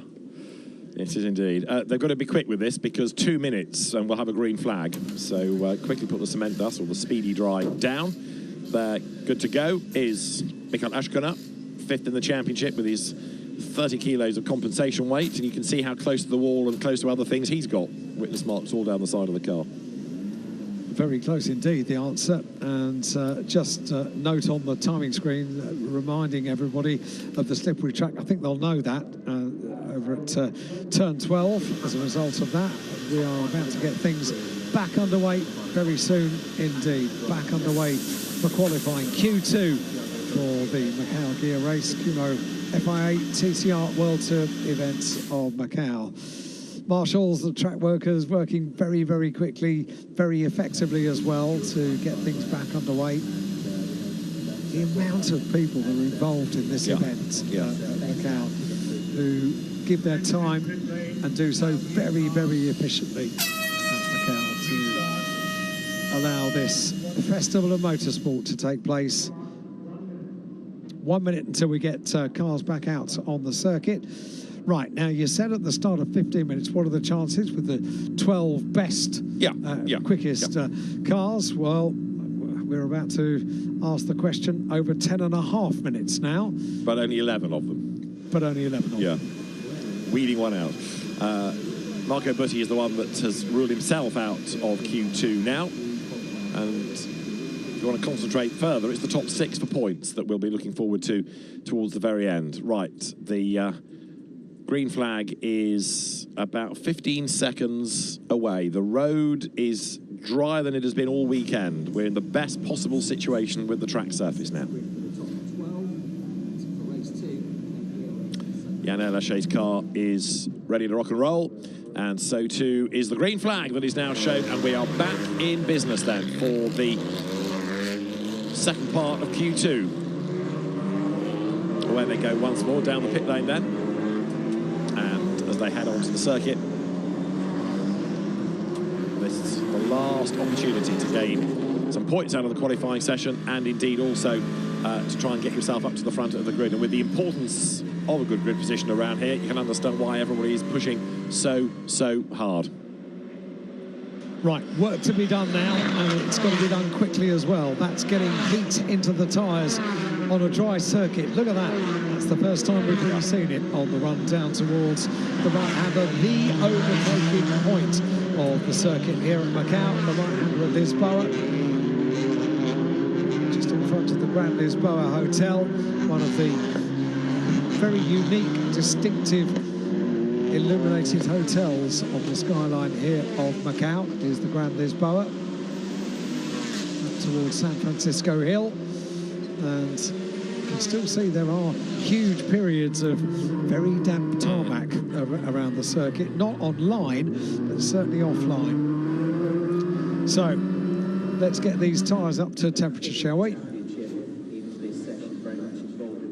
So 9 minutes and counting. Ignore this lap, it's the next one where we're going to start to get times, and they've gone out team by team, so in theory they can work together, offer a tow to the quicker driver through that speedy drive. That's the dust hanging in the air now as they just run over it. It'll have gone within a lap or so really, it'll get bedded in, but then the run towards far away.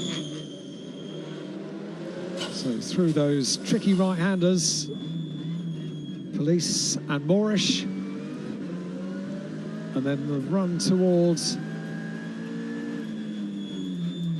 the left-hander at Donna Maria, and the Melco hairpin is where the circuit will begin to open out, and the run down towards the line of the start of a quick lap. And Marco Butti's Honda has just been brought back to the paddock. We can see it out of our window, and the front right is very broken indeed. Well, I say the front right, there's not a lot of front right left, but it's clearly had an awful lot of damage done to it, that car, and has to be made good for tomorrow for the qualifying race, the first race of the weekend. We call it the qualifying race for the gear race purposes, but for Kumho FIA TCR World Tour event of Macau purposes, it's a full point scoring race, so it's got to be on the grid. To the end of an outlap come the Lincoln Co's and Yann Lachey over the timing line. Now we are in business, if you like. The pin is pulled, and now we're on to proper qualifying laps. And we get a couple, if all things go according to plan. We've got 7 minutes and 20 seconds on the clock, counting down. It was only going to be a 15-minute period of time for Q2 for the touring cars. And now with 7 minutes, we are on a meaningful lap. What is going to happen over the course of the next 7 minutes or so. We will very soon find out. Threading through the right-hander at Lisboa, up towards San Francisco. The right-hander so close, those two corners together. And then onto the tight, twisty, up and down section of the gear circuit. So the Link & Co's taking on the Hyundais. They've got representatives, of course, across both teams fighting for Drivers' Championship honours, but there's also the manufacturer teams battle to factor in as well. On board now with Norbert Mikulich, the man that won the championship here last year, and he comes here again as the championship leader, and he'd like to stretch that if he can at the end of qualifying by taking the points for pole. Who will take pole position? How will the grid line up at the end of qualifying? The answer should come within the next 6 minutes here in Macau.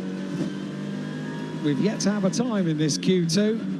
Interruption to the session with, unfortunately, the very damaged car of Boutique making its way back to the car park, which is where the team will work on the car. And with Yann Elaché leading the way, a purple in Sector 2, personal best in Sector 3. It's going to be the benchmark time for Yann Elaché, the one for everybody else to aim for. How close they get to the barriers on the exit of Macau hairpin. This is Mikulich's view then as he drops down the hill.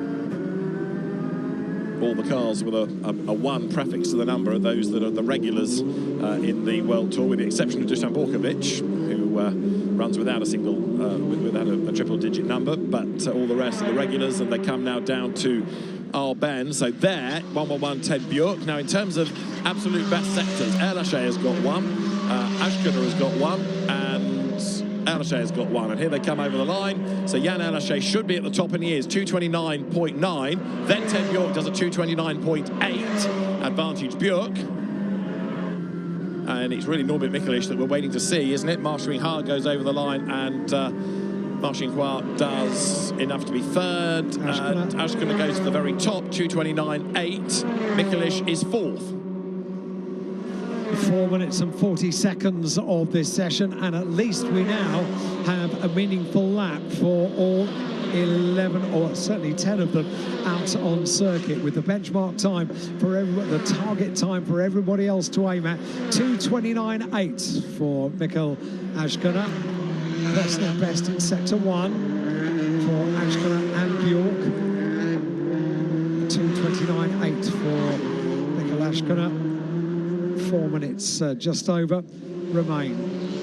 On Sector 2 they are now, pressing on the battle between Hyundai and Link & Co in this final qualifying session of the year for the Kumo FIA TCR World Tour event of Macau. And we're seeing it play out in front of us in sunshine here at Macau. Overall best in Sector 2 for Ashkuna, who has looked very pacey throughout wet and dry conditions here in Macau this year. And now Mikkel Ashkuna, top of the times, and overall best in Sector 2. Ted Bjork has dropped off a little bit, so not a personal best in Sector 2 or Sector 3, nor so for Ashkuna in Sector 3. So overall best for Mikkel in Sector 2, and with the quickest time so far, 229.839. Who is going better on this lap, this second lap out? Well, Norbert Mikulich has gone personal best in Sectors 1 and 2. No one really improving in Sector 3 on this second lap. Threading their way through the Macau hairpin. Down they go towards the conclusion of the second flying lap here in Q2. And bearing in mind now that we've lost Marco Butti, and only now has Andy Yan gone out, one driver from the remainder is going to lose the ability to benefit from that reverse grid, and whoever is 10th gets pole position for race 2. So we're looking at the fight for pole, but there's an unofficial battle for the race 2 pole, being 10th fastest. Interesting thing here is that there are no improvements really for the top 4 in the 3rd and 4th sectors. Maybe a personal best for Ted Bjork. It's Ted Bjork has gone quickest with a 229.8. Ashkuna with a 2:29.839. Ted Bjork is top of the times and now puts in an overall best in Sector 1. Ashkana was previously overall best in Sector 2, but Ted Bjork's on it. And 23 thousandths of a second between Bjork and Ashkana over a 6-kilometre long lap. That's pretty impressive, isn't it? Especially given that they're in two different brands of cars. So Ted Bjork the fastest, and as Alan rightly says, absolute best Sector 1. El Haché goes through Sector 2. Bjork goes through Sector 2 slower than does El Haché. And we await Ashkana, but it almost looks, doesn't it, as though that first push lap was the better one out of the tyres. Yeah, for everybody concerned. Interesting that. They can maybe get a personal best in Sector 1 or Sector 2, but certainly 3 and 4 were not any improvements on that second time of asking. So one opportunity, maybe. We've only got 1 minute remaining just over on the clock. Ted Bjork is pressing on. It didn't pay off in Sector 2. It's not going to pay off in Sector 3 either. So that's overall purple Sector 1 for Ted Bjork. May well be the only improvement in sectors on this lap. Maybe. We've seen the result already. And it's going to be the flag at the end of this lap for some, isn't it? Because with 40 seconds on the clock now, those towards the rear of the queue aren't going to get another chance. So it was a qualifying session of potentially just one lap. Just one lap. And, yeah, it was the first of the quick laps that they put into Q2 as the Lincoln Co's with Jan El Haché and Ted Bjork running together. Yep, the manufacturers very much running together on this final section of qualifying. Jan El Haché just in front of Ted Bjork, oh so close to Jan El Haché. And are they going to get one more lap out of the session? They go through, yes they are, just before the checkered flag. So those two Lincoln Co's have one further opportunity if they don't trip over themselves. But everybody else will come and take the checkered flag. And we heard it in pit lane, didn't we, before this session got underway, before Q1 got underway. At this stage, no instructions between Jan and Ted as far as what they have to do over the course of this weekend. This will make an interesting lap, won't it? Let's see what they do. Right, Guerrieri is the first one to take the flag, and he is 6th, so 2 points for the championship for Esteban Guerrieri, provisionally. So they've both backed off, I think. So Ted Bjork in Sector 1 has not improved. Jan El Haché backed right the way off. The two of them went across the line. So they did all that work to get another lap. There wasn't another lap in it. Celebrations already down in pit lane. There's some engineering brains down there in the pit lane, aren't there? Paul Ridgway, very, very happy indeed. And Ted Bjork, yep, very definitely has backed off. Very happy with that. It's been through Sector 2. And the best lap, 2:29.8 for Ted Bjork. Car number 111. Ted Bjork, top of the times at the end of Q2.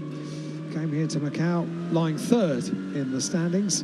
And I reckon he's now 2nd, because 15 points for pole are going to put him on 270, 280 to Norbert Nikolic, but down to 3rd on 266. So off you would be Esteban Guerrieri. So that pole for Bjork brings him up to 2nd in the championship. That was a very important pole position here on the streets of Macau, and a checkered flag being waved with a very broad smile as well by the race official, waving the checkered flag.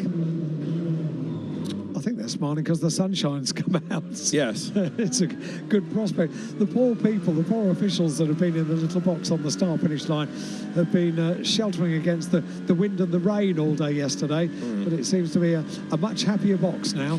Yes, I'm not sure whether they're waving the checkered flag so vigorously because the session is over or to get rid of all the water on it, but either way. Yeah. Right, 10th, Andy Yan. He was a late arrival on the scene, but he did one lap. He was the only person to improve on the last lap because it was his only lap. Why am I banging on about him? He's got pole for race 2. The reverse grid race, with 10th being the number to reverse. Andy Yan will be on pole for the 2nd race of the weekend, but it remains Norbert Nikolic in the lead of the championship, but by 10 points now from Ted Bjork, provisionally. So the celebrations are down in pit lane. I'm sure they will be very soon in Parc Fermé as well. I think we get the opportunity to hear from the top drivers when they get back to Parc Fermé and then head up towards the press conference area here at Macau. Well, we might do. Maybe we'll get to hear from them. We've got plenty more business on track as well, because not only have we got touring cars here this weekend with championships to be decided, but also we've got the important business of qualifying for the FIA GT World Cup and Macau GT Cup, and for the FIA FR World Cup Macau Grand Prix as well. All of that coming up. Meanwhile, Ted Bjork at the wheel looks very cool, very calm and very calculated, doesn't he? Get big thumbs up as he arrives down in the pit lane, and the team ready to welcome not only Ted but also Jan. Both of the cars arrive at the same time down in pit lane. When we got there, it wasn't without a few challenges over the course of that qualifying session for the Macau gear race, and also a fair bit of work to be done by a few of the teams as well. Yeah. Indeed so, and some drivers, of course, losing lap times, triggering those red flags, and a really interesting grid it is going to be, with provisionally Lincoln Co and Hyundai represented on the front row, Lincoln Co and Hyundai on the second, and then the third row is then going to be provisionally the Hyundai of Nestor Girolami and Honda of Esteban Guerrieri. But Ted Bjork, who looked quick all the way through, didn't he, really? And no matter what everybody else did, Ted always seemed to have an answer. And the world champion takes off his crash helmet. Marcin Khoa there comes to congratulate him with his new haircut. And very happy drivers indeed. Santiago Urrutia goes to congratulate Ted Bjork, who is really, really pleased with that, and you can understand why, because that is going to really bring him into the title fight going into tomorrow, and no doubt we'll be able to hear from a very happy Ted Bjork in a few moments' time. Thank you. Ted Bjork, congratulations. You took pole in a very eventful race, but that was an important pole for your championship. Yeah, it was so important, and the feelings going into it is absolutely crazy, because I was P21, you know, in the last minutes of Q1. Some bad decisions around the way, and then we just nailed it. But I'm so happy. Thank you for the team. It's great. You know, having the pole here is something I always wished for, so I'm so happy. Best of luck for the race. Thank you. So great effort down by Ted Bjork, and he's happy for pole, and he's happy he's in the title mix as well. So smiles all round for the Scion Racing team driver, the Lincoln Co driver. So with cars for the GT aspect of the day due on track any moment. Quick run through the times. Ted Bjork the fastest from Mikkel Ashkana, Jan Elishay third, Norbert Mikelish fourth, Nestor Girolami fifth, Esteban Guerrieri sixth, Dusan Borkovic was seventh, and Marcin Khoa taking eighth in the times. So the FIA Kumho TCR World Tour event of Macau qualifying at an end. This is how it looks a little bit further back. Marco Butti will be 12th, Rob Huff 15th, Max Hart 16th. It's going to be certainly an interesting pair of races, that is for sure. And the touring cars will take to the track tomorrow for their first race at 12:35, and then on Sunday, the second race for the gear race will be at 10:55. So still lots more touring car action to come from the gear circuit this weekend. Right at the very back, not getting a lap time in at all, Santiago Urrutia, and boy does he have an uphill struggle to get any decent result out of the weekend from here on in. But well done, Ted Bjork. Pole position for the final race weekend of the season in the Kumho FIA TCR World Tour.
Qualifying about to get underway here at the Macau Gear Circuit for the Macau GT Cup, the FIA GT World Cup event.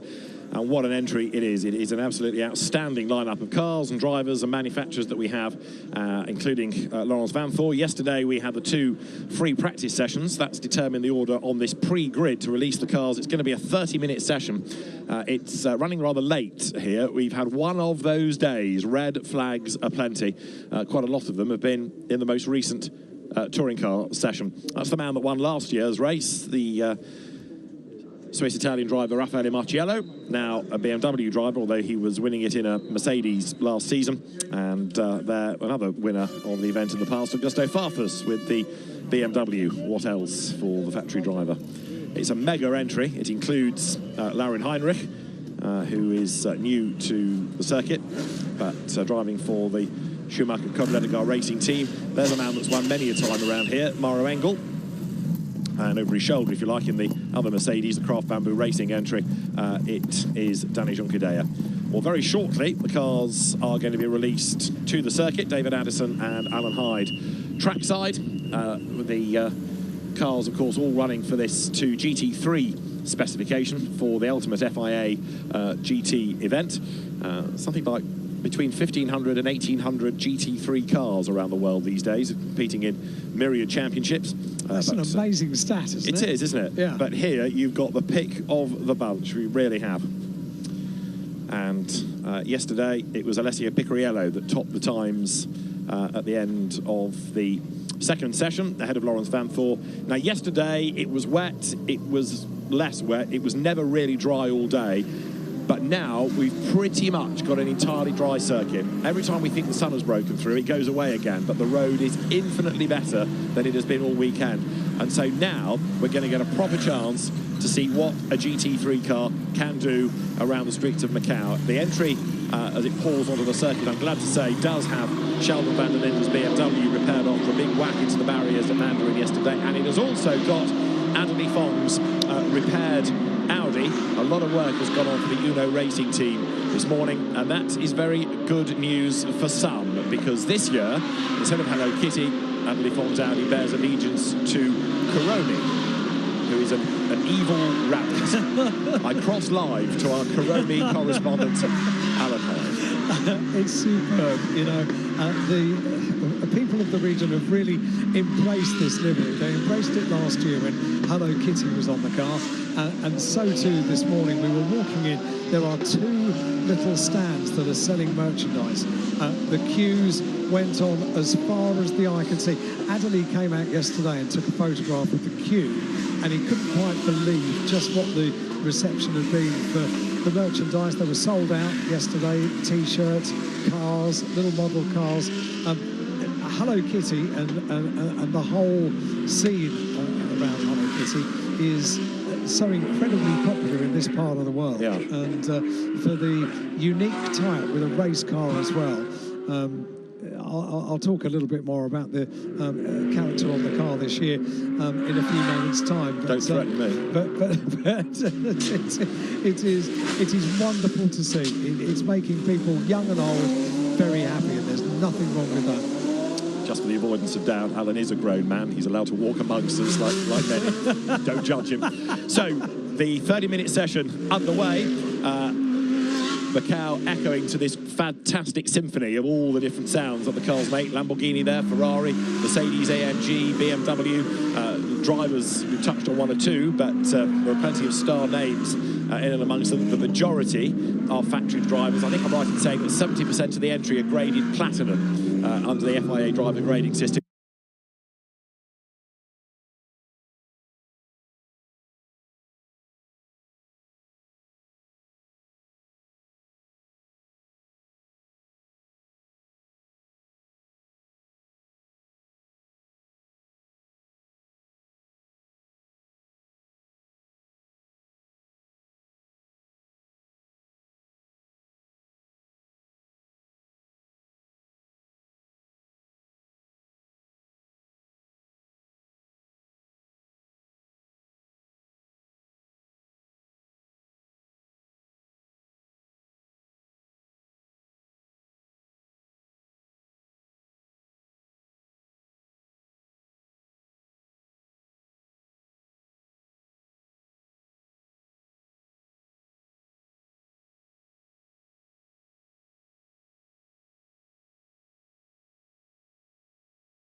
no argument, red flag, end of session. So we'll see whether that car can be repaired for tomorrow. If not, maybe for Sunday, and get itself to the grid. But yeah, brilliant stuff while they were running. Seeing these cars around this circuit, at times you think they're too big for Macau, but then you watch them go around the first part of the lap through Reservoir, Mandarin, down towards Lisboa, and they just look right. And go back 2 years, we had that superb toe-to-toe battle on the opening lap between Mauro Engel and Raffaele Marciello. It was really something to savour.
Okay, ladies and gentlemen, welcome to the qualifying press conference for the Macau GT Cup FIA GT World Cup.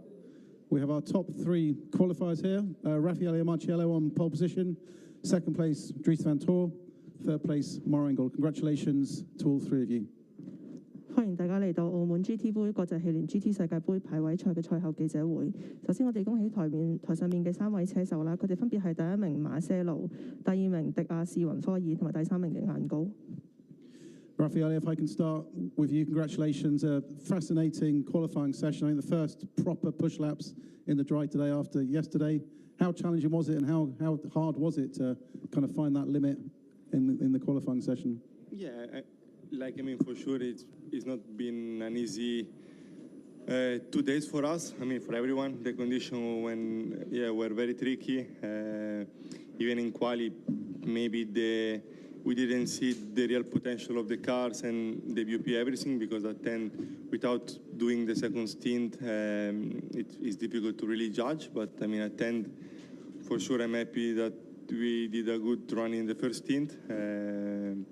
We chose to do one more lap than the others because I was improving, so this was a good call. And then for sure it's still a long weekend, but it's always, we know how important it is to start in front in Macau. So for sure I was maybe a bit lucky today, but I will take it for sure. 好，剛才咧係喺第1嘅馬些路咧就同我哋分享佢喺排位賽嘅心得啦。咁其實佢話喺比賽進行至今已經2日啦，因為天雨嘅關係咧，其實對於佢哋嚟講都並非係一場容易嘅賽事嘅。咁一開始咧佢架車終於上賽道開始跑圈嘅時候咧，其實佢會採取一個比較保守少少嘅策略嘅。咁之後咧，隨住每一圈都擦出一個唔錯嘅成績咧，佢去到後期咧，先至開始不停咁樣加速啦，不停咁樣將賽車嘅性能發揮至極限啦。佢知道咧，其實喺澳門咧，由起步開始每一步咧都非常之重要啦，所以佢都好開心自己可以喺呢個排位賽裏邊咧攞到第1嘅。Dries, congratulations on second place. Quite remarkable around a long lap like this. The gap was just 0.053 seconds. How was that lap? And do you think there was much left if you had a clear run on the second attempt? Yeah, I think as Lalo mentioned, it was a difficult day yesterday with difficult conditions, red flags and everything. So today was our first proper dry running. In general, yeah, quite happy with the lap. Happy to be second.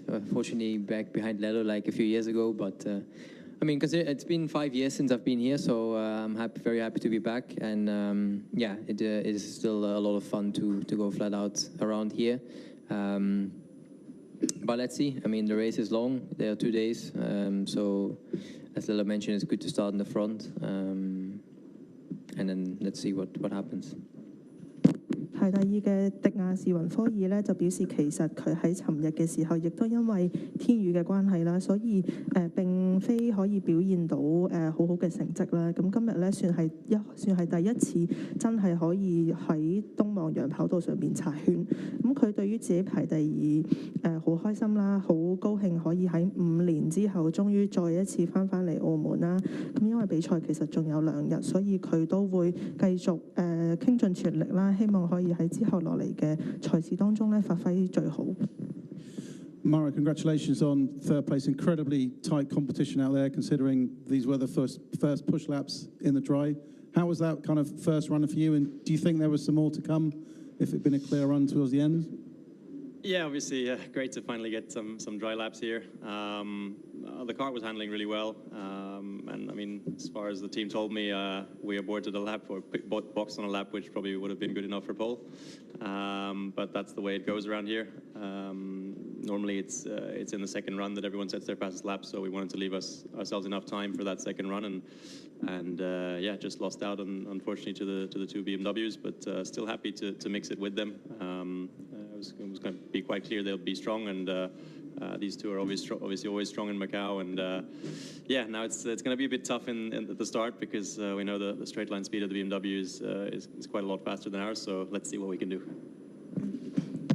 而第3名嘅晏高咧，亦都有表示其實今日咧係算係第一次喺一個乾爽嘅賽道上邊擦出圈速啦。咁佢覺得賽車嘅表現咧非常之好嘅。通常嚟到澳門咧，佢話其實都要喺跑道上面試多2次先至可以開始擦快圈。佢覺得自己咧可以成為唯一一個本田嘅廠隊嘅代表啦，同前面嘅2位寶馬嘅車手咧可以一齊競逐咧。佢覺得賽事應該會好精彩嘅，而佢亦都好期待跟住落嚟嘅比賽過程。Okay, do you have any questions for our top 3 qualifiers? 現場有冇記者需要提問？ Nice and quiet. Thank you very much, gentlemen. Can we just get a photograph of the 3 of you together? That'd be superb. Thank you very much.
Qualifying about to get underway for the Macau Grand Prix FIA FR World Cup, and this is going to be a session that really does count. The cars lined up in pit lane. It's a humid day, 91% humidity. It's a warm day, air temperature 26 degrees and track temperature 31 degrees. However, it is a dry day because this afternoon the track has dried and dried and dried. And David Addison, this is the first time the single-seaters will be on circuit on a dry track.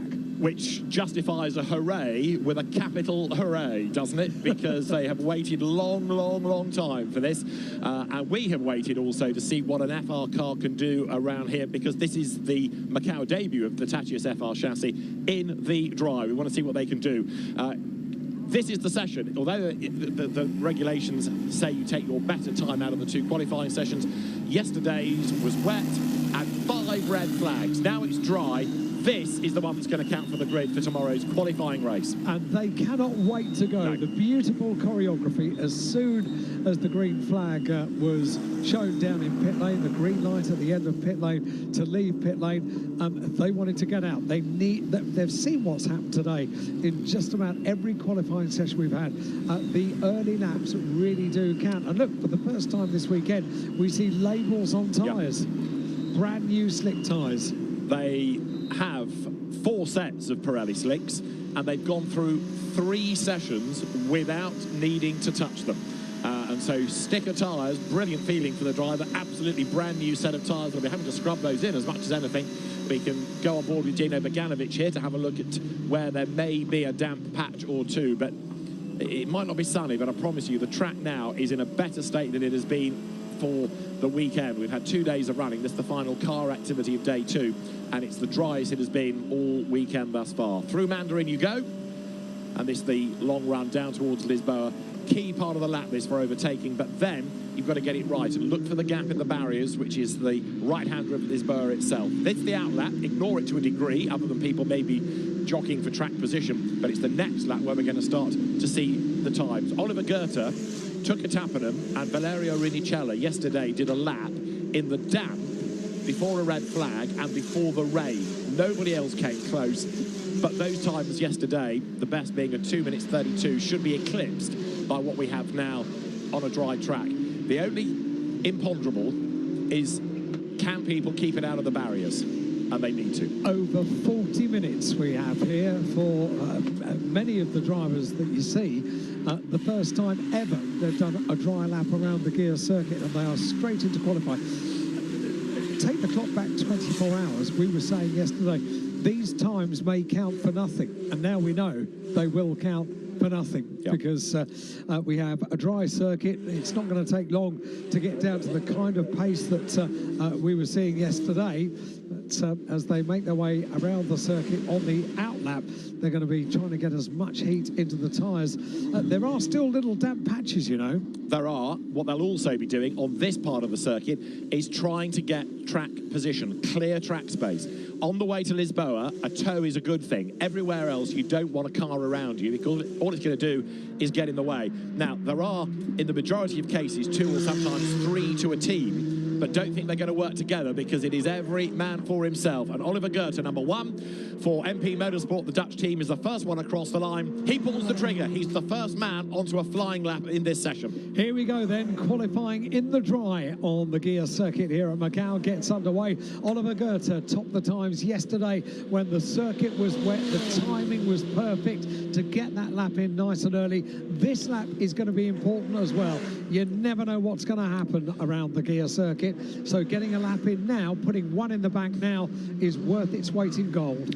From 255 kilometres an hour, 6th gear, to 2nd gear, 87 km/h through Lisboa. Speed building now on the climb up San Francisco Hill, at the top of which you get to about 220 kilometres an hour. Then you've got to slow the car down, because it goes left and right and left and right all the way through Teddy Yip Corner, through Maternity, on towards the Solitude S's, and then down towards Police and Moorish the other way down through Faraway Hill, and then the road will climb back up towards Donna Maria. This is the part of the circuit where it's narrow. This is the part of the circuit where overtaking is well nigh impossible, but it is absolutely essential to keep it off the barriers on one side or the concrete on the other or the stone wall, whatever challenge Macau throws at you. And that's Goethe, and that's drama, because off the road at Lisboa has gone Teofel Leal. He's got going, so the road is clear. Much mopping of brows all up and down the pit lane. We are opposite the pit, so we can always hear a collective groan when something like that is shown, and that is Kenato Lee. Now, he's going to try and execute a three-point turn, keep everything crossed. We have Goethe, in fact, most people clear of Lisboa, so they are ahead of the yellow flag zone, as it were, but they want to get a lap time in. They do not want to see a red. And we've got green lights, green flags indicated on the timing screen. So Oliver Goethe is the one that's going to be giving us the target time. He's at the front of the field. We've got a clear course now, which is good news. He got going, so we now have a purple sector 4 for Oliver Goethe. We are going to get a lap in the book for Oliver Goethe coming up towards the completion of the opening lap here in qualifying. And here we go, Oliver Goethe, the final sector about to be completed. 9th in the Grand Prix last year, and remember, he topped the times anyway after yesterday on a 2 minutes 32, but this lap, as he breaks the beam, is going to be a 2:23.2, and the next car to look for is this one, a Ferrari Driver Academy member, Tukatapan, and the Finn goes second on a 2:23.7. You've got to say, Goethe's experience from last year is standing him in good stead, but Uga Chukwu now goes quickest. He did the F4 race last year, and Mariboya goes up to the top now, 2:22.3 ahead of Uga Chukwu. Goethe third, Noah Leon fourth, not for long, Cooper Webster up to fourth. Yeah, Mary Boyer was putting in purple sectors throughout that lap, so a really good opening lap. They are significantly putting a lap in the bank in this qualifying session, and that is significant.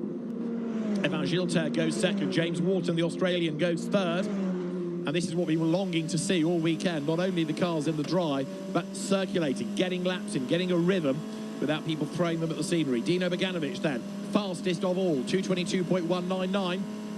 He drove in the Grand Prix last year, crashed out early at Lisboa.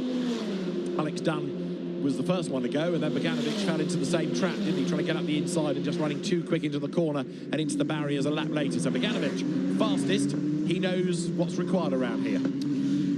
Freddie Slater has put in an overall best first sector. After the first flying lap, he finished up 12th quickest in number 31, Freddie Slater. He's just put in purple in sector 1. Drove here last year in the F4 race.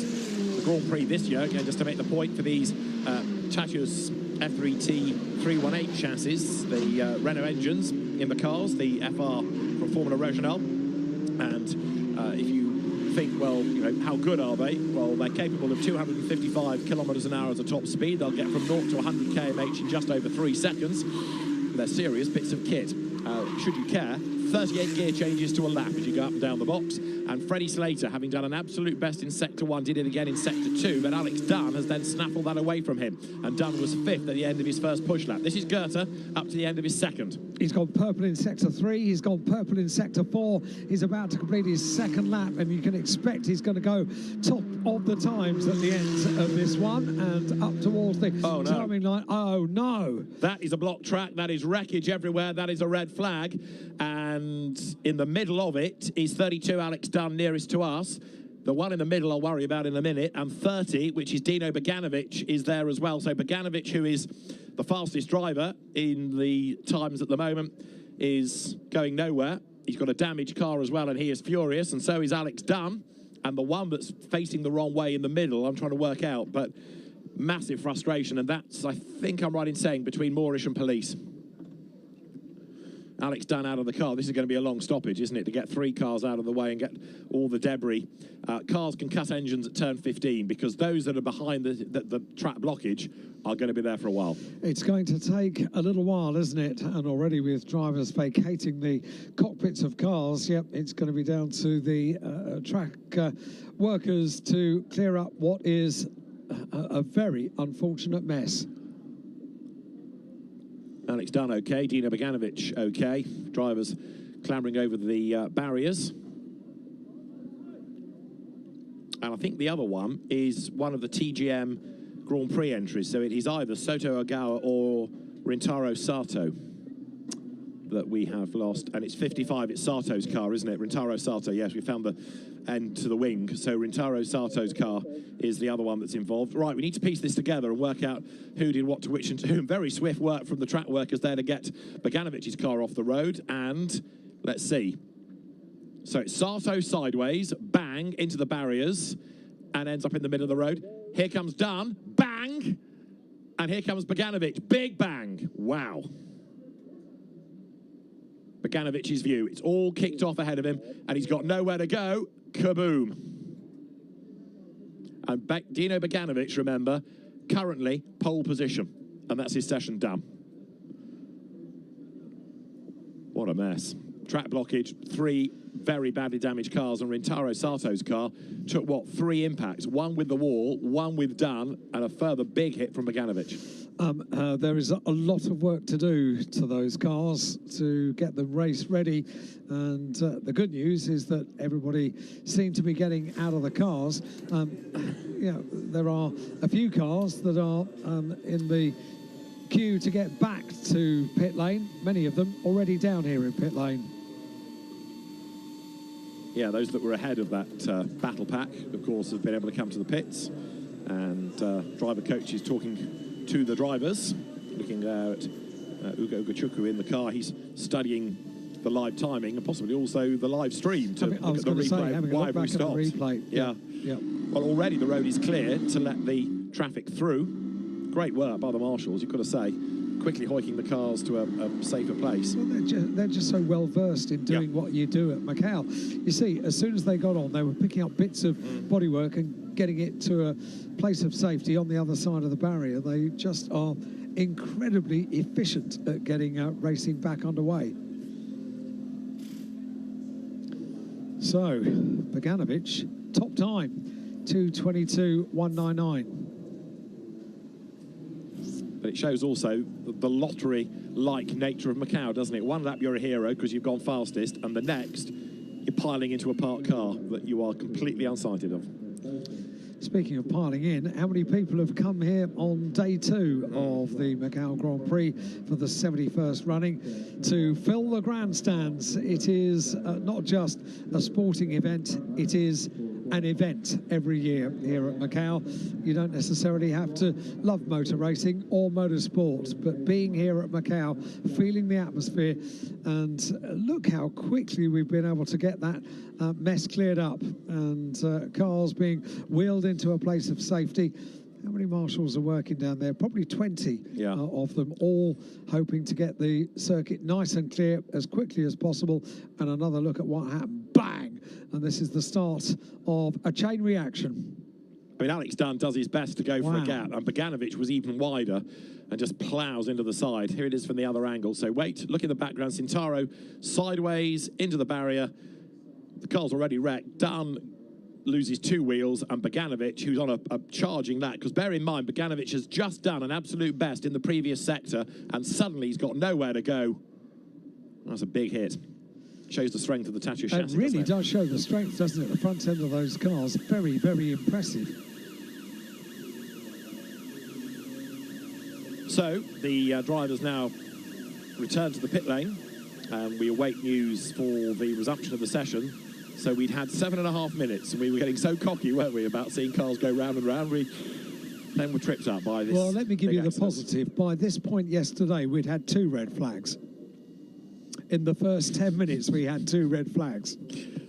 Thanks, do come again, won't you? These are the positives that we enjoy here. Righto. And the other positive is that we have a dry track. Yeah. So for the first time, we're able to see what these cars can really do around the gear circuit here at Macau. Well, they're 10 seconds quicker already than they were in the damp yesterday. They're not going to be as fast as an FIA F3 car, but it doesn't really matter because everyone has the same chassis. And the other great thing about FR being the category, Formula Regional, for the Macau Grand Prix, is that you are doing what the F3 category used to be able to do, and that's bring people from Europe, from Asia, from Japan, from the Middle East, all these different regions together in comparable machinery for a proper end-of-season shootout. I know when we were getting the news earlier on in the year about what cars were going to be racing for the 71st Macau Grand Prix, both you and I had the same idea.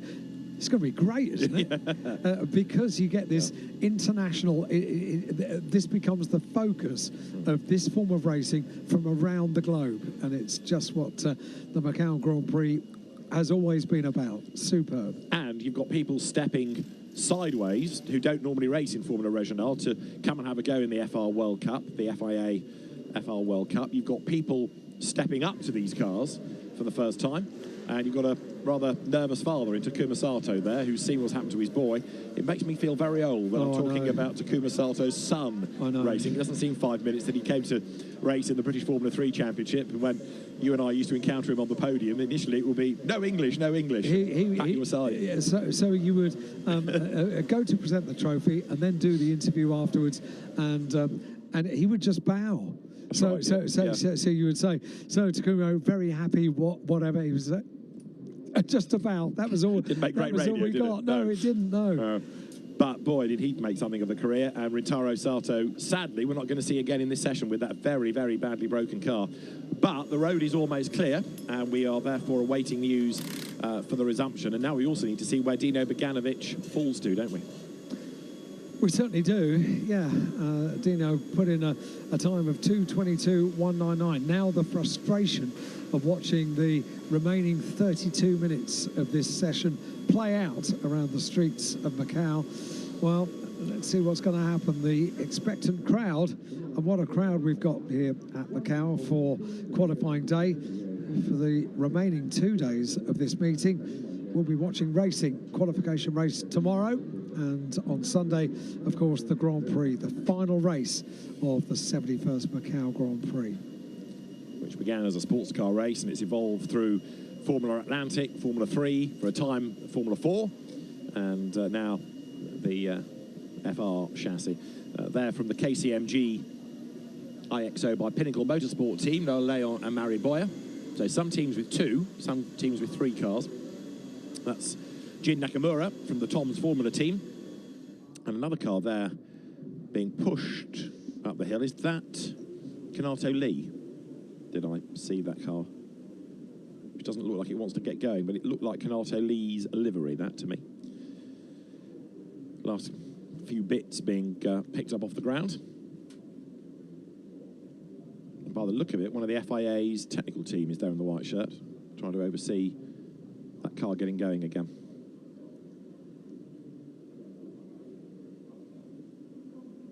So this is the last car that we need to get back to the pits. Only then can a restart time be confirmed. But we think it is at number 18, Kanato Lee, that's the one that's stranded. So we're having the indication, I think, that we've got a lift required on that car, and as we've got plenty of officials down here, I think the indication from the marshals down there is that we do need a lift for that car. Yeah, Kanato wants to try to get it back to the pits, but I think they're just going to put it behind the barrier because it's going to save time, and that's his session done. Yeah. So there's big disappointment for quite a few drivers here. So 32 rather minutes still to go for this FIA FR World Cup, the Macau Grand Prix. And very shortly, engines will fire back up once more. It's just that horrible, horrible feeling, isn't it? When you come around a corner, you've got absolutely nowhere to go. That is precisely what we just saw. We have 32 and a half minutes of Q2, essentially our qualifying session, because normally it would be a combined qualifying session from yesterday and today, but with the wet track conditions yesterday and the dry today, this is going to be what forms the grid for tomorrow's qualification race. It will be the final on-track action tomorrow, 10 laps at 3:30 tomorrow afternoon. Information that slippery track at turn 15 following that incident, not surprisingly. Not great news for motorbikes. It's what, today? So it's just coming up to 4 o'clock. We've yet to have motorcycles on track. They need to be on track with a dry circuit, and they haven't had it this morning. They didn't have it yesterday morning, so they're due to be on track for their first free practice at the end of this session. And with a bit of a delay, now Canatoli's car can be removed. Another look at Alex Dunn slithering through there. Fair play to Dunn, his reflexes were good. You saw him steer right as best he could. So even though he came across that car mid-accident, he still had the presence of mind to go for a gap, whereas Bogdanovic was even quicker into the corner, and because of that ran wide and had absolutely nowhere to go. But credit to Alex Dunn, he did try and go for that gap. I think I'd already said that Bogdanovic had gone purple in the previous sector, but you know, the commitment was there. But Alex Dunn was absolutely on the money to try and steer out of that. And Bogdanovic, likewise. That's why Bogdanovic was so unimpressed with the whole situation, because he knew he was on for a good time there. Still, the survivors are ready to go, and we'll get things back underway very shortly.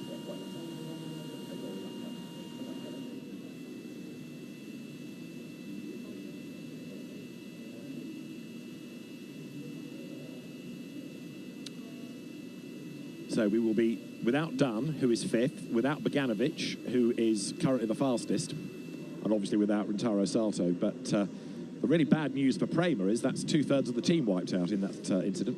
It is, yeah, and that was a very costly incident at the start of our qualifying session.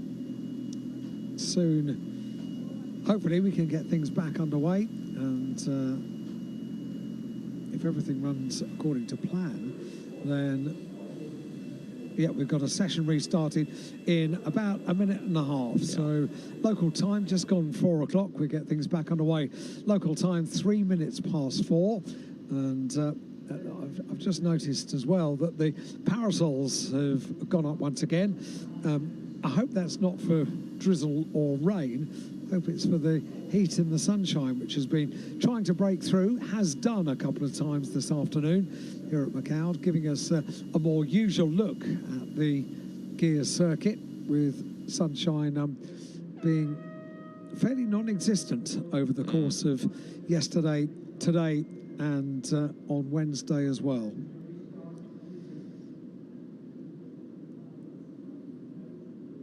So I think we can get things back underway very, very soon. About 40 seconds away from getting a green light shown at the end of pit lane, and we'll have to go through the whole process of getting the tyres back up to temperature, getting everything up to running temperature once again. So any moment now we'll get the green light in pit lane. Drivers, incidentally, have all come back to the paddock. They've been brought back by the race control fleet of cars, and we'll go and talk to their teams and explain the situation, what they came across. But I think the teams will have seen all the replays. They'll be aware that there was very little that Alex Dunn and Dino Bogdanovic could have done to avoid that. Here we go. Green flag, green lights in pit lane, and everybody will funnel out of their berths in front of the garages to get back out on circuit. And it's like a gift to a driver, isn't it? The indication to get out on track, and it's the parts of the process that the drivers like the most. All the noise, everything around them, it's just them and the machine. The noise around them is gone.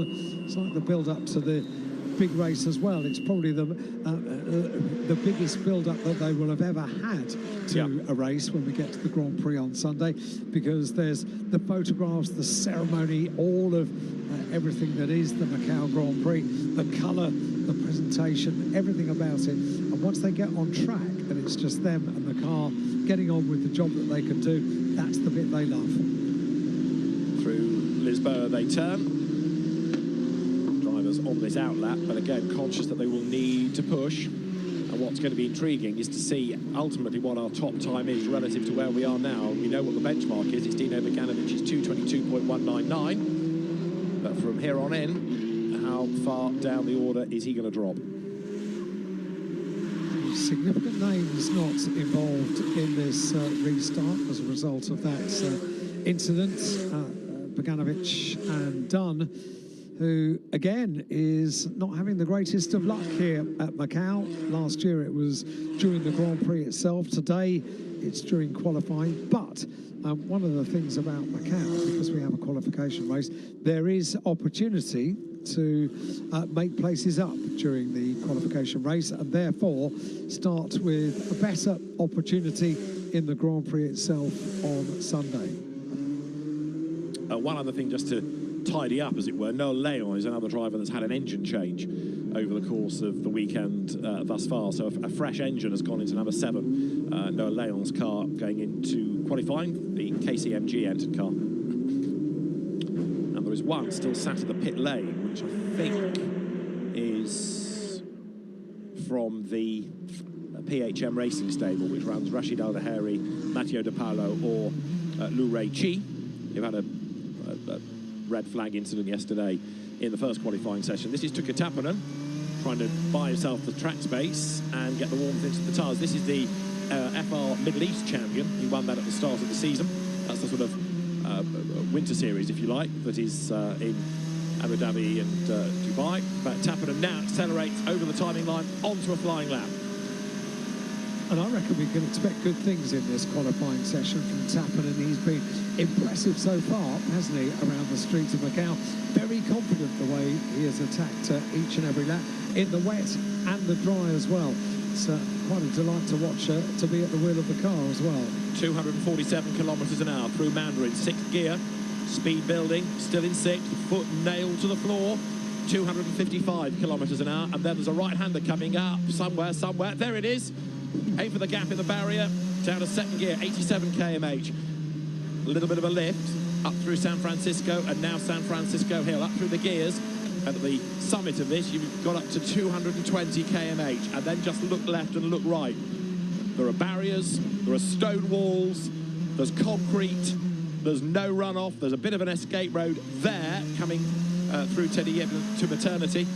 But this terribly narrow part of the circuit demands absolute commitment, and that is what is required right now from Tapanen. Barrier on the left, concrete on the right, just skins up against that concrete wall on the right-hand side.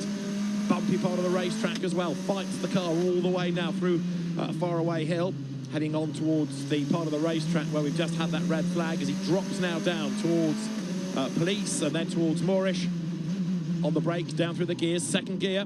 Oh, into the wall goes Tapanen. That'll be another red flag because he's littered the circuit and took a Tapanen. Too much speed down towards Police, and the red flag is shown straight away. You were on board as it happened, and took a Tapanen, who looked as though he had that lap under absolutely perfect control, has drilled the barriers. He's triggered red flag number 2, and one of the drivers that came here as a potential winner of the Macau Grand Prix is 11th in the times at the moment, and he's going to tumble when we go green once more. And you were on board when it happened. And it shows just how quickly it bites, doesn't it? Absolutely incredible to be on board as that happened around Moorish, around the right-hander, just before the left-hander at Donna Maria. And what a shame. What a shame. How disappointing. We were on board. That was quite a ride, you had the whole journey, didn't you? Goodness. But it's in a split second. Yeah. Bang. Ended. You didn't see it coming, did you? No. Suddenly, we're offline, we're in the wall. And took a Tapanen and gets out of the car, strides away. So, let's have another look at it. On board. So, we've headed through the Solitude S's and Faraway Hill. Yeah. Heading down towards Police. Bumpy part of the circuit. You can see the work having to be put into the car, but it's this next right-hander coming up, okay? Here you go. What a noise, what a feeling. Back goes in first, doesn't it? Crunch, that brings the front of the car around. And thankfully, he didn't get collected.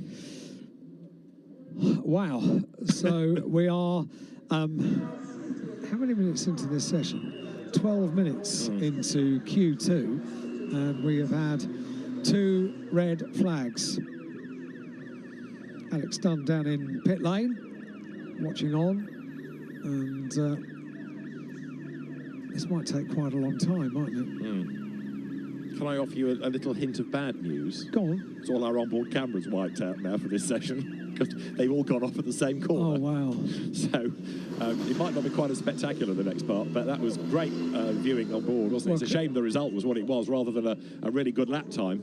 Okay, well, can I offer you some optimism? Yes, please. Because the cameras were well used. Absolutely. Very Absolutely. well used. Yeah, probably gone viral already, those incidents. So it is still Dino Boganovic the fastest, because nobody has been able to go and do a lap time yet. There's the broken car of Tuka Tapanen being lifted away. And there is our unofficial drone camera as the car hovers over the circuit. Making the most of every shot now. Yes, exactly. Yeah. Have a look into that ladies' balcony on the 19th floor. Yes, maybe we should pixelate that out. Quite, yes.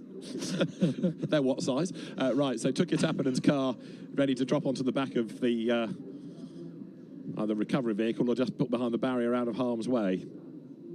This is wheelie bin watch now. Yeah, don't put it in the bin. It's not that broken. No, and that car had been going so very, very well. We made the point. They literally have put the car out with the trash, haven't they? Yes. They've just dumped it next to the wheelie bins. So terribly disrespectful. It is, rather. It is. Yeah. Right. Back to the plot. So drivers seeing their grid positions now being affected by everybody else, really, in these incidents. Number 2 there, which is Valerio Rinicella, getting ready to go. But we still have, even though the car is very crumpled, Dino Boganovic's Prema Racing entry on provisional pole position right now. 28 minutes, so that's a meaningful amount of time that we have. Notification again that we have a slippery track down at turn 15. Boy, does Macau bite when it bites, and we experience that with the driver. Let's have another look at this. Riding on board with Tapanen, and we felt every little moment of every nuance of the gear circuit, including that horrible, horrible moment where it's all over. You're done. Yeah. That's it. Qualifying's done. And again, it's just that fraction too much speed. The back just out of line. It was sort of lost on the way in, wasn't it? The back was out of step as it came into the view on that high camera there. But it shows you just a fraction too much pace, too much speed carried into the corner, and there's the outcome. 1 minute away from getting this session back underway. And okay. We have had, in 12 minutes of this session, 2 stoppages. And we don't want any more. Put your pencil down, because I think it's you holding that, tallying these up, that triggers them. Put it away. Now, Alan, yes, over to you for helmet spotting now, please, and the characters involved. Interesting. If only there was a Shazam for graphics, because I don't know. Are they teddy bears? Yeah, well, they are, but I think a specific character. Leave it with me. Okay, okay. You get on with your session. All right. You get on with your characters for cartoons. We all play to our strengths, you know. So the green lights are ready at the far end of the pit lane, and we are ready to go any second now, as we are in business. Green flag is shown, and the cars once again line up. We've got a few of the cars leaving with brand new slick tyres, and the labels are the clue to that as they make their way down pit lane. That's optimistic, isn't it, that you're not going to squander them? It is a bit, yeah. Partly because of people having incidents, and partly because you know there's some speedy dry still down and maybe a bit of debris. But the teams have reckoned it's worth the gamble. Out they go. The PHM team, again, lagging back a little bit to try and get clear track space, and also their Théophile Neal for Santalok, normally known as a GT team, the French squad, Sebastian Chatai's team, but just lagging back a little bit before releasing the driver, so they're not running in traffic all the time. As I say, this part of the circuit, a tow is a good thing to have, but elsewhere you just get caught up, and you can see people there, even on an outlet, being heroes and trying to get track position. These are hungry young drivers. They're on the staircase to, hopefully, Formula One, to IndyCar, but a career in single-seater motorsport. And they know that this is the biggest stage that they could possibly perform on for this point in their career. So they're eager to impress. They are eager to etch their name into the history books of the Macau gear circuit. And so many drivers that have done, that have conquered the streets of Macau, have gone on to be extremely famous drivers in the world of motorsport. They all want to be there, and with good reason. And there's also the extra kudos of being the FIA FR World Cup winner, and especially in its inaugural year, because as we've been saying, this is the debut at Macau for this FR Tatius-built Renault engine chassis. So, track clear, this the outlap. People, dare I say, being a little bit more circumspect here. There's not quite as much energetic pushing before a flying lap as we saw at the very start. It would be nice, and we said this yesterday when it was wet, if they could just get some laps to hook together, one after another, just to get into some kind of a flow around the circuit, because all the interruptions that you get, you could maybe pick out a reasonably quick lap, but it's once you start piecing together lap after lap after lap, you can get into a flow, and the whole session begins to come alive. It does. And on this part of the circuit where it's nice and wide, you can see the drivers weaving left and right, generating the warmth of their Pirelli tyres, getting the pressures back up as well, because when they come out of this corner now, the R bend, they release the trigger, don't they, and fire the car over the line onto a flying lap. And so you're looking there at number 7 of Noel Leon, the Mexican driver, and he accelerates down towards Reservoir, through that left-hander, down towards Mandarin, the right hand. Well, it's a kind of kick, but it's still a hugely committed corner, isn't it? And then the straight down towards Lisboa. Speed building all the time through this part of the circuit. We had a big GT accident earlier on in the day there. Road clear, and then down they head towards the braking zone for Lisboa. You see how they move to the right-hand side to avoid some of the bumps. They get back over to the left and try and give themselves as much room for the corner as they can. And that's the classic overtaking place here at Macau, particularly in the single-seaters. We've seen some epic battles, 2 abreast, 3 abreast on the run down towards that right-hander, and always an exciting part of the circuit. And you'll see it in these cars, because in the early laps when they're together, the tow will mean that it's absolutely essential to exploit that and try and do the overtaking. So you've got the Evans GP entry going through. Thiago Rodriguez is one of the drivers, Cooper Webster the other, and Kai Darianani the third. That, though, is Noel Leon. So FR's fastest palindrome is 9th at the moment, as we await to see if we're going to improve lap times come the end of this. This is a flying lap for Noel, and we followed it right the way around to that tricky area, and that's good news. We've seen it through. I know, we all take a deep breath, don't we now? I mean, traditionally it's been Lisboa where you expect the incident, but in these cars, it's really been at Moorish that has been the corner, hasn't it? We had so many there yesterday. I mean, yes, Lisboa had its own dramas, but they've all been piling in today at Moorish, that right-hander, that tight right. Goethe has done an absolute best in the sector, and so has Noel Leon as he comes now towards Melco Hairpin, and Evan Gilter is doing personal bests. Good lap to have followed for Noel Leon, because not just one purple sector, but 2 now, as sector 4 has been completed. So good pick this. Noel Leon is going to move up the times at the end of this lap. By how much, we are about to find out, because currently in 9th position, the number 7 car comes around the final turn, about to cut the timing beam, and where will he finish up? Goes top, a 2:21.90. Oliver Goethe had gone quickest, but Noel Leon tops the time. Cooper Webster goes 3rd. Now, just to put all this in context, what Alan has said about Noel Leon's time is spot on. 2 minutes 20.1. Dino Beganovic, who was quickest, 2:22. So already we're 2 seconds quicker than we were earlier on, and that means that Beganovic is going to drop like a stone as far as the order is concerned, and Alex Dunn was behind him anyway, and neither of them can respond. Freddie Slater goes 2nd, so a great lap there for Freddie Slater, 2:20.286, and now we get meaningful times coming over. Oliver Goethe, 2:20, Freddie Slater, 2:20, and so too for Noel Leon, just tenths of a second between them. And Cooper Webster then, who is an Oracle esports Red Bull driver, he's 4th quickest. Make that 5th, because Rashid Al-Ahari now goes 4th fastest for the PHM team, and Jin Nakamura is up into the top 6, the quick Japanese driver. Beganovic then is down to 7th, and Alex Dunn is down to 12th. Ugo Chukwu is 14th, flattering to deceive a little bit, as towards us comes Oliver Goethe.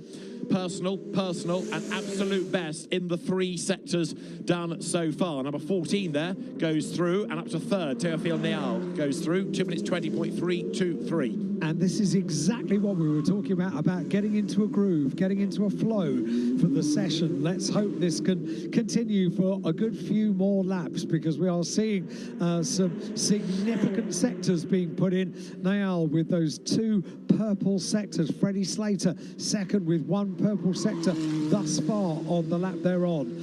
Freddie Slater currently in second place. Noel Leon topping the times with a 2:21.90, only with a couple of personal best sectors at the start of this lap. Oliver Goethe with a purple in sector 3, about to complete the lap. He's got a winner in Formula 3, he's raced in Formula 2, and he goes across the line and goes quickest, 2:19.735 then, so the lap took a while to be confirmed, but it's there, 2 minutes 19.735 for Oliver Goethe, and Noel Leon is on his way to the timing line as we look there at Cooper Webster, number 37, who's down to 6th. He lost out in the first sector of the lap, but he's been quick since. Leon second, by nearly half a second back from Goethe, and we've got Freddie Slater on his way to the timing line as well. Webster didn't improve. Ugo Chukwu up to second. Ugo Chukwu now 2 minutes 20.070. One car with the rain lights on though, which I think is Webster's car. The red light flashing at the rear of the car as you look at Ugo Chukwu second in the times. And Freddie Slater, bizarre lap, 1 absolute best, but 3 slower sectors around it. That was a peculiar lap, wasn't it? Yeah, overall best in sector 2. We've got a car off. It's the number 20 car. It's Nakamura's car. And it's got a wheel deranged. It's a wheel off at the front of the car, hard up against the barrier. That is not good news. Red flag shown, number 3. So Jin Nakamura, who was 10th, is off the road at the end of the lap, isn't it? Final corner. It is. It's our bend. Yes, he's just understeered off into the belting. And so Jin Nakamura's car, again, hopefully it won't take much retrieval, but he didn't get to the end of the lap, and others now go for the pit lane. So Jin Nakamura, yeah, he's already hit the barrier before he gets there, but an odd place to have an accident, because look, the rear's damaged already as well. The rear left corner is broken. It's yeah, an unusual sight that we see, a car just off just before the completion of the lap. And I was just looking at the previous sectors on Nakamura's lap, whether it was a significantly quick one. It wasn't really, was it? No. I wonder whether there was contact with anybody. But you don't just understeer off. You might do further round the corner, but not there, because that's really on the way in.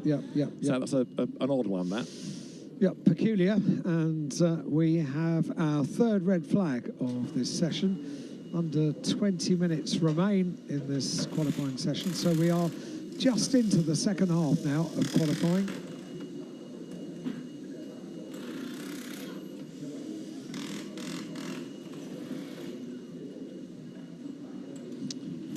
So Oliver Goethe, the fastest, 2 minutes 19.735 is the top time.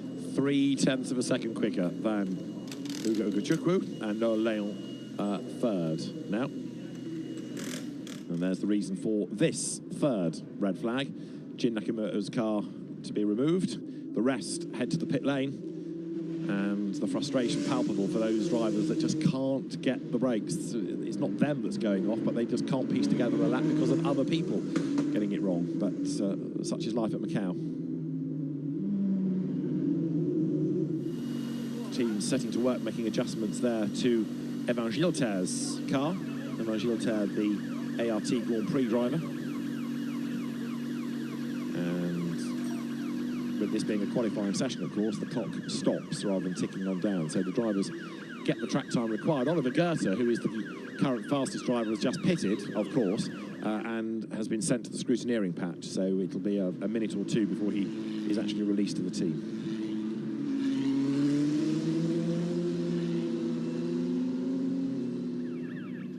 That is the car of Valerio Rinicella, who is 13th in the times at the minute. Only 17 years old is Rinicella.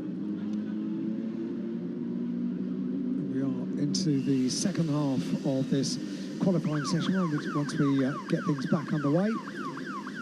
Oliver Goethe, Ugo Chukwu, Noel Leon, Freddie Slater, and TFR Nael is the top 5, with Cooper Webster completing the top 6. Ugo Chukwu is one of the rare drivers in single-seaters who is incredibly tall, part of the McLaren driver development program, and has been for a number of years. And Ugo, who a couple of years ago was competing very successfully in the British F4 Championship, came 3rd in the championship in 2022. But the reason I mentioned his height, he is a very tall, slim driver, and it's really quite rare that you have a very tall driver. I think the extinguisher has gone off in Oliver Goethe's car, so you can see the white foam, and you saw a little bit of what I thought might have been steam coming out of the car, but he's immediately been indicated to get out of the car, and the team working to get the seat out of the car. That's an unusual one, isn't it? Yeah. And of course, they're going to have to put a new extinguisher in that, because he won't be allowed back out without a fire extinguisher, without a full working fire extinguisher. And that is the car that currently sits on provisional pole. Yes. Being on provisional pole has not been a great thing. Look what he did to Dino Boganovic, Yes, and now Oliver Goethe in trouble as well. Yeah. So Ugo Chukwu, second fastest. There is his car from the RHGP squad. Ugo Chukwu staying in the car. He was here last year for F4, wasn't he? So he has some circuit knowledge. Although for FR, Formula Regional purposes, he raced in the European Championship to be 11th in the series. 15th was Ugo Chukwu, his first outing here at Macau.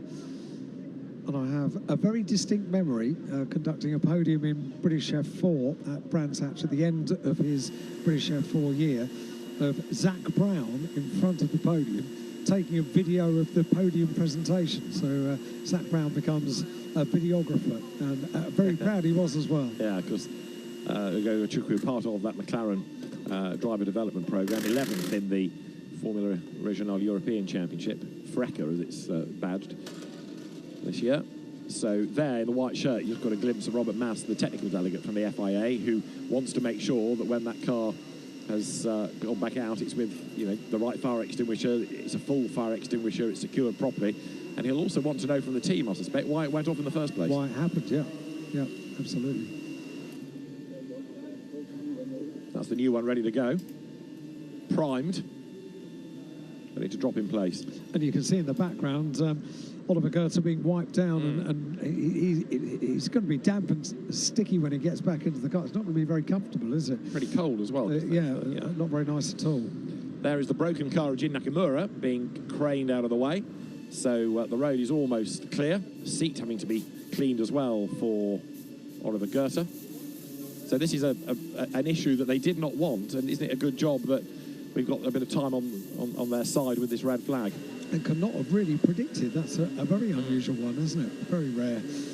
So as we get the circuit clear, it's going to be reasonably quickly. I think we can probably get this back underway. Wasn't a huge amount to clear up, was there, on track? No. So no. the seconds are ticking away. It is local time, just coming up to 4:30 in the afternoon. Those of you that are awaiting the next on-track action, the first time that we see two wheels around the circuit. Motorcycles are planned to take their first tentative steps out onto the gear circuit at the conclusion of this qualifying session. Some just under 20 minutes remaining, halfway through for the qualifying session for the FIA FR World Cup Macau Grand Prix. Chance to look at the cars down in pit lane. That's Kai Darianani's car down in pit lane. And opportunity to look as well at the number 5 car of Enzo Delaney 16 years old, one of our youngest drivers here on the Macau circuit. First Macau.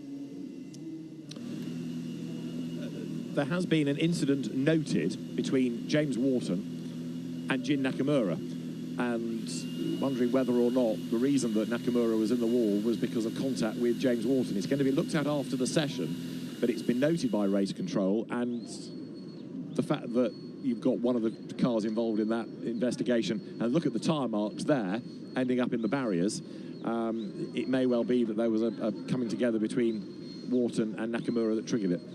We said we thought it was an unusual place to just be off.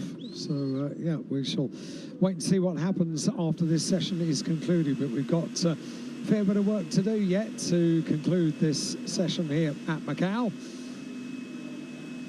Some of the cars having a bit of a tweak to their setup. Bear in mind, the teams have only now got a bit of data about these cars in the dry around the circuit, so little tweaks, are inevitable, and maybe the opportunity, the moment to do a little tweak is very welcome for the teams.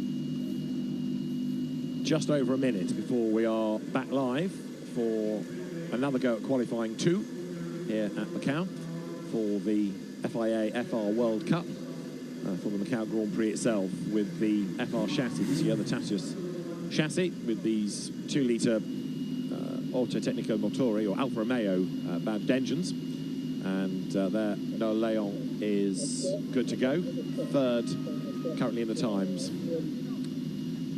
So the drivers are ready. They're going to go back on track very shortly, but let's have a look at as best we can what happened for Nakamura and Wharton in a moment, because we are,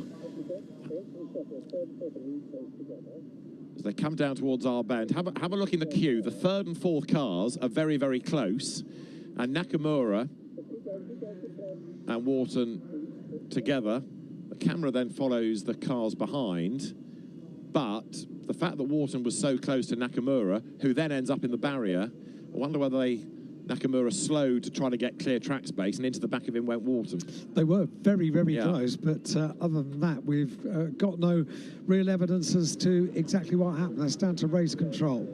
But those tyre marks suggest that he was given a shove, if you like, to go straight on. And the stewards are going to have a look. So we'll find out more news when we get to the qualifying race tomorrow. The green flag has flown in the meantime, Alan, so we are back in business. Yeah, and we're into the second half of qualifying. 3 red flags we've had in this session so far, in the 20 minutes we have so far had for qualifying for the Macau Grand Prix FR World Cup. Qualifying 2 is halfway through. Now we've got to get the cars back up to temperature. You can see new rubber being used by just about everyone in that shot, to be honest, with labels showing on the as yet until this session unused dry weather tyres on the FR cars. Red flag. Red flag, what for? Let's have a look and see if we can find out exactly why we immediately have our 4th red flag of this session. Because they've only a handful of cars have got to Lisboa. Now, unless the race director is not happy with something else around the circuit, but that's an odd one. That's very peculiar. We've got no indication as yet as to why we are now in another red flag period. There are some cars that haven't even gone out onto the circuit because the red lights have gone on. So there, for example, Teofil Nial's car pushed back to the team. But as yet, we've got no indication as to exactly why we've got that red flag so quickly. But there's no messing there, was there? Straight away? No, straight away, yeah. So it was weird, and I was looking over to the timing screen to see if I had any indication that Oliver Goethe had got in the car and gone back out after the problems with the fire extinguisher. I'm not sure he did he? No, he hadn't gone out. He didn't leave, no. The barrier at pit entry requires repair work. So we thought we were safe, but the barrier at the last corner needs some work.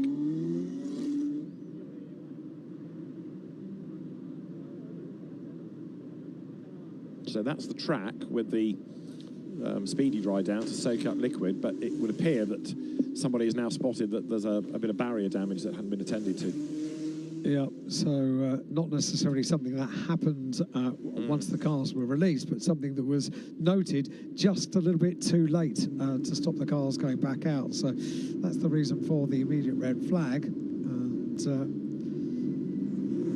with cars having left on completely brand new slick tyres, the opportunity is now given to the team around Oliver Goethe's car to make some small adjustments, I think, and maybe this is a bit of very welcome extra time with the car down in pit lane for that team. Yeah. Henry Motorsport. Can I mention two wheels again? No. Okay. No. No. I'm feeling sorry for them because as time ticks away and we've yet to have motorcycles on track here at Macau, the light level is going to start to reduce fairly soon. They should have been on track 20 minutes ago. Yeah. But that equally will be in the minds of people in race control. And it's all very well letting the FR cars go and go and go and go, but there are other people that have to be taken into account. So now the engine bay needing to be cleaned of any extinguishant that got in the wrong place. It's very, very rare that you have to see this being done during a session. It's a really messy process, isn't it? The when unfortunately you get a fire extinguisher activated in a car, and makes a very lengthy clean-up process, a very uncomfortable few laps for Oliver Goethe in prospect as well.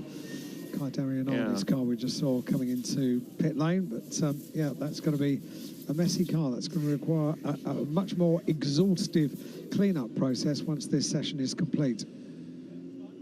Yeah, I mean, clearly they want to send him back out again, otherwise they wouldn't be doing the work. And they're mindful that they may need to respond if anybody else goes quicker. But it's an unusual situation to have it during a session, and they're about the only team being thankful for all these red flags, I think, at the minute. Yeah, it's a very welcome extended period down in pit lane, and the work that's required on the barrier at pit lane entry, we've yet to see what they're doing down there, and they'll be working away, no doubt, to get things back underway as soon as possible. But you're right, David, race control will be mindful that at the end of this session,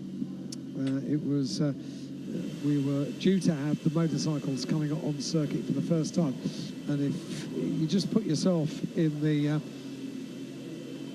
minds of the riders that have yet to go on circuit, and the teams as well that prepare the motorcycles, that they need to make the most of an opportunity. They need dry circuit. We have dry circuit.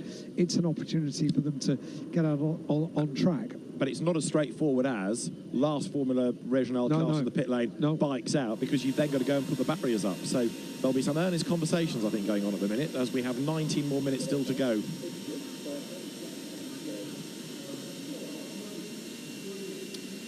Right, teams are ready, but what we now need, of course, is an update as to the barrier repairs. And looking out of the window, the track staff will be attending to that as swiftly as.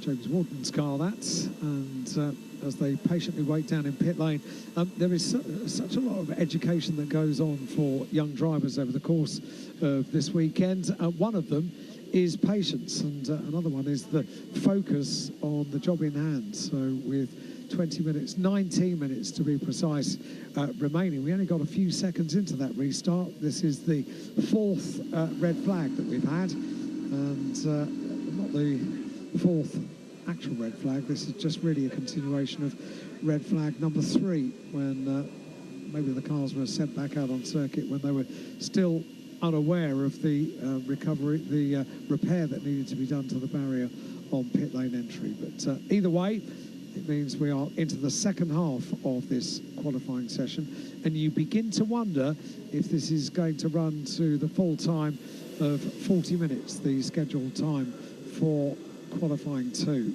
Essentially the only meaningful qualifying session for the FR cars. The provisional pole time that we have at the moment, a 2:19.7, and Oliver Goethe was top of the times yesterday with a 2:32 in the wet conditions at the end of yesterday afternoon. They were used to it as well. There were plenty of red flags yesterday, 5 in total in qualifying 1. We're now into qualifying 2 with Oliver Goethe with an advantage of 0.3 of a second, 0.3 of a second quicker than Ugo Ugachukwu, the American driver, with a time of 2:20.070. Noel Leon in 3rd place, Freddie Slater in 4th position. The expectant crowd, they have to learn patience as well. They absolutely love it when cars are out on circuit, and they're very, very used to having to wait for those cars to re-emerge on track and make the most of seeing themselves on the big screen. Big wave, happy, smiling faces. And the good news is that we haven't got the ponchos that we've seen distributed eagerly here at Macau for the last 2 days. They have been very, very welcome, the ponchos that are handed out. Just having a look down there at drivers getting themselves into that zone to maintain the concentration that they need to complete this qualifying session. So having a look down at the 31 car of Freddie Slater, currently in 4th position. With still 19 minutes, the other side of a green flag, all being well. So, the dry circuit remains. The lights just starting to fade a touch. The drivers eager to get back out there as soon as they can, and we await news as to a restart time. And for the moment, silence reigns and we all got wet. No news as yet, because only really after some of the work has been done can race control get a proper idea of where we're up to.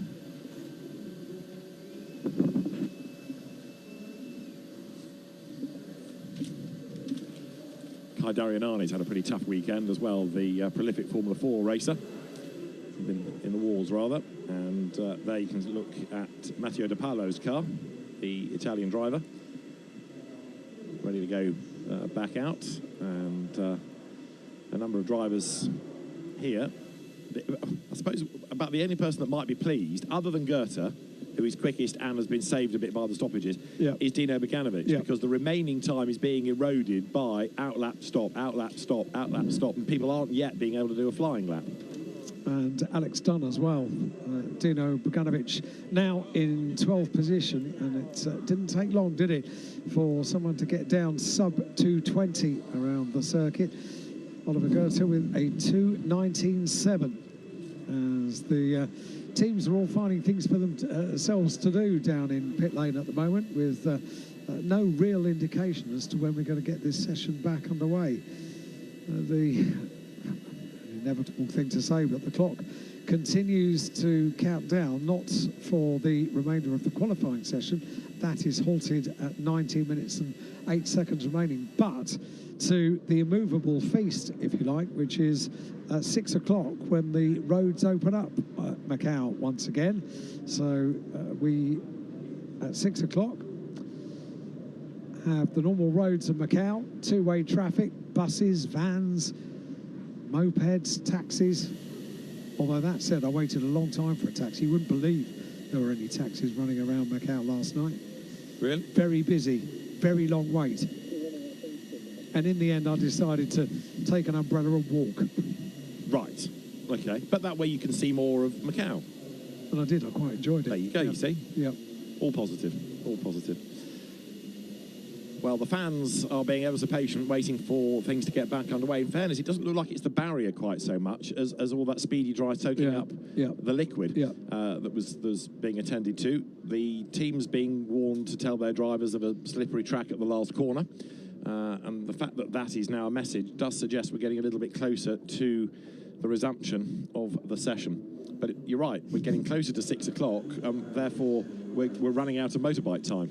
And you've got a feel for them. They've come all this long way and have yet to even take to the circuit. And they have to run tomorrow. They have to run tomorrow. Yeah, exactly. Can't be held over until Sunday. It reminds me of a situation we had at Rockingham Motor Speedway in the UK many years ago when the Champ cars came over, the American IndyCar cars came over to race on the UK's only large oval, and it was wet. The circuit was wet, and dryers were deployed. Basically a pickup truck with a jet engine on the back of it, drying the circuit hour after hour through the night. We got through so much aviation fuel. We didn't race on Friday. We didn't race on, didn't run on Friday. We didn't run on Saturday. And this was because the track was new. It had what was known as weepers, where water was coming up from underneath the tarmac and making the circuit wet. And when we finally got to a condition, I remember Michael Andretti going round with the officials, and finally he said, no, I think we're good to go. So they got this window in the middle of Sunday where they did practice, qualifying and race, one after another. Yeah. Everything condensed into that short period of time, which I'm beginning to think, are we going to see that for the motorcycles tomorrow? Well, we are about 3 minutes away from getting things back underway here. So there's a bit more optimism of cars going out on circuit, but I do wonder whether it's going to be allowed to run its full 19 minutes, or whether in the interests of harmony with the two-wheel community, somebody says, right, we're going to give you 15 minutes and that's it, behave, as an example. But under the regulations, of course, I'm not entirely sure you are allowed to shorten it unless it's yet another stoppage. I was going to say, is there a limit to the number of stoppages that are permissible? I think that's discretionary, but if we had 5 in free practice, in qualifying, but ultimately it's down to the race director, Rui Marquez, to make that call. But yeah, I mean, yesterday they were given 5 opportunities, and today on a dry circuit, I suppose you want to give them as many opportunities as you can. 40 minutes on paper seems like a really good amount of track time. We've had 4 so far, but only 3 essentially, because that restart was not really a restart, was it? So, yeah, 71st Macau Grand Prix here for 2024 is about to get back underway with qualifying for the Macau Grand Prix and the FIA FR World Cup, the first time we've had these cars competing. And look at Oliver Goethe's car. You wouldn't have known that a couple of moments ago it was covered in extinguishment. That's the result of the hard work of the course workers that have tended to that slippery surface down there on the final turn. It's a lot of liquid that needed a lot of soaking. Lots of liquid. Yeah. So fuel perhaps as well as any water or coolant that came onto the track. But anyway, it's all been dealt with. Was any of that extinguishment? Might that have gone off on Goethe's car coming into the pit lane? It was the other side of the pit wall, wasn't it? Right, yeah. It was the last corner, so I think that's okay. Yeah. No, I think Goethe's extinguisher either was set off or went off as he got to the team. As he got to, into the berth in front of the garages here in pit lane. Well, we're very soon about to get things back underway, and with those barrier repairs. What time did we get that red flag? It was just before 25 to 5. Yeah. It's now coming up to 10 minutes to 5 local time. If you're waking up around the world and tuning in, we are just over halfway through qualifying for the Macau Grand Prix. 40-minute session, 19 minutes remain, and we are 4 red flags already in this qualifying session. And 19 minutes on the clock, and another session to go before the end of the day, which is 6 o'clock. But you can imagine some pretty earnest conversations going on now between the motorbike community and race control, saying, please don't forget about us. So a thumbs up at the end of the pit lane. The 1 minute board is being prepared, but we're not there yet by the look of it, because although it's 16:49 estimated, we are almost there, and we haven't had a confirmed restart time. So 16:49 is about to tick over here at the circuit, and it's 1 more minute before we are expecting to go. Even that's an estimated start time, not a confirmed. So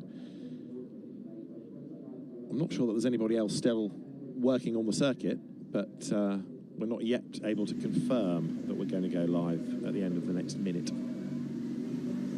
But the team's being notified at least that it's getting closer to kick-off, so they are ready to get the engines fired up again and to dispatch the drivers down the pit lane.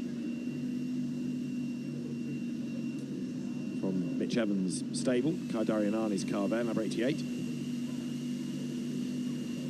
You can see the long drive down the pit lane. You can see all the fans opposite in the grandstand. And there is pit out with the circuit on the bottom left as you look, the pit lane on the right, and 16:51, so another minute and 5 seconds, and then we'll get a green light.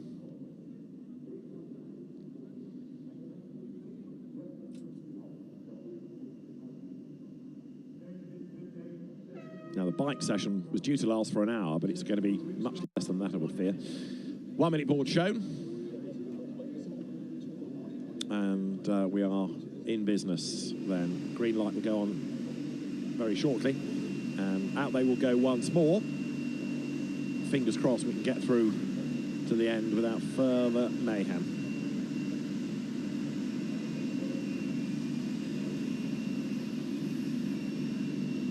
So Oliver Goethe remains the fastest by 0.335 of a second from Ugo Ugochukwu, and Noel Leon third in the times at the moment. So the clock into the last 10 seconds. The engineers there saying to the drivers, hold. They're all watching the lights. And as soon as they drop their arm, then that's the indication that the driver can accelerate away. Green flag shown at the end of the pit lane. Session back underway for qualifying for the Macau Grand Prix and FIA FR World Cup. Qualifying 2. Essentially, we had qualifying 1 at the end of yesterday afternoon. It was wet. The times were eclipsed within the first lap of this session and eclipsed by some 10 seconds. We are down to a 2:19.735 for our provisional pole time for Oliver Goethe. And now everybody is going to try and get some heat into those tyres as quickly as they possibly can. They know how important these laps are early on when the cars are released on circuit, and weaving the cars from side to side is a bit of a treat. We've had contact, because if you have a look, one of the blue cars, the KCMG car, I think, the nose cone's disappeared. I think he's gone into the back of one of the MP Motorsport cars. There, look, you can see the nose has gone. It's now Leon's car, but there was one of the slow 2 orange cars, either Runicella or Colnaghi, that was up against the barrier coming from pit exit, getting out of the way. I think Leon's gone into the back of whichever of either Runicella or Colnaghi it was. They went out as a swarm. They instantly started weaving the cars from side to side to get heat into the tyres, and maybe all just a little bit too boisterous coming out onto the circuit to get this session back underway. And the only good news about that is a front nose cone is a very quick thing to replace down in pit lane. They could do that very, very quickly.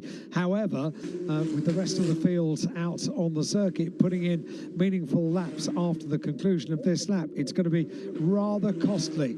So we've got that unfortunate situation, having got the cars out onto the circuit and losing the nose cone. That car is going to need to pit.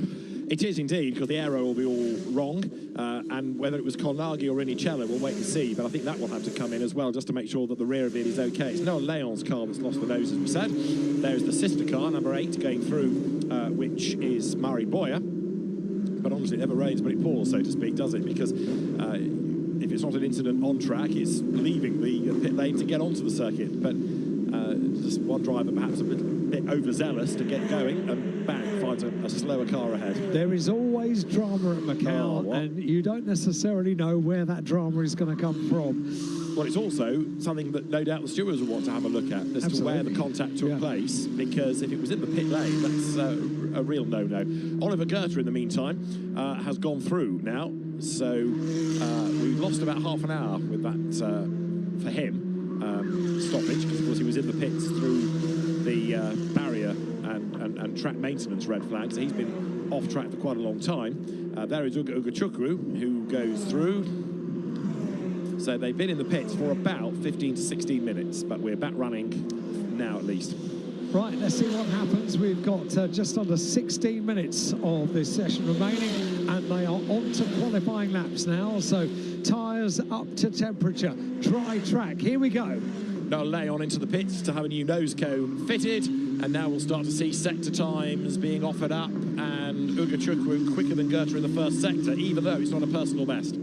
Nose cone can be replaced in a matter of seconds down in pit lane. They'll have them in stock, ready to go, bolted on and sent back out. And bear in mind that Noel Leon will have been able to get a little bit of heat into the tyres on that lap, albeit not without the aerodynamic advantage of the front nose cone and wing. But he will be ready to go once he's completed the out lap from this pit stop. There we go. Up in the air it goes.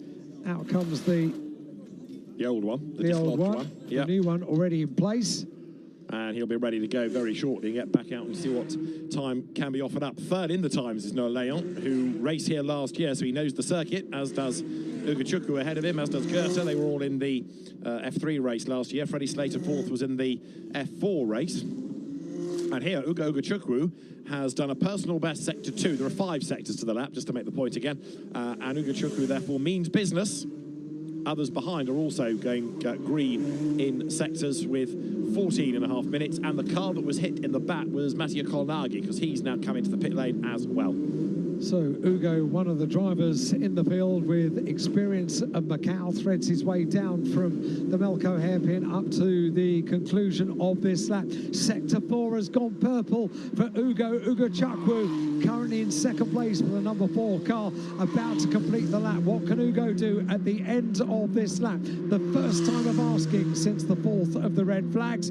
Across the line goes Goethe. He's already best lap, a 2:19.735. That lap was a 2:23. Ugo about to complete the lap now. And what's it going to be for the American driver? It goes top, a 2:19.610 for Ugo Chukwu.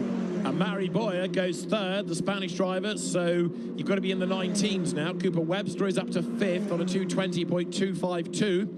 And yeah, Ugo Chukwu, even though he lost time, it was a slow first sector, and he was a bit down in the third as well. The rest of the lap was really good, enough to put him at the top, and then another one in the wall.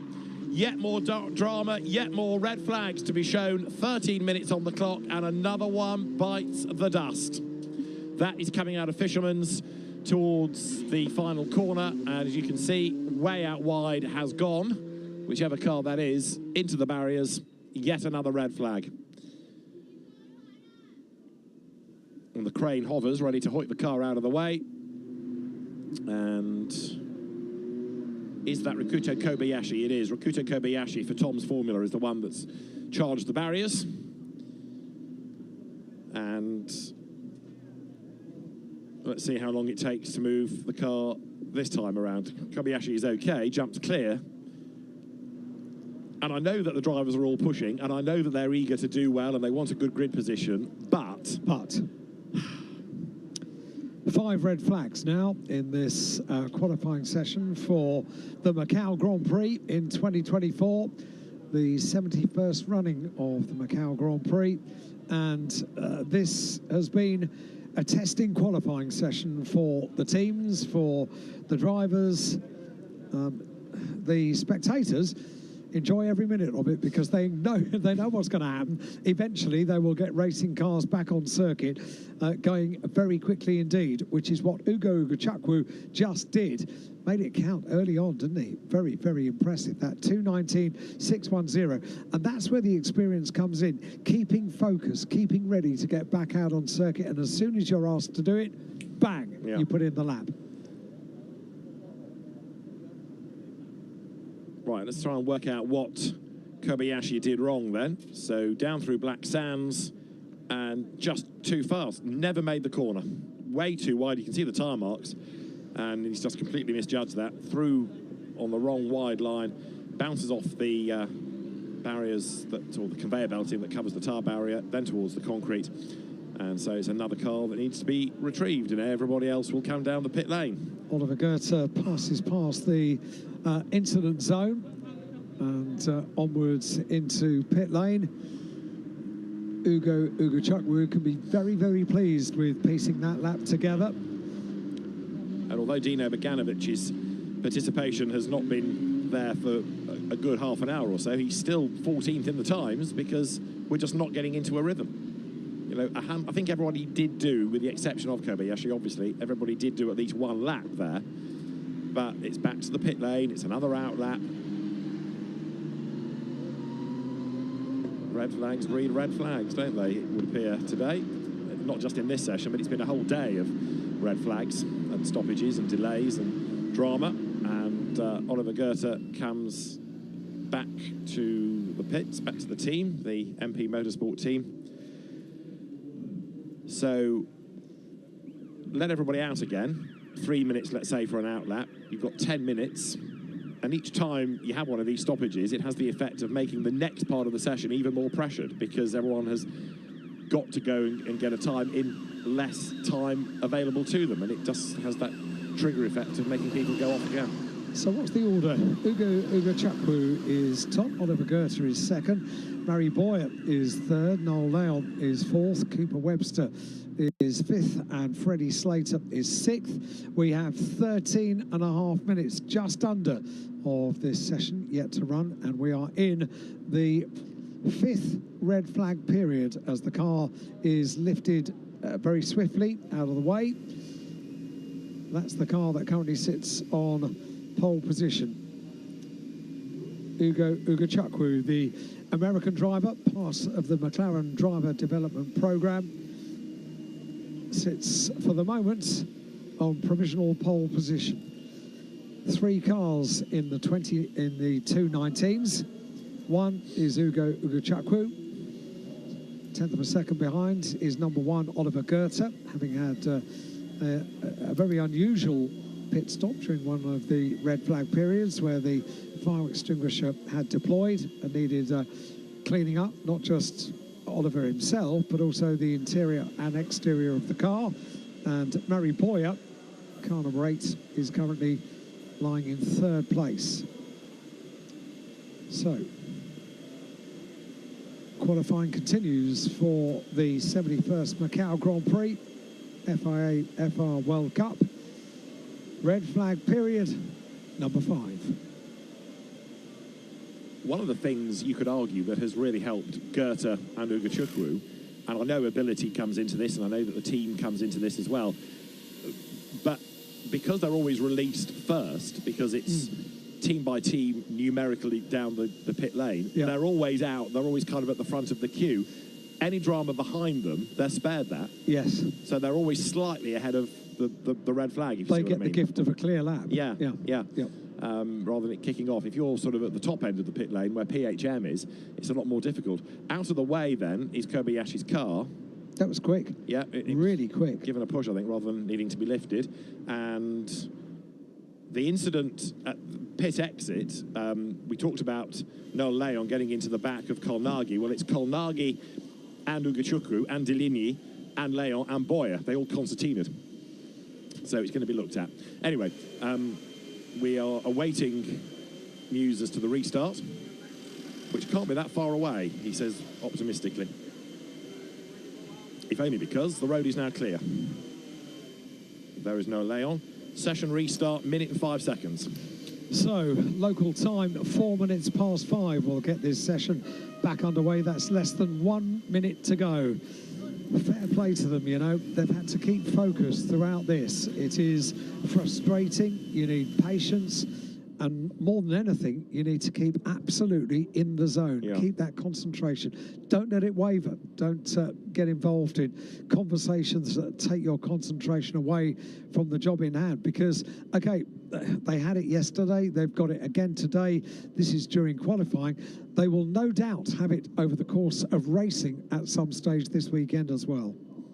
Yeah, one of the things they have in the race, and we saw it last year, is a virtual safety car. So you can neutralise the race for, you know, a corner or two or a lap or two without needing a safety car necessarily or without needing a stoppage. But it's a challenging circuit, of course, on which to race. It's a challenging circuit to run from race control because there are so many possible incidents that can happen, as we've seen over the course of the day. And the green flag is shown once more. So we're in business, and it's Goethe who is the first one out of the pit lane.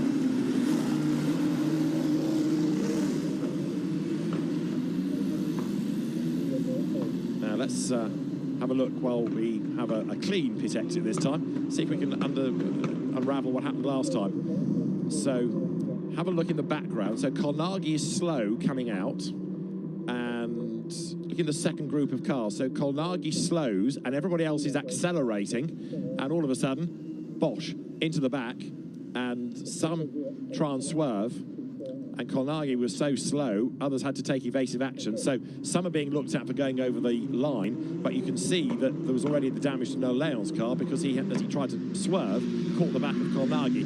Don't be a hero on the inside, because that's just a bit overly brave on an outlap, isn't it? It worked, but only because Noel Leon gave racing room. Yeah, that was, yeah, it's a bit eager, and I think one of the things that we are seeing is that there are quite a few drivers over the course of the 2 days so far that have not experienced Macau before, and therefore this eager nature of these outlaps to get things on, to get on with things, a little patience required, I think. Well, Ugo Ugachukwu, as you were saying earlier, has done the right thing by maintaining focus, and Noel Leon doing the right thing that way, letting the traffic go, not defending, not getting himself involved in a possible incident. Good experience there. Yeah, car goes through. All right, you want to be in a hurry, I'll let you go, and I'll try and work out my clear track space in a different way.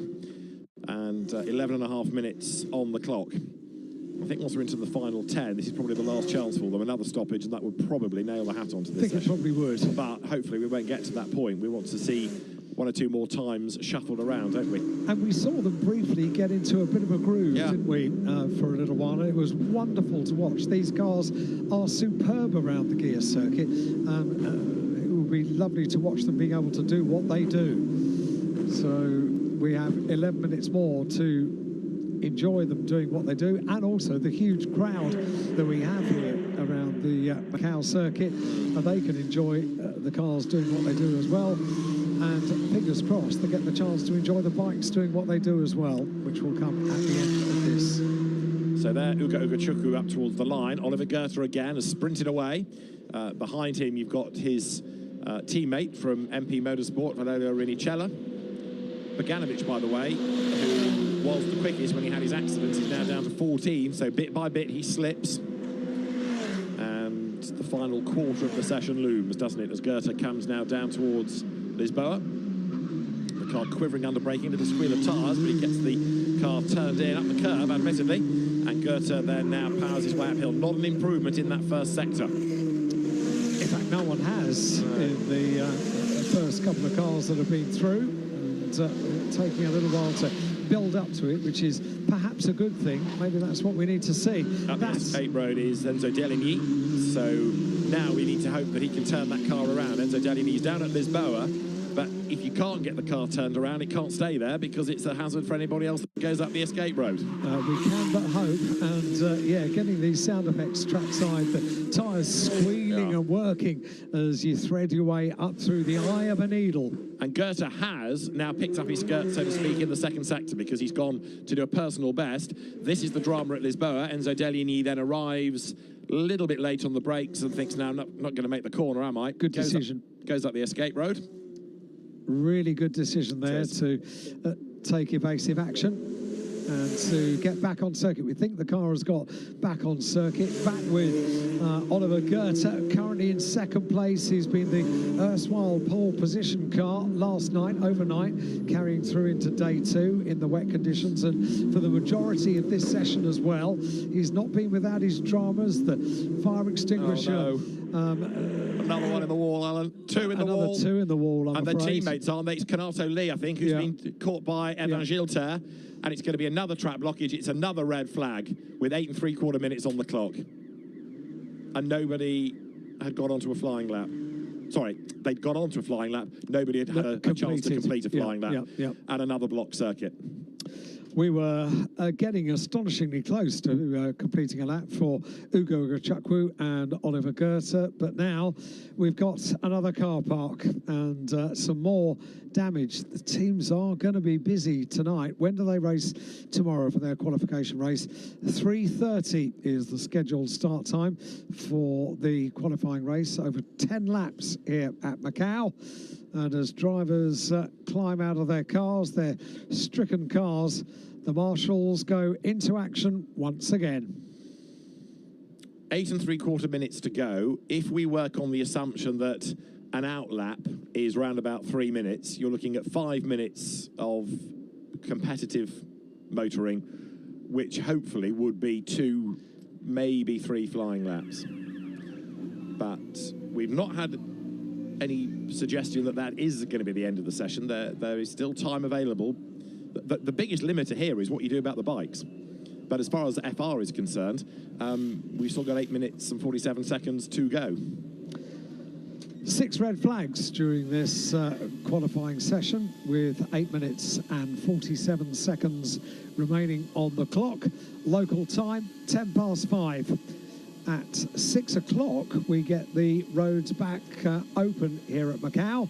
The gear circuit of Macau becomes the regular roads of Macau. Two-way traffic, buses, vans, mopeds, cars, all sorts of traffic for the 12 hours between 6 and 6.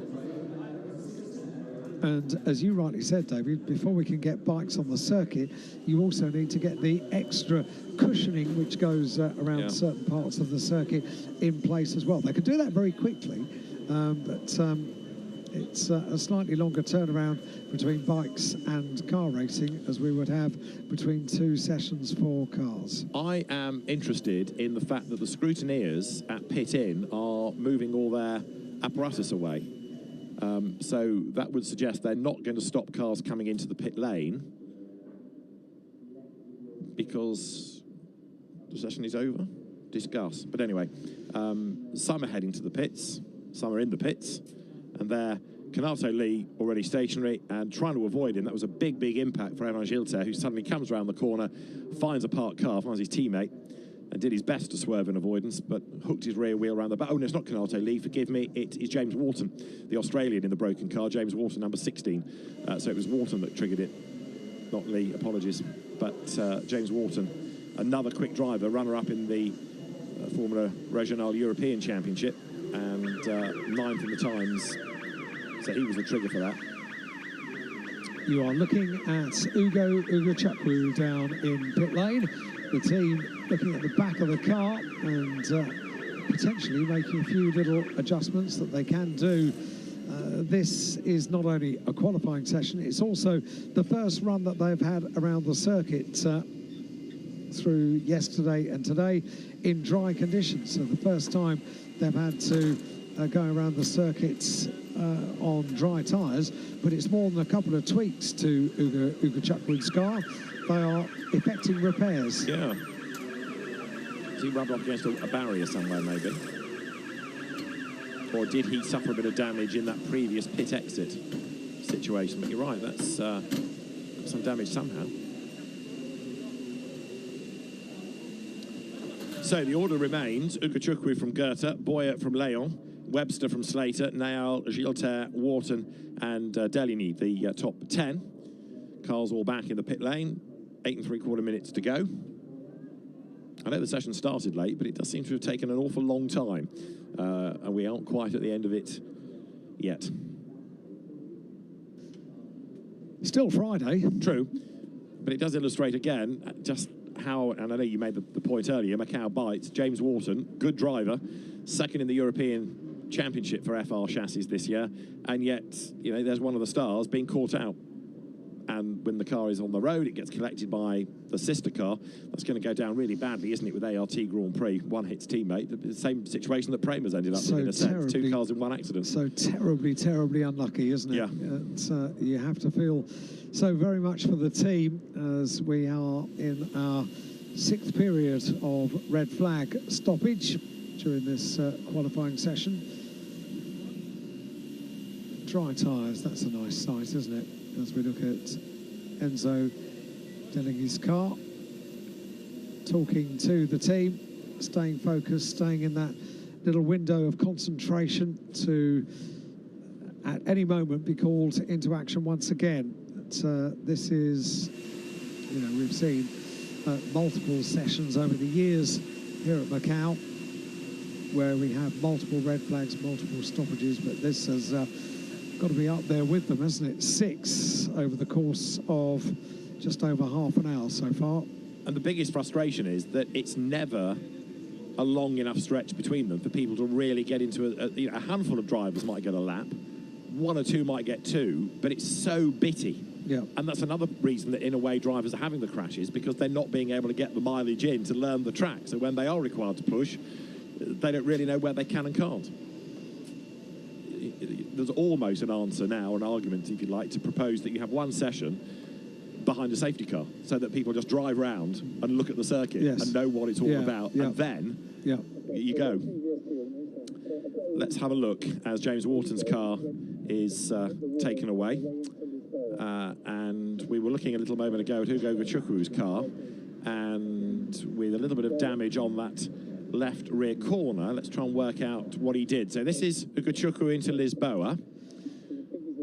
So have a look further back in the queue. He's about 3rd or 4th one through.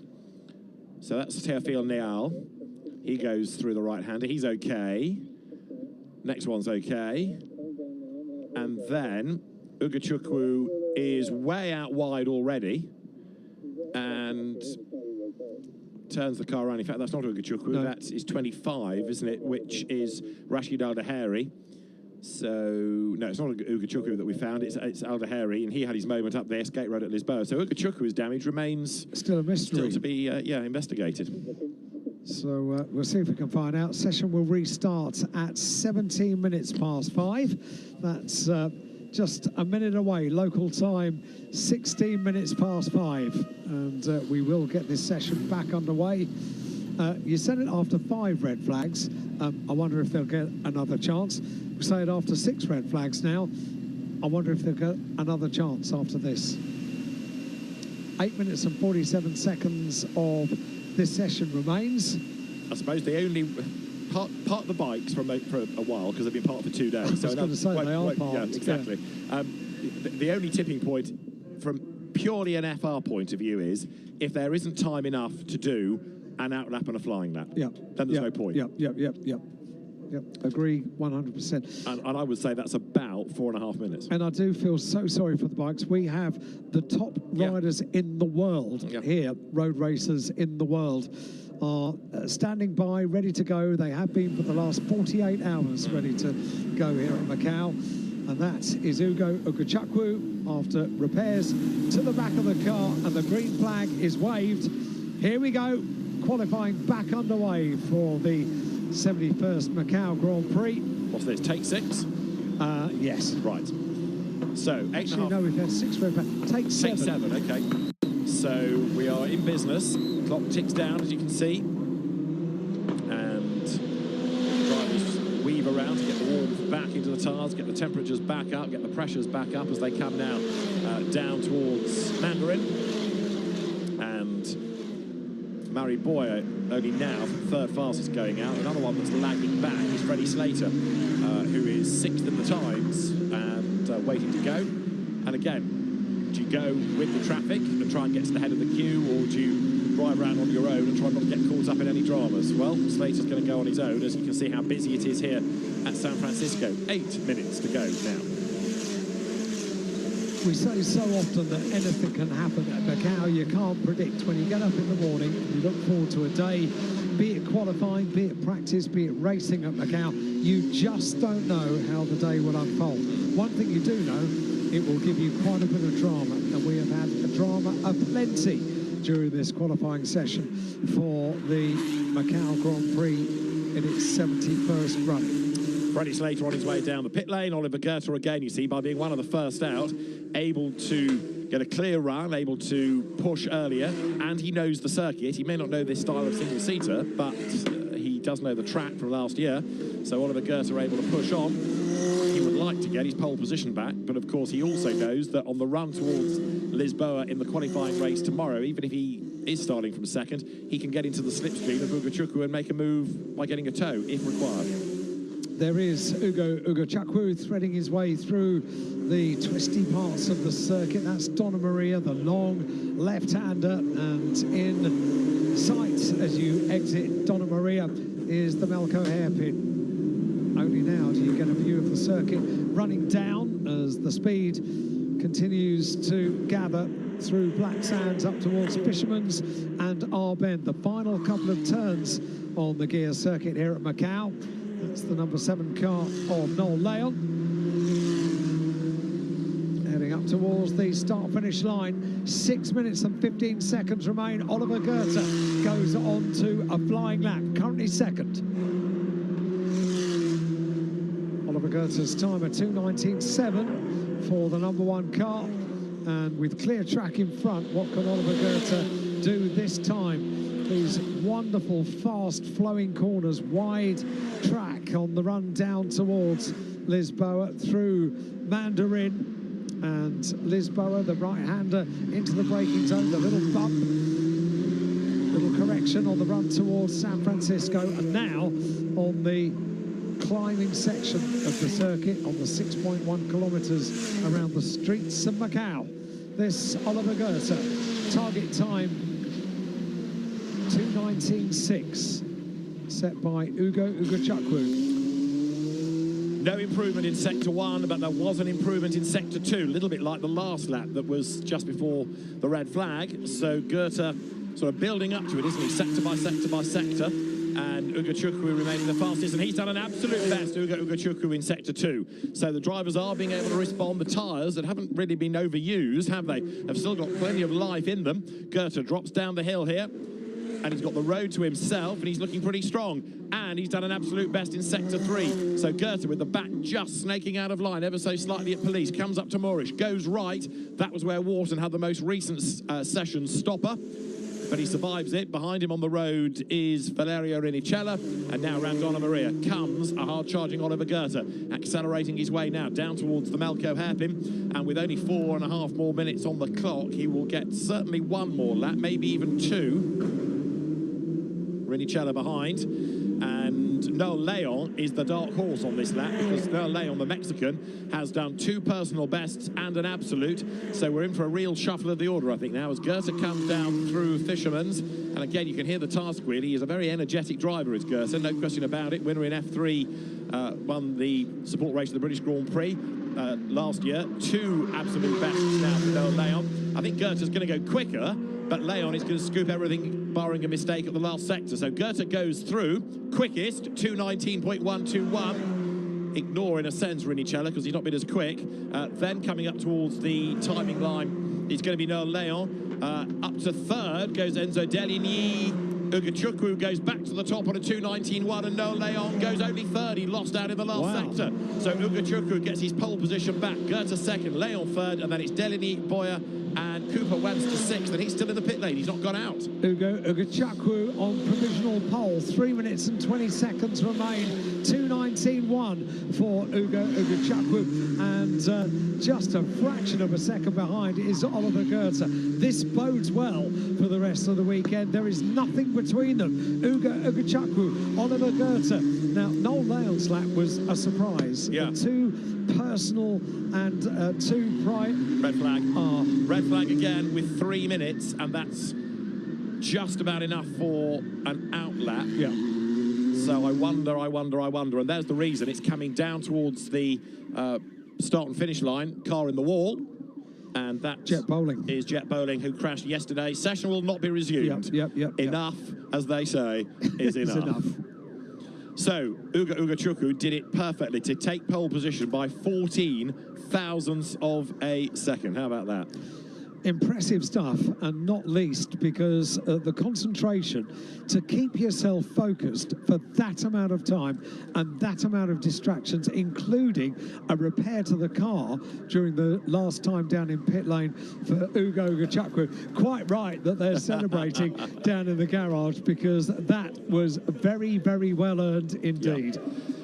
No question about it, and it's a shame yet again that we haven't had a proper session. Watching the times betrayed it. It's been luck of the draw, really. You get a flying lap in relative to the red flag, but Ugo Ugachukwu using the experience gleaned last year to good effect in going to the top of the times when it mattered. And of course, Noel Leon missed out by 0.191 of a second and doesn't get another opportunity. Missed out with 1 bad sector at the end of a really good lap, but that was it. So can't really afford to build up. We saw that in the GT session, a very disappointed Eduardo Mortara, who'd been building up to a good lap at the end, and then a red flag scuppered that for him. But Ugo Chukwu has done a mighty job. So Oliver Goethe second and Noah Leon third. I still think that grid order and another one in strife there, getting it all wrong on the run to the pit lane. I still think you can shuffle that again on the run to Lisboa with a toe on the first lap. So, you know, how much you can read into that qualifying session, we'll get back to you. And if I may offer one final thought, quite a few of the drivers are being investigated after the session for an incident that took place out on circuit. So we have to say, although we're calling it near at the end of that session, they remain provisional until we get here in the morning. And an extra compulsory driver's briefing has just been called for 6 o'clock. And we touched on it during the session about driving standards, and I think that's probably the message to get through, isn't it? Yeah. What are you doing, chaps? 7 red flags. 7? 7? 7. Is 7 too many, really? And this was what happened to Jet Bowling. Too much speed, lost the back of the car, bang. Very similar to his accident yesterday over at Moorish. Yeah. So that was the drama sustained for Jet Bowling. The car bounces its way down the Armco, and he's okay. The car's going to need retrieval, and then hopefully, as soon as possible, the circuit can be made ready for motorbikes. If there is time. There's not enough time for them to run today.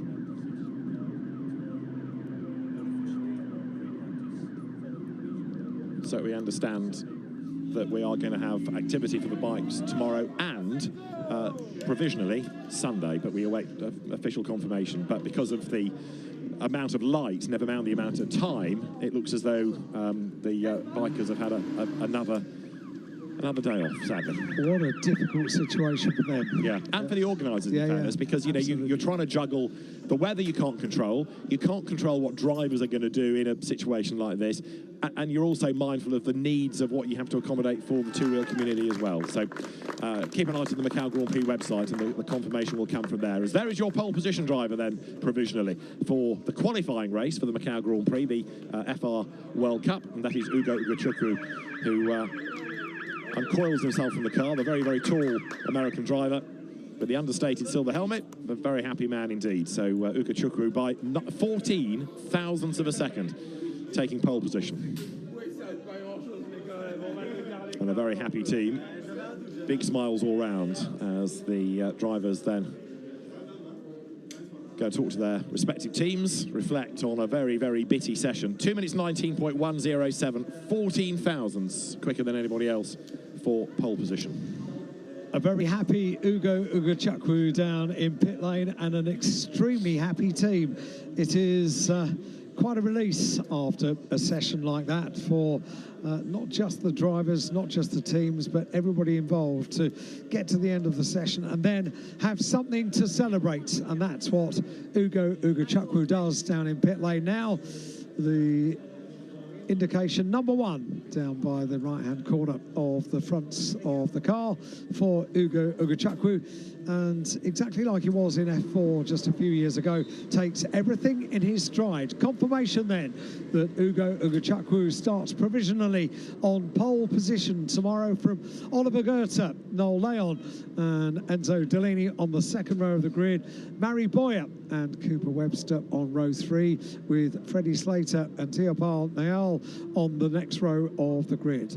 Further down, James Wharton and Rashid Daheri on the next row of the grid, and Nakamura and Kalagny on the next row. Bogdanovic ended up in 15th place after watching the majority of that session, and starting at the back of the grid, 2 British drivers, Darianani and Kanato Lee, complete the 27 finishers from qualifying for the Grand Prix on Sunday, the Grand Prix of Macau. And these were the highlights of a very dramatic qualifying.